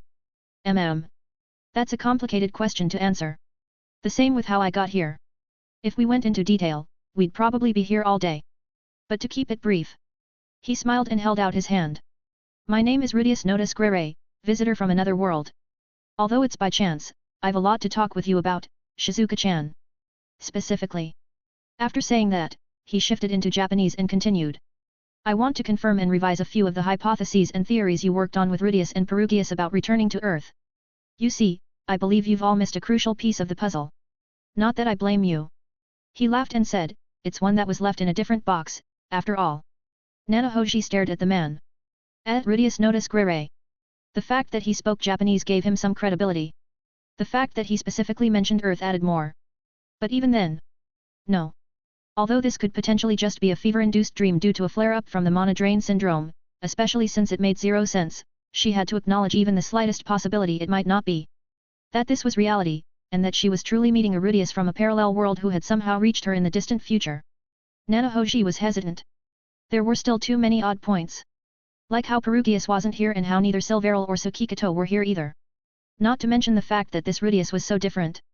His physique, demeanor, and mannerisms reeked of a person used to standing at the forefront of power. Similar to Orsted and Perugius. And Nanahoji was concerned too about Hitagami. If this might be a ploy by turning her into one of his apostles using a vision of Rudy. But... rumble. A loud and roaring growl from Nanahashi's stomach. She froze and felt her face heat up. Clutching her belly, she desperately wished that she still had her familiar mask on to hide behind. Especially when that guy started to laugh. Nanahoji glared at the man. Sorry. The man calling himself Rudius Notice Grere chuckled and said, You're definitely her. A bit grouchier and more cautious, but there's no mistaking it. Nanahoji gave the man a blank stare and said, Pleased to meet you as well. The man. Nanahoji decided call him Notice to distinguish him in her mind. Notice smiled and then waved his hand. The moment he did, a table materialized out of thin air, stocked with platters of fresh sashimi, rice balls, and a bowl of what couldn't be anything else but miso soup. Not only that, but there were some soda cans, donuts, pizza slices. Nanahoji blinked and then said, I must be dead. She slowly walked towards the table and picked up a soda can, tilting it back and forth. She cracked it open and watched it fizz before looking at the other food. That's the only way this makes sense. Notice laughed and said, If that's throwing you for a loop, just wait until we start talking multiverse theory. What? Exactly. N.S. Nanahoji had a massive headache. On the bright side, she didn't feel the usual gnawing ache inside her body from the mana drain syndrome. But on the downside, nothing made sense. Notice chuckled and reached out as if grabbing a cup. And the moment he did, a glass of what was definitely coffee from the smell, color, and steam emerged. Don't think about it too hard, Shizuka-chan. Your head might explode. Nanahoshi narrowed her eyes and said, Don't call me that. Just call me Nanahoshi. Notice chuckled and said, Right, right. Bad habit. Nanahoshi felt her eye twitch and then took a breath to calm herself. They were still in the room where she usually woke up from her stop time. That sterile white room at the bottom of the Sky Fortress. Except, now there were a pair of plush modern lounge chairs in the middle of the room, along with a small coffee table between them. After some prodding, it was where Nanahoshi and Notice were seated to have their in-depth conversation. Chic, modern furniture. Furniture that Notice had pulled out from thin air in a way that was impossible. It defied the laws of physics. You couldn't create matter out of nothing like that. And even if you could convert mana into matter or magic it, there was no way that he could do it instantaneously like that without a chant or magic formation. Hey! Notice sipped on his coffee and said, You two really are similar. Here. He reached out to set something down on the table in front of Nanahoshi. Nothing was in his hands, and nothing was on the table. But the moment that he stopped moving his hand, a steaming styrofoam cup of hot chocolate appeared. Instantaneously. Not piece by piece, but wholesale as if it had been there the entire time. Notice smiled and said, This should help you calm down. Nanahoshi gave Notice a blank stare and said, I can't have anything with mana in it. Notice tilted his head and said, There isn't any mana in that. He paused and said, Well. It's technically made from mana. But that mana's been converted into raw energy and twisted back into atomic matter before recomposited into corresponding molecules and materials. What? Notice waved his hand and said, Don't worry about it. And besides, I don't know what weird disease you have that's preventing you from incorporating mana into your body, but as long as I'm here it can't do anything to hurt you. A completely self-centered and arrogant statement. One that felt like it had no basis whatsoever. But seeing as Perugius hadn't showed up to stop him, that meant he was either an accepted guest, or strong enough to have defeated Perugius, which meant that Nanahoshi didn't have a choice in the matter anyway. After a bit of thinking, Nanahoshi sighed and picked up the cup to take a sip. Even if it was poison, at least she could enjoy herself a bit first. A warm and familiar taste. Smooth chocolate and just a bit of cream. Not too sweet, not too bitter. Nanahoshi didn't drink much hot cocoa back on Earth, but if she did, she imagined this would be the perfect blend for her. Which was strange, considering that she had never met Notice before. And that was the other thing. Nanahoshi set her cup down and then frowned, staring at Notice. You said you were from another world. I still haven't decided whether or not to believe you on that, but assuming that's the case. Is there Amy in your world as well? It was the only way that made sense. Notice kept referring to her and how she was similar. And in a close and familiar way too. Not like a friend. Did that version of her fall for him or something? And he had called her Shizuka-chan as well. Notice chuckled and said, you could say that. She's not you like you are now, but I definitely know a version of you very well. Nanahashi's frown deepened and she said, do you enjoy being purposefully cryptic? Notice smiled and said, a little. I can see why Pierre does it now. Who's Pierre? It's complicated. But in any case. Notice held up his left hand and stared at his wrist. And the moment he did, a wristwatch popped into existence. Again, made zero sense. But Nanahoshi was starting to become numb to the fact that the man seemed to be breaking all the known laws of physics and magic. We're running out of time, so I'll get to the point then. He looked at Nanahoshi and said, to directly answer your question, yes. You're my baby sister, actually, Shizuka-chan. Nanahoshi froze, mentally parsing that latest bit of information. She, was Rudy's baby sister in another world? It was possible. She did hypothesize that there was a chance she had been reincarnated like Rudy, but simply died as an infant without gaining her bearings. But then again, she had her physical body here. And she hadn't died. At least, she didn't think she died? No, Rudy said that he saved them, and she remembered being pushed out of the way. But then, was that Shizuka that Notice knew actually her? It would explain why the transportation circle failed. If her soul was split across time, then it was impossible for her to return to Earth. It would also explain why her body didn't change. Perhaps it was the soul's memory of the physical form causing a matching body to exist? And yet, that didn't account for the fact that she could get sick. But... okay. Definitely the same person. But you can relax, Shizuka-chan. Nanahoshi blinked, snapping out of her train of thoughts. And then she frowned and said, what do you mean? If that's true, then it changes everything. The reason why she couldn't go home. The reason she was stuck in this ageless body. The reason why the future seemed to be changing the past. Notice shook his head and said, I'm not sure what you're thinking, but if it's something along the lines of having your soul split, that's wrong. And you would know this how? Nanahoshi crossed her arms and said, I've tolerated a lot, but unless you have concrete evidence on this, you will have to excuse my disbelief. Notice hummed and said, I could show you, but my gut's telling me that messing around in this time too much is gonna bite me in the butt. At least right now. He rubbed his chin and said, I can tell you that my baby sister got properly reincarnated since she vividly remembers getting hit by a car and splattering. Well, she didn't tell me that, but judging from the PTSD she has with blood and viscera splatters, that's probably the case. Nanahoshi paused to consider that. But then she shook her head and said, even then, it doesn't eliminate the possibility. Rudy recalled saving them, and Nanahoshi recalled being pushed, but that was it. After that, she had found herself in this world. But there was definitely a small gap. It was possible that she had died and lost the memories due to trauma. Notice nodded and said, true. What did Rudius say to me again? I think he mentioned a bit about the divergence between us two. Ah. He smacked his fist into his palm and said, right. You were saved by the me in this world before you got tripped into this world, right? Yes. Nanahoshi slowly nodded and said, I have a question on what you mean when you said Rudius spoke to you, but continue. Well. That didn't happen to my baby sister. He placed his hand on his chin to think and then said, I think she mentioned she had a fight with her boyfriend or something that day. Akito? Akihito? Something like that. Nanahoshi nodded. It was the same then. So. But then he got mad and stomped off. At that time a truck ran past a red light, so she ran forward to push him away. As a result, she died while he lived. That wasn't what happened? Nanahoshi remembered that she was the one who got mad, and then protected by Aki as the truck came. But, that version of her protected Aki? Notice tilted his head and said, judging by your expression, I think you believe me now. Nanahoshi sighed and said, believe? No. But I'll accept it as a plausible explanation. Great. Then let's talk about parallel universes. I beg your pardon. Come on, we won't be getting anywhere at this rate without that baseline. It won't take long. And I also want to pick your brain a bit about theories. I'd ask my baby sister, but she's still a toddler so her brain isn't up to task even though her mind is. Oh, and we should probably talk about Hitagama too and the possibility of divine power crossing multiple dimensions as an extra-dimensional constant or phenomenon. Maybe souls as well. 171 When you wish upon a star 4. A picture of the extended Grere family. On the left, Lilia and Zenith in either their late 40s or 50s. On the right, grown-up versions of Norn and Aisha.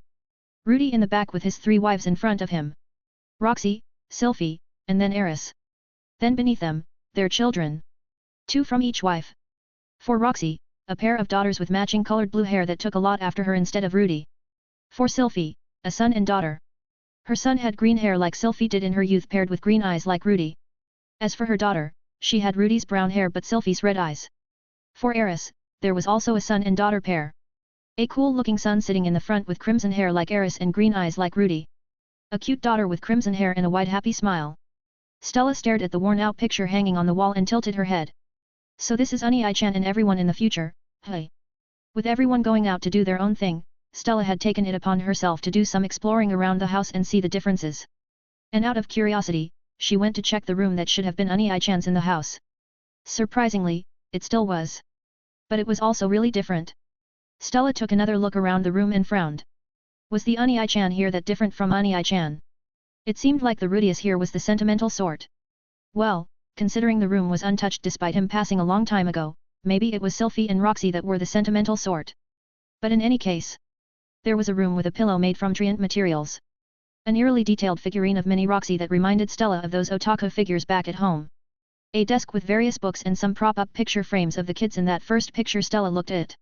Stella walked over to look at the picture frames and said, Ai-chan here was really a dad, wasn't he?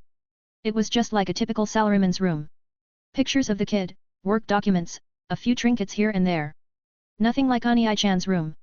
This place seemed like it had definitely been lived in and gone through a lot over time. But the room of Ai-chan back at home. Stella felt that a lot of it had to do with the fact that Ai-chan had an inventory magic to keep stuff with him, but Ai-chan's room was really empty. Like here, there was a desk and some books. But a majority of the room was taken up by a really big and comfy bed with a lot of pillows and super fluffy blankets. There was also a wall-length mirror and a big closet. But there weren't any pictures or anything like here. Stella stared at a picture of Sylphie's daughter in a wedding dress standing next to a young man who looked a lot like Cliff before shaking her head. Maybe I should get Ai-chan to take more pictures.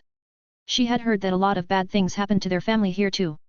And although Ai-chan made a pendant with a fake picture of them all together, a real family picture would be nice. Ai-chan with Eri Nei-chan, Sylphie Nei-chan, Roxy Nei-chan, Roland, Eos, and Ena. Rika Nei-chan too, since she and Ai-chan definitely had a thing even if they were trying to be professional about it. Norn Nei-chan and Aisha Nei-chan. Mom, Mama Lily, and that weirdo that was Dad. And her too. Everyone was back together now. At least, as soon as they headed back home. So it would be good to get a proper picture done. Especially before Ai-chan and his arrow wives started getting kids. After all, that picture of the other Ai-chan's family was already super cramped, so Ai-chan's family picture was definitely going to be. Wait. Stella paused and then went back to the picture, carefully taking a look at it. And then she went to the pictures on the table and looked through those as well. But where am I in the pictures? She understood why Dad wasn't in the pictures since he apparently died in this world earlier on, but didn't Lara call me Auntie Stella? She mumbled to herself and then frowned. Mom and Mama Lily had been cagey about it too. And it was weird how the other Sylphie and Roxy had reacted to her when she showed up. Met. Stella shrugged. Ai-chan will explain it. Probably just some weird time travel things. And speaking of time travel things. Stella started rummaging through the books again and muttered, if this Ai-chan is like Ai-chan, he probably has a journal too, right? Ai-chan had mentioned starting one for his future kids and stuff, so if this Ai-chan was anything close to the same. Not here. Stella sighed. Of course. Ai-chan always puts it somewhere safe, so this Ai-chan would too. Wait. She paused and took a look around the room. Ai-chan was a cheat and had a secret compartment with him all the time. But since this Ai-chan was more normal, he probably would have kept it at home instead. Somewhere secret and safe. So. Stella narrowed her eyes, carefully scanning the room. At the same time, she said, can you tell me if there's any secret room here, Win? I think you should just wait for your big brother instead of digging around. But yes. It's in the wardrobe. Stella blinked. In the wardrobe. She looked over to it and frowned. Really? The wardrobe looked a lot smaller than the one that Ai-chan had back at their home. Just a small stand-up wardrobe that looked like it maybe held 3 or 4 suits. Yes. The wardrobe. There's a hidden area behind it. But I think you should stop snooping around, Stella. You might see things you'll regret. Stella rolled her eyes and said, I've seen so many pictures of Irofo Nei-chan at this point that it doesn't matter anymore. She walked over to the wardrobe and opened it up. After that, she tapped on the back wall before pushing it, causing the wall to swing open like a door. As Stella walked through, she said, how bad could it? She immediately shut her mouth.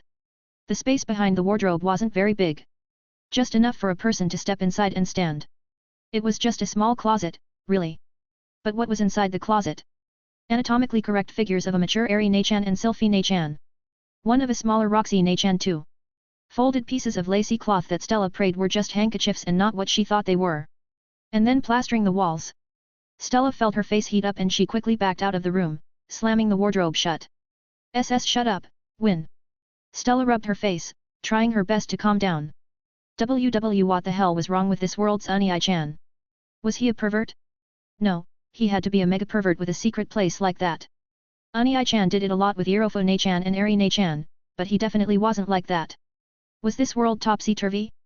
The Sylphie Nachan and Roxy Nachan in this world didn't seem as lewd as the ones Stella knew, so maybe the Unai-chan here made up for that? No, maybe this Unai-chan wasn't a reincarnator like her Unai-chan? Right. That had to be it. The Unai-chan here must have just taken a lot after Dad. After all, that guy was a creep who felt up his own granddaughter, so if an Unai-chan was born who took after him? Yeah. That made sense. Especially since he definitely seemed to be a lolicon since he married the Roxy Nachan here who still looked like a high school student at best. Ew. Please, stop. Stella shook her head and shivered in disgust. I'll just be grateful that Unai-chan isn't a perverted creep. She'd take the headache-inducing ultra-competent Unai-chan over the mega creep in disguise Unai-chan here, thank you very much.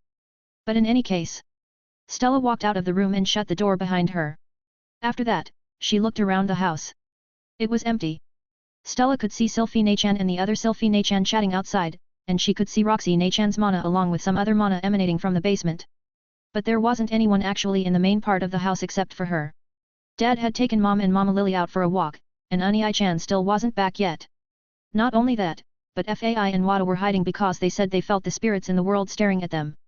Leo was hiding too since the Leo of this world wanted to fight him whenever he poked his head out. Stella paused, realizing something. Hey Win. Stella walked over to the main room and flopped down on the couch. After that, she frowned and said, how come you're okay talking with me and helping me out like this when the others can't? Faint green light shimmered beside Stella before Win appeared. Unlike how she usually showed up, the wind elemental appeared as a mature woman with long green and gold hair, wearing a flowing green dress. Gently sitting next to Stella, she said, that's because I'm special. There's only one of me in existence, even though there's a lot of you and Lord Rudy. Stella tilted her head. What do you mean? Win let out an enigmatic smile and then reached out to pat Stella's head. Don't worry, Stella. That just means that I'm going to protect you no matter what. Stella pouted and said, I'm really starting to hate people giving all these cryptic explanations and words, Win. Win laughed and said, it'll make sense eventually, Stella. She smiled and said, for now. Just think of me like the hero's guiding fairy. A guiding fairy who let the hero see that. Win smiled and said, I told you might regret it, didn't I? Stella rolled her eyes and said, whatever. Meanie. Win giggled. Stella sighed and leaned back in the chair. Just when is Unai-chan? The sound of shattering glass, followed by a howling wind. Stella jumped out of the sofa and instinctively flung a cushion at the noise. Gah! Rudy stumbled, the cushion sticking to his face. After taking a step back, the cushion floated away from him before hovering in midair. He eyed it and then tilted his head. What the heck? A pillow cushion.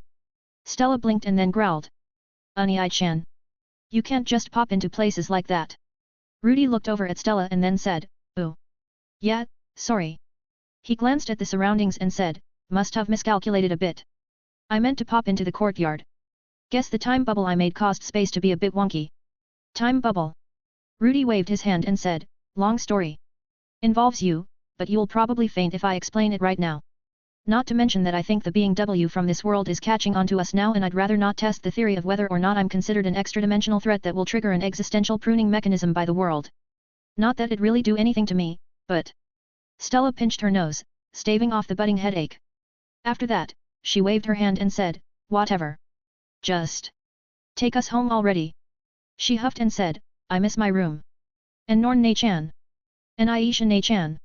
And everything making sense instead of this topsy-turvy ice guy or whatever. Rudy pulled out a pocket watch. Pocket watch? When did he carry a pocket watch? Rudy glanced at his pocket watch and then fiddled with a few knobs on it. After that, he nodded and said, should be synchronized now. We'll need to pop back here later to get rid of being W for good, but it doesn't have to be right away, so... Please stop with the exposition and just take me home, Unai-chan. Rudy laughed and then scooped Stella up in his arms. Stella blushed and said, hey. Put me down. Not when you're being so cute, Imuto. Besides, I like this side of you more than your weird paranoid side I just had to deal with. Hey. Don't worry about it. Now. Rudy took a look around and said, I'd like to meet my extended family here in Orsted, but I think that might set off a few ripples that we shouldn't, so let's pop around to grab everyone, say goodbye to this world Sylphie, Roxy, and Roxy's daughters, and then head home. Finally. Stella nodded and turned back to the couch. Come on, Win. Let's get going. Win. Rudy paused and looked over at her. Win waved and said, Nice to see you again, Lord Rudius. Rudy narrowed his eyes and said, You aren't some hidden child of mine that happened to be popping across timelines to save the world by safeguarding Stella, are you? Win laughed and said, No. But we've known each other for a while. Rudy blinked and tilted his head. And then his eyes lit up in recognition and he said, Oh. I was wondering why Win's spirit looked so much like a dryad. You're actually... Stella tugged on Rudy and said, Actually what? Don't you dare do another cryptic innuendo or implication, Unai-chan. Rudy laughed and said, We'll talk when we get back. You always say that. But you never explain anything. You and Pierre too. I'm supposed to be a hero, right? How's a hero supposed to hero when everyone? Time's running out, Stella. Hold on tight. Keeps wait.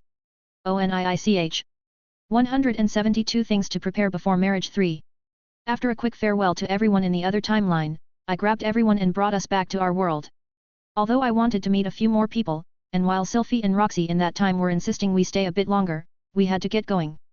There wouldn't be any problems in terms of time adjustments or paradoxes, since it was definitely a parallel timeline.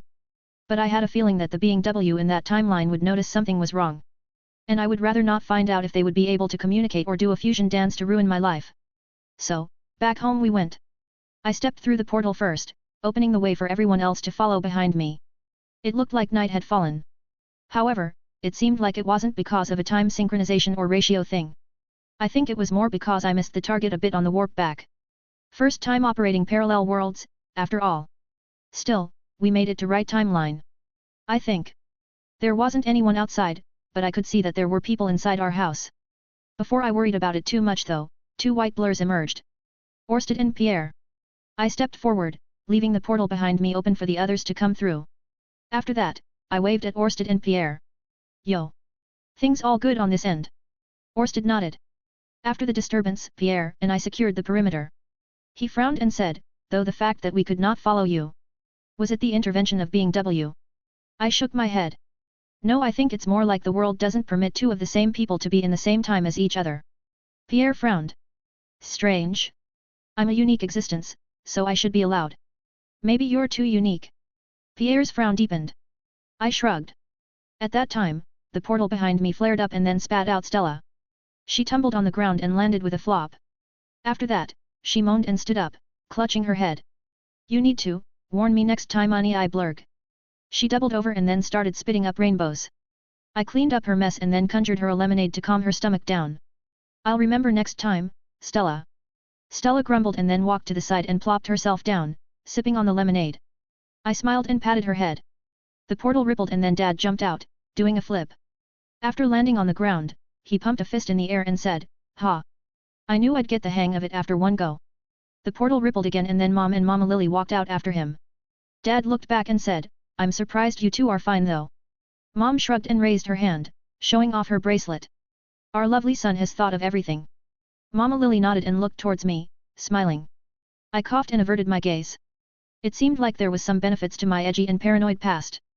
Still wished I didn't have to go through it, but we look at the silver linings here. There was a flurry of activity from inside the house, and then the doors flung open. Norn and Aisha rushed out, followed by Ena, Eos, and Roland. Norn looked around and said, Pierre, Mr. Orsted, is Big Brother? She froze. Mom saw her and froze as well before letting out a teary-eyed smile. Mommy. Norn stepped forward, hesitant. Mom held out her arms. Norn started tearing up and then ran to give Mom a hug. Mom hugged her back and whispered, You're so big now. Norn sniffed and said, And Mommy's the same. I watched their interaction and let out a relieved sigh. A scene that Rudius never managed to accomplish. But something that I did. Mother. Aisha stepped forward, staring at Mama Lily with wide eyes. Mama Lily looked at Aisha and then let out a deep sigh. She walked towards Aisha and placed her hand on Aisha's cheek. With a sad smile, she said, "To think I missed the cute days of my little girl." Aisha started tearing up and then hugged Mama Lily. I watched it with a warm smile and then moved off to the side. Orsted glanced at me and then said, "It seems that everything resolved peacefully." He nodded and said, "I will take my leave. Once again, congratulations." After that, he walked off. Pierre glanced after Orsted and then said, "I'll be heading off too then." He waved and left. And then it was just me and my family. The portal rippled one last time and then Roxy, Airy, Sylphie, and Rika stepped out. Roxy looked around with an approving nod. Although the timing is slightly off, it only took one jump. It appears that returning to our time is easier than departing for another. Airy held her stomach and winced, her face a bit pale. "Says you. I still feel sick to my stomach." Sylphie laughed and said, "That's because you've always had a weak stomach, Airy." Airy glared at Sylphie and said, "Because of you. I still get nightmares from all the times you dragged me to fly through the air as a kid." Sylphie stuck her tongue out at Airy. Airy rolled her eyes. Rika adjusted her dress and said, "This has been a wonderful reunion. However, there is a multitude of tasks left to attend back in Arcadia." She glanced over at me and nodded. "Enjoy your time with your family, Rudy." I frowned and said, "You can stick around if you want, Rika. There's no need to. It's fine." Rika started walking off towards the anywhere door back to Arcadia and said, "Best wishes." I sighed. Another commotion occurred in the house, and then Laws, Rose, Uncle Philip, and Aunt Hilda ran out. Then when they saw Mom and Mama Lily, the waterworks started. In short, it was a giant mess. Now to convince everyone to calm down, get some rest, and then get back together in the morning to sort things out. L.4. It's quite the gamble. Far above the human realm, a man with flowing silver hair and pure green eyes gazed down at the world from the moon. A die with only one visible face, suspended in an infinite void. Staring at that, the man muttered, "God does not play dice with the universe, even if the world appears to be a single die." The man kicked off the ground and turned around to stare at the golden sun. But men do. The sun doesn't move. Even so, it seemed as if something was peering back. The man pulled out a small pendant from his tattered white cloak and stared at the worn image inside. After a moment, he sighed and tucked it away. "All will fall into place in time." Letting out a bitter smile, he said, "That's just what you wanted, isn't it?" Silence. Nothing but the infinite void of space. The man stared at the sun for a moment longer and then shook his head, sinking back to the moon. Afterwards, he walked off, vanishing into the void. 173 Side Quests. Wedding preparations were complete. I had a house, I had rescued Mom and Mama Lily, I had introduced my future wives to my parents, and gotten scolded, and my sisters approved. The only thing left to do was to actually go through with the weddings. I had wanted to space the weddings out over the course of the next year, but my lovely fiancés weren't as patient as I was. After seeing Airy try out wedding gowns, Sylphie demanded to get married soon too. And after that, Rika said that it was important to secure the line of succession and a legitimate rule in Arcadia, so we had to get married soon as well. And then Roxy saw everyone else piling in on me and said she needed to get married soon too or else she wouldn't be able to show her face in Sharia anymore since she got shown up by all these other women. Considering that she was marrying me after 3 other wives, I thought it would already be a big reputation hit. But Roxy said she could spin it as her being so attractive she won me over even after marrying 3 beautiful wives, so it was fine. Not sure how that logic checked out, but if Roxy said so, it must be the case. And so, due to my lovely fiancés, the next month's schedule was set in stone. We had a week to prep for Aries' wedding reception. But then the week after that would be Sylphie's. The week after that we'd have to take a trip to Arcadia for a grand reception for Rika. And then we'd come back the Sharia for the biggest wedding reception Roxy could plan at the end of the month. Or in other words, Roxy was taking a whole month to prep for a giant wedding ceremony, Rika was taking 3 weeks for that, and I'd be doing practically shotgun weddings with both Airy and Sylphie. I tried to talk them into rescheduling, but Airy was adamant about me putting a ring on her before any other crazy things could happen, and Sylphie wanted babies. Considering the latter was going to jump me anyway, I managed to talk her down into waiting at least a couple weeks to be legally married. And so it was that I was sitting at my desk in the Magic Academy doing logistics while my automated grading system sorted out my students' papers. Man, were magical runes useful when combined with programming logic and self-learning modules. But let's see. What else needs to be tied up before I tie the knot myself? Orsted and Pierre worked double time to sync up the world's flow of time and clean up the distortions, so intercontinental travel was possible again. Kind of. There was still the issue about random overpowered monster all over the place, but assuming that was resolved, people could travel between continents now. To make things easier, I had set up some anywhere doors for people to cross between continents, but that was just a temporary solution. Still, it worked, so we could call it mostly fixed. That aside, everyone I knew here in Sharia right not to prep for the weddings. Laws and Rose were here, having an emotional reunion with Grandma Rostalina and her new baby girl, Lunaria. That was still a weird thought. Grandma Rostalina. Then Lunaria would be my aunt? I guess it's just about as weird for Stella and my daughters though. Anyway, Ari's parents were here too. Uncle Philip and Aunt Hilda were hopping back and forth, chatting with Ari and prepping her for everything that came with being a bride. I was a bit worried about what exactly those preparations entailed considering I saw a few suspect materials being handed over by Aunt Hilda, but I decided it was better for my sanity to ignore that. Mom and Mama Lily were spoiling Norn, Aisha, and Stella silly. They were also getting to know Eos, and Roland, dragging them all around to shop and explore Sharia every chance available. The kids all seemed to enjoy it though, so it worked out nicely. Well, except for Stella, who seemed a bit exasperated at being treated like a baby by Mom and Mama Lily. Dad was on a timeout from both the bedroom and the house by Mom and Mama Lily. They both held him responsible for the fact that I was marrying not just multiple wives, but for double what Dad did. Honestly, I thought it was a bit unfair. It wasn't really Dad's fault that I ended up with 4 fiancés. The plan was always just Ari and Sylphie, but well, things got out of hand quickly. Dad seemed to be fine with it though. In fact, he told me that he was proud that I was not only taking proper responsibility in all, but that I had now surpassed him in the most important ways possible. Actually, I think I was getting why Mom and Mama Lily put him on a timeout now. A clock ticked in the distance. Papers shuffled as the auto-grader flipped through the students' essays. I didn't really have much to do, so I twiddled my thumbs a bit and thought about what I should do for the weddings. Maybe start working on a proper wedding guest list? I didn't have that many friends though. There was Rudyard. Cliff, kinda counted. The White Knights definitely didn't. Hey! Was this where the whole kings don't have friends trope came from? It really is hard to make friends when you are busy working on building a country, taking care of your family, and dealing with a homicidal god who's perfectly fine with the world as collateral damage. Well, at least I had my wives? A knock echoed on my door. After that, Aisha's voice called out. Rui? May I come in? I waved my hand, opening my door. After that, I smiled and said, come in, Ai-chan. Always have time for my cute little sister. Aisha walked in and took a look around my office. She was wearing her academy uniform, so it looked like she just got off from classes. Wait, it was the weekend. Man. Time really was an illusion. Aisha walked over to stand in front of my desk and then glanced at the self-grading papers. She frowned and said, are you even properly grading our work? Of course. I nodded and waved at the papers. This is a self-contained system with learning modules that I paused and said, on second thought, you probably wouldn't understand. There was a lot of background context involving converting semantic knowledge, statistical analysis of sets of information, recursive feedback loops. Enough to cover a whole semester's worth of content. I really didn't feel up for it right now, especially considering the gleam I was seeing in Aisha's eyes. Definitely would be here for hours if I dove too deep into it.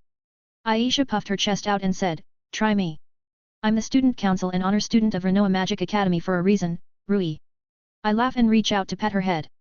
Maybe some other time, Ai-chan. Aisha blushed and then stepped away. Stop doing that. I'm not a kid anymore.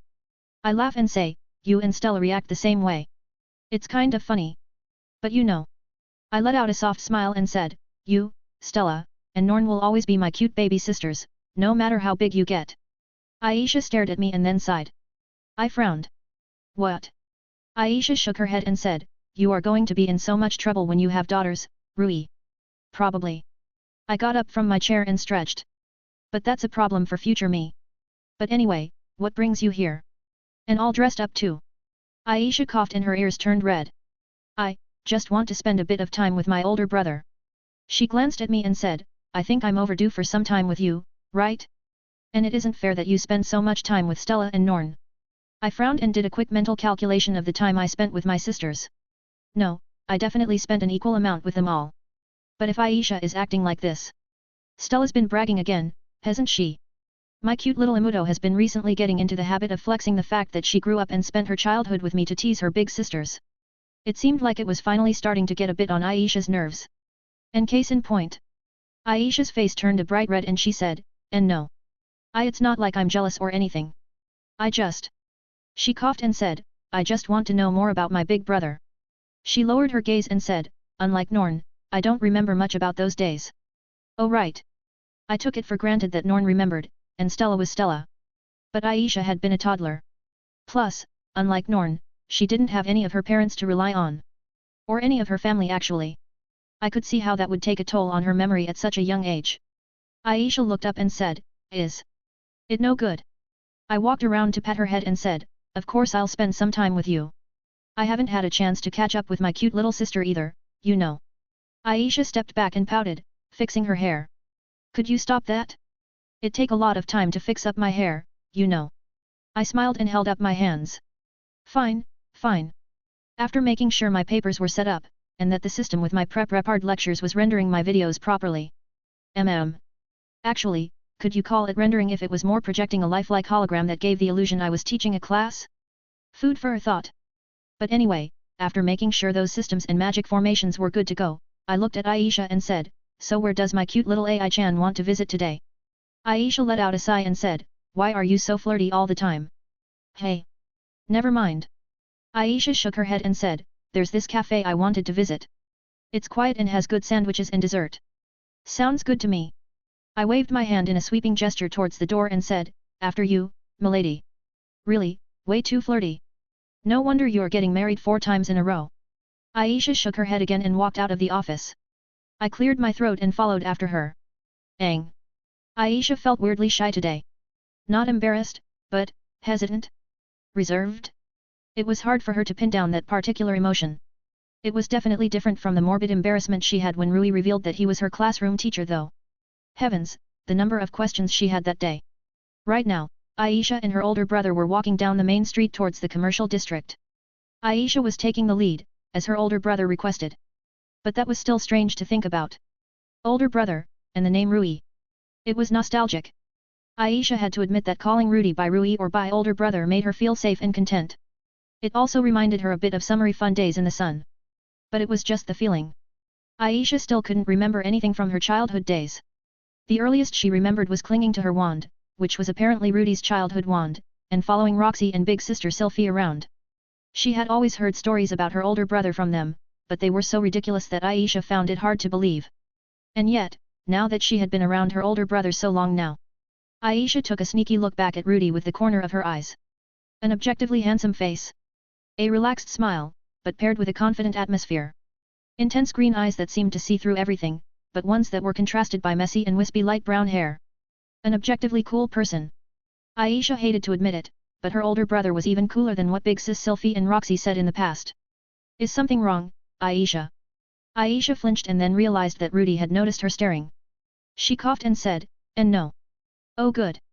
He reached up to fiddle with his hair and said, "I thought my hair dye malfunctioned or something." Aisha blinked. Hair dye? Malfunction? How does a hair dye malfunction? Doesn't it just stain the hair? Rudy nodded and said, "I'm sure you've seen it, but my hair is actually white from monostrain. When I'm out and about in public though, I usually dye it brown to make it look more natural." He paused and said, "My hair is still brown, right? Not some weird like red or something?" Aisha shook her head. "No. It's still brown." "Good, good." Rudy nodded and said, "Then I guess you're just sneaking glances because you've noticed how cool your big brother is." Aisha puffed her cheeks and then spun around to kick Rudy's leg. "Stop ow." She knelt down to massage her foot and glared at Rudy. "What the heck are you made of?" Rudy chuckled and said, "Complicated question there, but nothing a person can't achieve with enough knowledge and training." He reached over to heal Aisha and then said, "Still, you haven't grown out of your little gremlin phase, hey." Aisha hopped back to her feet and said, "I am not little, nor am I a gremlin. In fact, I will have you know that I'm only a few years away from becoming a full-fledged adult."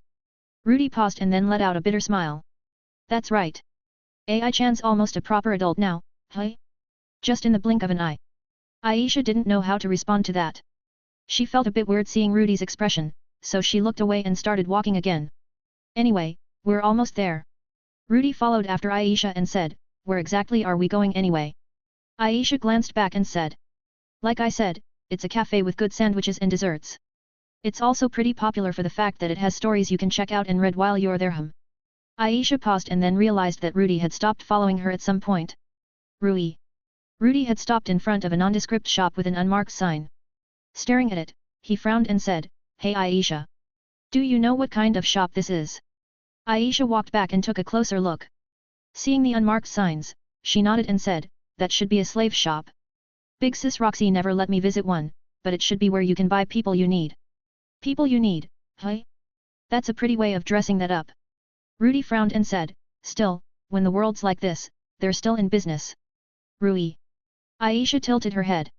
Is something wrong? Rudy tapped his fingers on his leg and said, I could ignore this. But since she reacted like that, and I also have the power to fix it too. Aisha was starting to get a bad feeling. Her instincts were telling her something was about to go down. Big brother, I think that we should. Rudy patted Aisha's shoulder and said, wait here. I'll be right back. Actually. He snapped his fingers. Light flickered and bent. And then a beautiful female knight with short pink hair appeared. Sticking out 2 fingers to the side of her face, she winked and said, Yahoo! It's been a while, Master Rudy. Yeah. Wait. Did her older brother just casually summon a person from somewhere else? No, Mom explained that he visited a whole different timeline to rescue them, so it was within the scope of things. But still, that didn't abide by any of the laws of metastasis or summoning magic. There was barely any mana usage, no incantations, no fluctuations of any kind. Keep an eye on Aisha here for a bit. I'm going to do some cleaning. Aisha blinked and then realized Rudy was already walking away. Wait. She ran after him and grabbed his hand. I'm coming too. Rudy paused and then looked at her. It's going to be pretty disturbing in there. Dark stuff. Aisha frowned and said, I told you, I'm not a child. Rudy stared at her for a while and then sighed. Right. My cute baby sister has grown up. He looked up at the sky, thinking. But then he nodded and said, fine.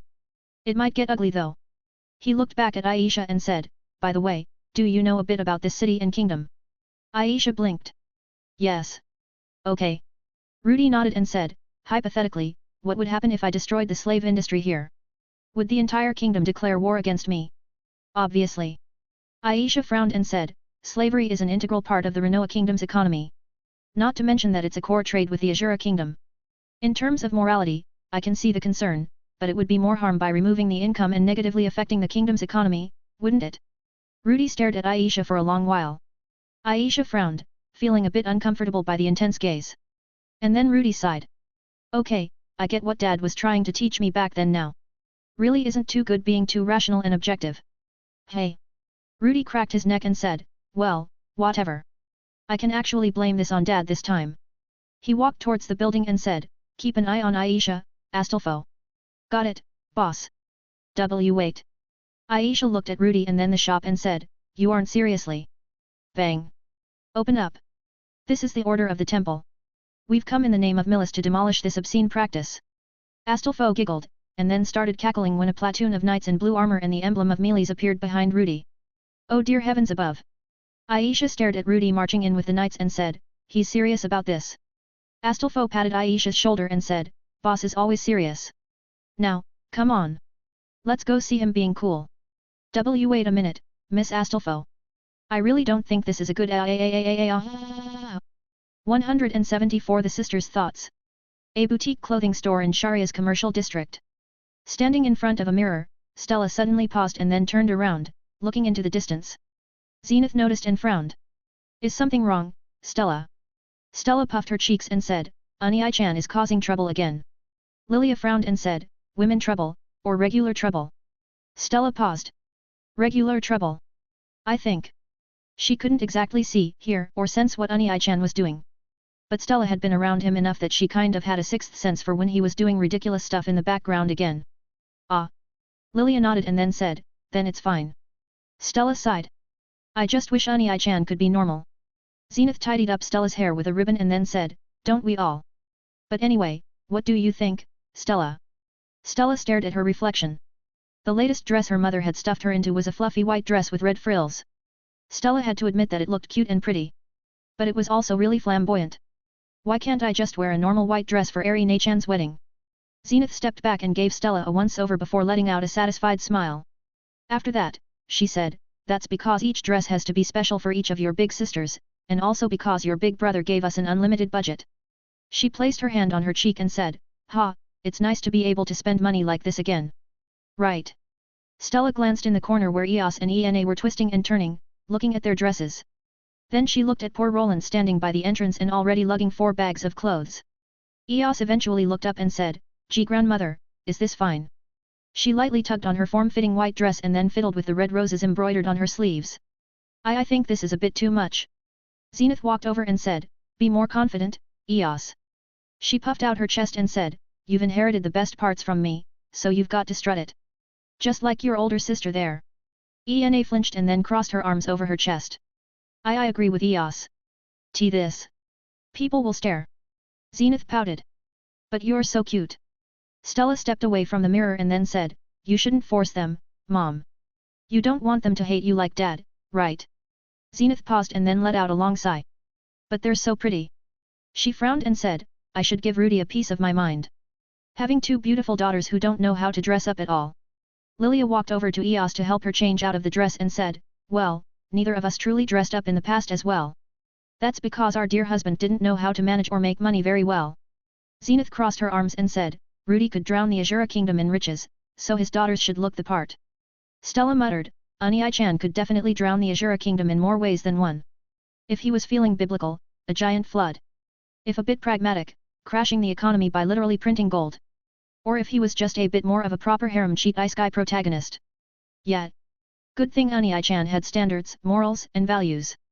Lilia helped Eos slip back into the Survey Corps uniform that Eos liked wearing.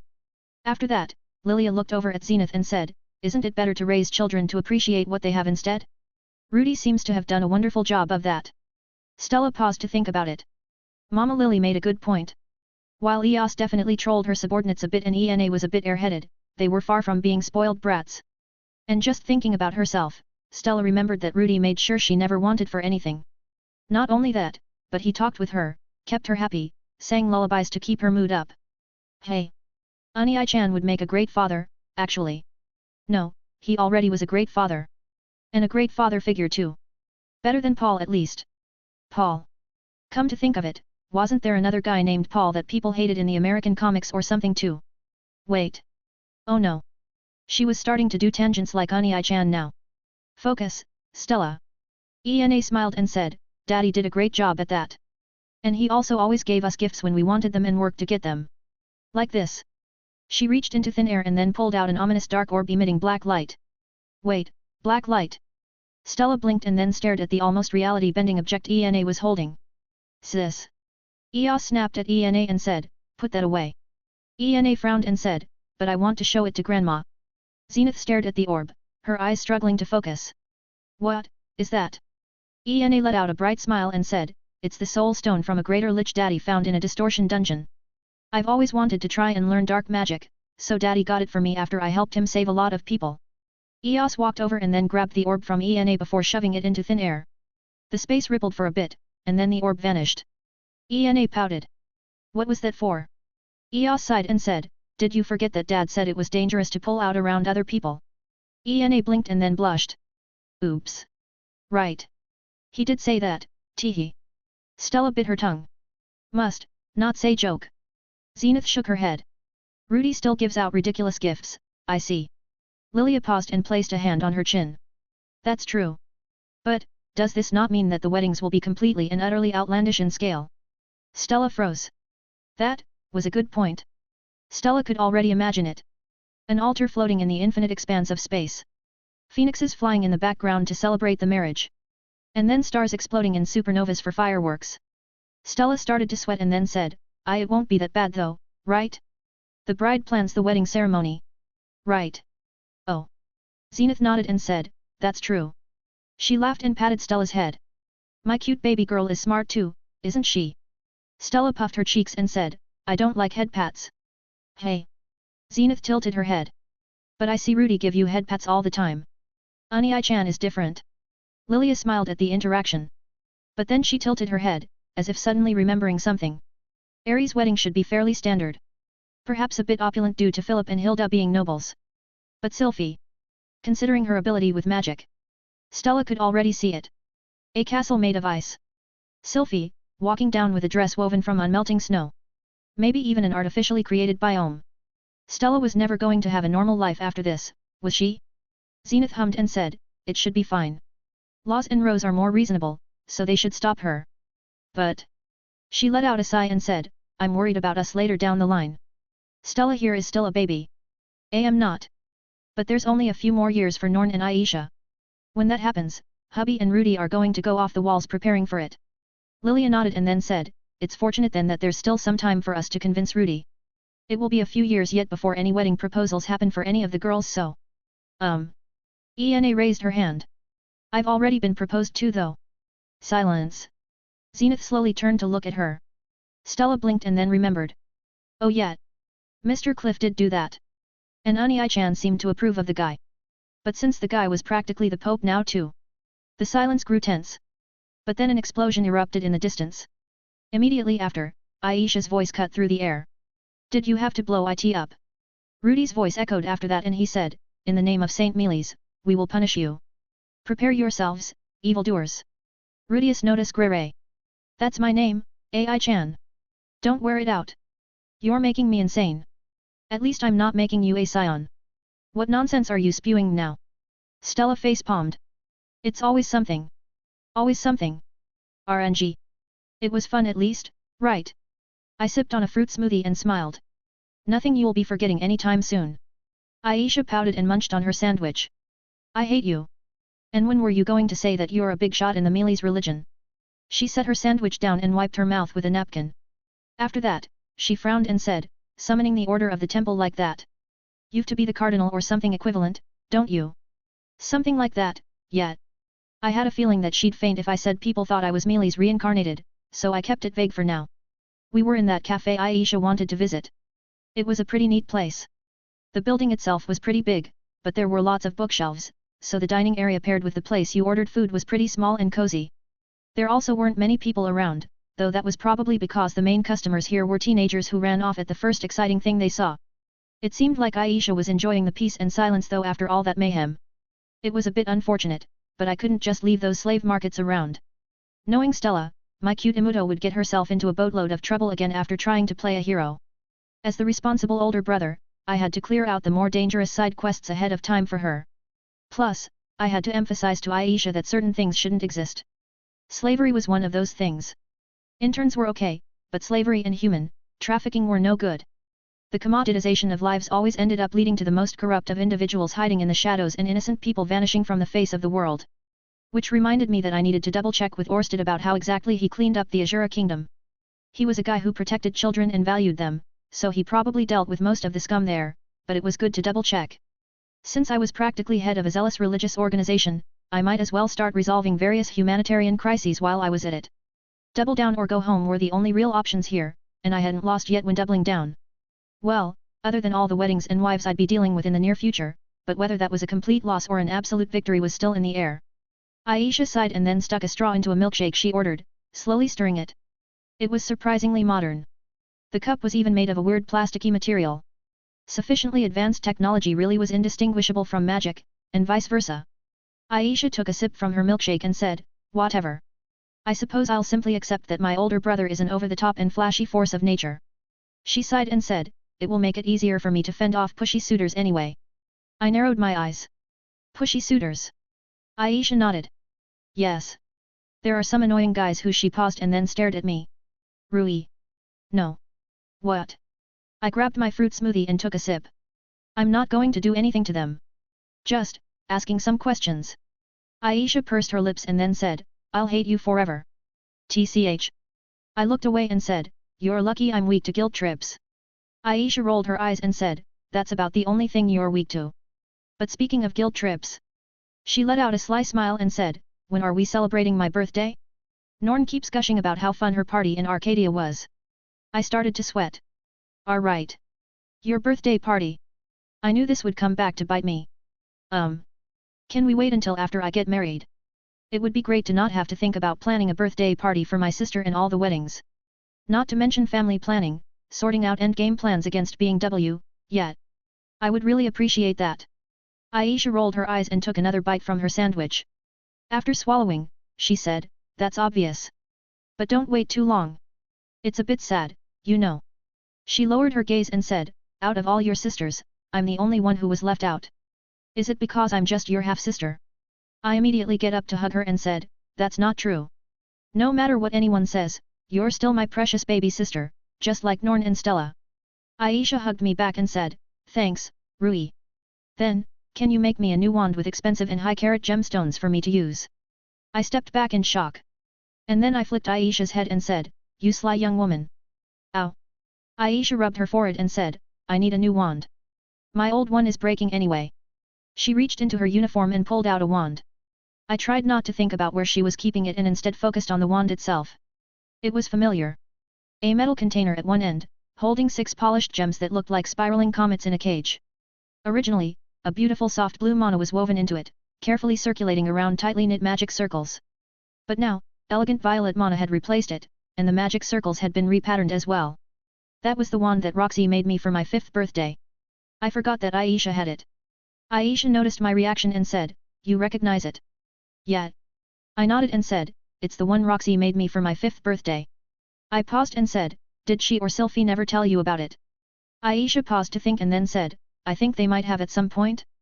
But it's been a while, so I forgot about it.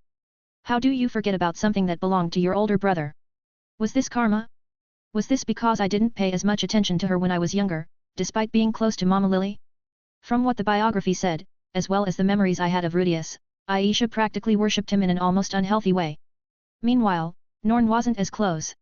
Here, it was the opposite for me. Norn liked me a lot, but Aisha was a bit aloof and cold. Rui. Aisha tilted her head. I sighed and then put on a serious expression. Don't worry, Aisha. I'll make the best wand you could ever hope for. And I promise that I'll be a better big brother from now on. Aisha's ears turned red and she averted her gaze. You don't need to do that. It just makes it seem like I'm using you to get me things. I pat her head and said, that's what big brothers are for. If there's anything my cute baby sister needs, I'll get it for you. Aisha huffed and said, I'm not helpless, Rui. There's no need for that. I laughed and said, of course. Ai-chan's growing up to be a strong and independent young woman. Aisha rolled her eyes and said, sit back down and finish your smoothie already. I chuckled and did as she said. There's a comfortable silence between us. But eventually, Aisha frowned and said, hey, Rui. I sensed the strange mood and said, yes, Aisha. She looked up at me and frowned. Biting her lips, she hesitated for a moment. But then she said, on that day. If you had to choose to save one of us. Me, Stella, or Norn, who would you choose? All of you. Aisha glared at me and said, take it seriously. I am taking it seriously. I stared at her and said, I wouldn't choose. I'd save all of you. But what if you couldn't? Aisha looked at me, her eyes filled with an unreadable emotion and said, what if it had to be one of us? I know you had to save Stella, but if there hadn't been anyone around and you were forced to choose. Ah. I see where this is going. Aisha was a rational person, so she must have been thinking about it non-stop. According to Sylphie and Roxy, her older brother was a genius and a miracle worker. But if so, how come he never showed up? And if he was so great, why did Sylphie and Roxy go through so much trouble? And then, when he finally did show up, how come Aisha was the last person? If he managed to connect with everyone else so easily, why did it take all this time until her older brother finally met her? I could see it. Although Aisha acted tough and was doing a good job rationalizing it, because she was rationalizing it, those facts were eating at her. Aisha looked away and then muttered, never mind. It was a dumb question. I nodded. That really was a dumb question. Aisha looked back to glare at me, her violet eyes starting to glimmer with unshed tears. Before she could say anything though, I said, if I had to choose between saving just one of my baby sisters, I would have killed death itself to drag you all back. Aisha froze, stunned at the sudden response. But then she laughed and wiped away her tears. Idiot. You can't kill death. Of course I can. I leaned back in my chair and crossed my arms, smirking. I'm Rudius Notus Grere, the man who tied with Dragon God Orsted, almost murdered a god with a cheap shot, created a spell to turn back biological clocks, jumped through time, and transformed a barren wasteland with toxic mana to a paradise. There's nothing I can't do. Aisha snorted. Her eyes were still a bit red, but she had calmed down a bit. Looking at me, she said, all right then, Mr. Miracle Worker. Then. She hesitated and said, why didn't you come visit? Or send any messages? Even Dad managed to send something. But you were fine and raising Stella, so why? I sighed. That's on me. I let out a bitter smile and said, I took for granted how bright my baby sisters were. Especially you. I reached out with a conjured napkin to clean her tears away and said, you were always a clever little girl, so I had faith that you would be fine with Roxy and Sylphie. Norn was a crybaby, and Stella was an actual baby, so I ended up focusing on them more. Pulling the napkin away, I reached out to pat Aisha's head and said, sorry for not realizing that you needed your big brother too. Aisha was right. I had settled things in Arcadia pretty quickly. And I had the resources to scout out and send messages. After all, I found them the first time with the summoning magic acting like a scrying spell. A little bit more effort, and I could have reassured them. But I didn't. I counted on the fact that Roxy and Sylphie were there for Aisha, and that Dad and Eri were there for Norn. Like a hypocrite, I expected Aisha to be fine because she was a genius and placed her at the back of my mind. It was unforgivable, but it was something that I just had to accept, for better or worse. Aisha stared at me, her face blank. Seeing that, I was reminded of how Mama Lily looked when I first met her. Right when she just started working with us after leaving her terrible job in the Azura Kingdom. A knife of guilt, tearing at my heart. I couldn't say anything. Eventually, Aisha looked away and muttered, you're not lying, right? It's not because I'm your half-sister. I dragged my chair around to her side of the table and then pulled her into a one-armed hug. Of course not. You're my sister, period. Even if the entire world turned against you, I'd be by your side. Wait. I narrowed my eyes and said, have there been people saying that to you? That you're only a half-sister and that's why your family isn't there? Aisha flinched. I narrowed my eyes. Don't tell me there were people who said that you didn't matter because you were the daughter of just a maid and not a real wife? Or that you were a bastard child? Aisha quickly shook her head. Oh, of course not. Anne. She looked away. Even if there were, Big Sis Roxy handled it. I frowned, but then slowly nodded. True. Master, I mean, Roxy has a worse temper than mine. She would have definitely taken care of those idiots. But... I looked at Aisha and said, don't listen to what anyone else says, Aisha. People will misunderstand, but you come from a loving family. Mama Lily and Mom are both my moms, and all my sisters are the same. You aren't some bastard daughter or a home wrecker. In fact, I held out my hand and conjured a crystal. Aisha blinked and said, what's that for? I'm making a call. 1 second. The crystal vibrated for a bit, and then an image of Mom and Mama Lily appeared. Oh my! Mom gasped and said, since when can my bracelet do this, Rudy? Mama Lily looked down at her wrist and said, if these were always possible to be used as communication devices, why did you not do so earlier? I coughed and said, it's a recent development, all right? But anyway. I glanced at Aisha and said, I'm here with Aisha and it seems like she's got some misunderstandings about our family. Mama Lily frowned and then turned to look at Aisha. What kind of misunderstandings? Aisha paled and then looked at me. It's not really a big deal, Rui. I interrupted her and said, for some reason, Aisha thinks she was an accident, or born from a loveless marriage. And that Mama Lily was just a maid and not part of the family. Aisha pursed her lips. Mom's eyes widened and she said, that's not true at all. Who said that? Mama Lily frowned and said, yes. She looked at Aisha and put on a gentle expression. Aisha. Who told you that? Aisha averted her gaze and muttered, it was an old family friend who said it though. A family friend? I narrowed my eyes. Who? Yeah. Mom shouted and said, which foo? Not in public, Zenny. Which asinine idiot lied about that? All of our friends know that Lily's part of the family. Aisha hesitated and then said, but it's a jinx if I say who it is. And I don't want our family to break apart again. Jinx. I scanned through my memories and then said, I see. It's Jisoo. Aisha looked at me and slowly nodded. Yeah. A crash echoed from Mom's side, and then she started yelling. That fucking monkey. I knew it. He was always a shady bastard. Zenny, calm. I am calm.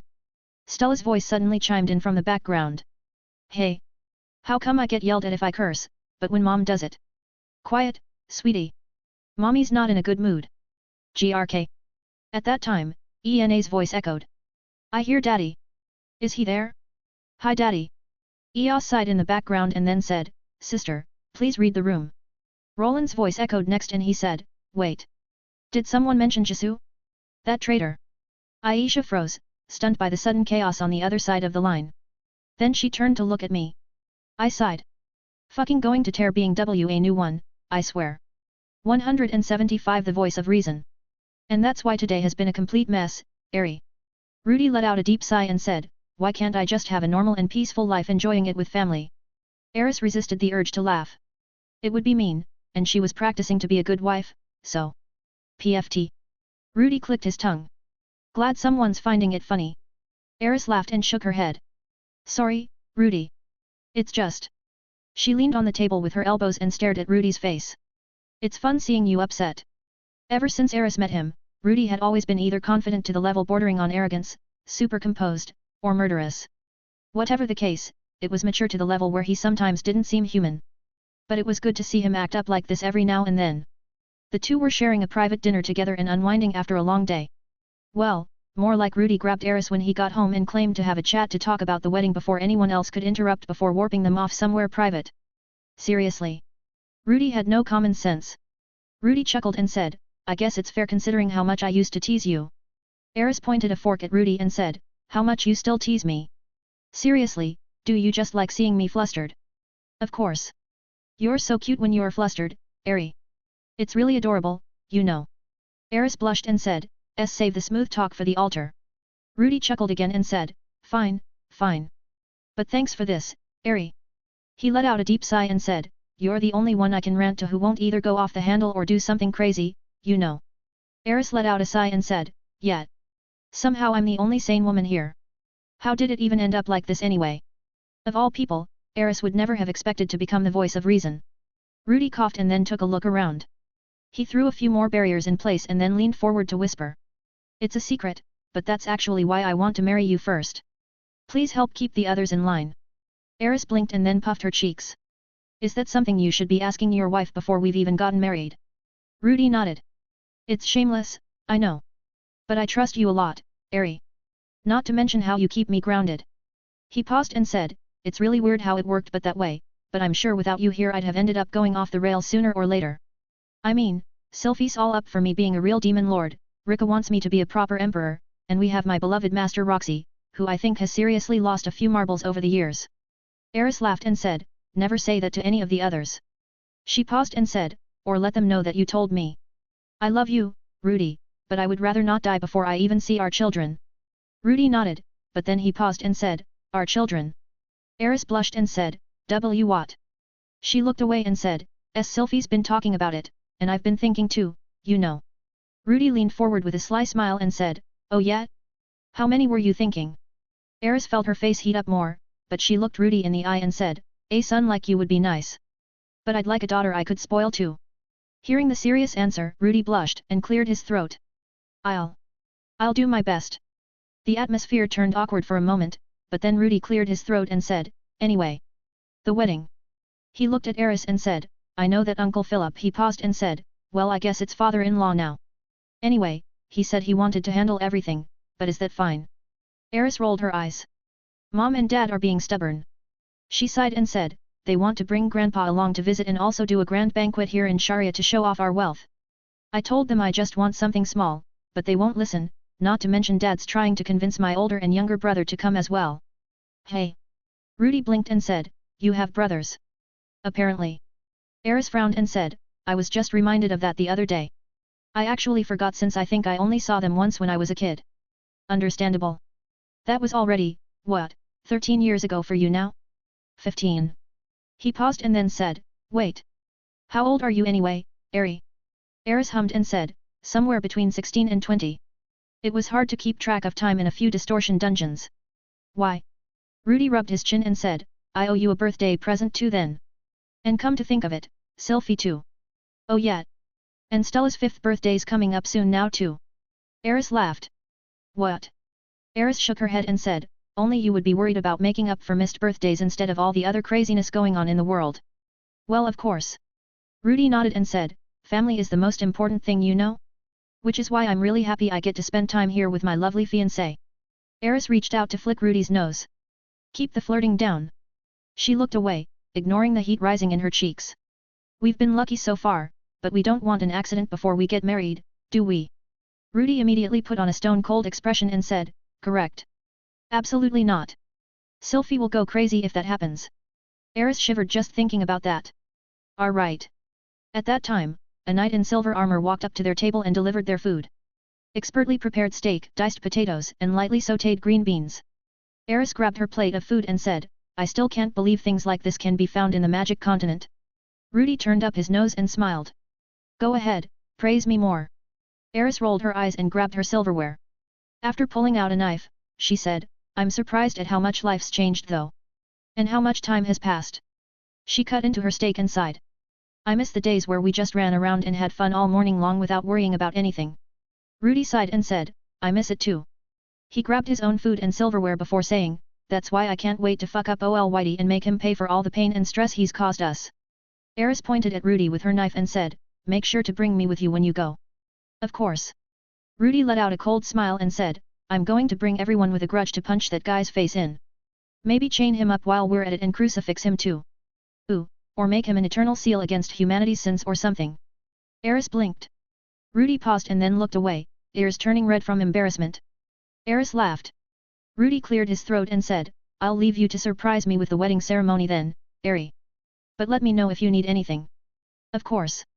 And if you ever need to talk, Rudy, I'm always here for you. Eris smiled and said, it'll be a bit annoying dealing with Sylphie's jealousy, but if it keeps you sane, that's a sacrifice I'm willing to make. Rudy stared at Eris. After it stretched on for a while, Eris started feeling self-conscious and fidgeted in her seat. What? Rudy shook his head.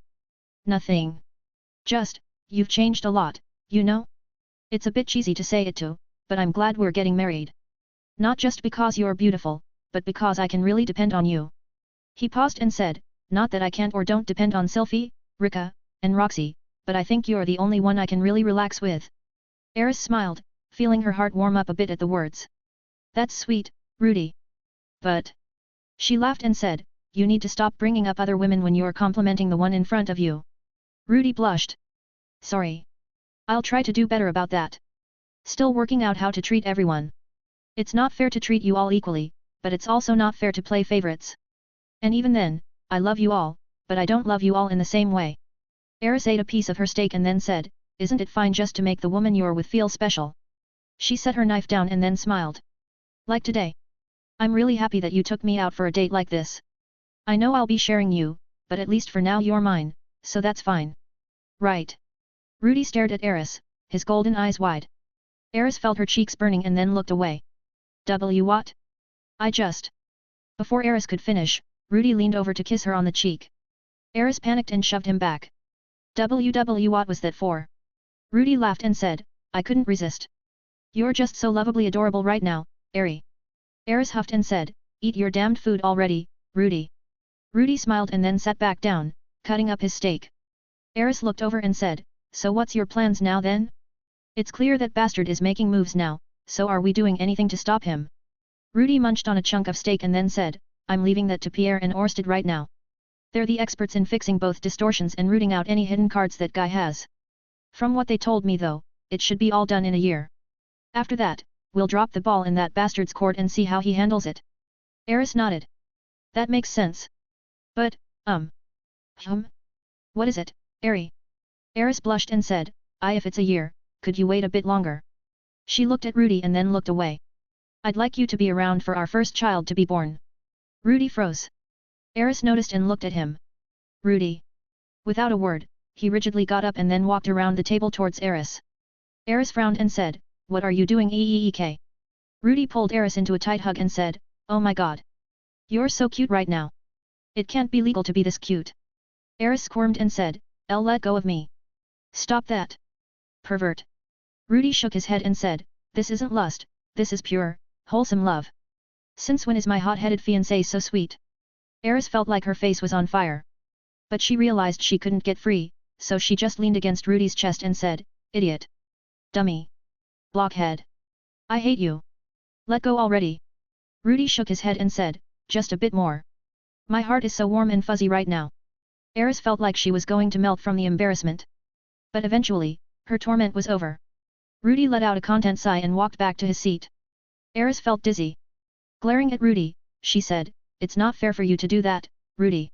She stared at his face, saw the lovingly tender gaze he was giving her, and then looked away. No girl has a chance when you do a sneak attack like that. Rudy gave a serious nod and said, I completely understand. That's why I'm trusting you to keep me on the straight and narrow. Eris blinked. Me? Not Sylphie. Rudy laughed. I would rely on Sylphie, but she's a bit trigger-happy. Eris paused, remembering how Sylphie reacted to the Demon Lord back in the Magic Continent. True. Rudy glanced at his wrist, looking at a watch that suddenly materialized. Anyway, food. He looked up and said, people will probably start getting upset if we take too much longer, so let's finish up. After that, he started eating. Eris watched him for a bit, and then realized that she felt warm and fuzzy. Ah! Love was like this, wasn't it? Messing around with each other, but supporting each other too. Eris let out a warm smile and then started eating her food as well.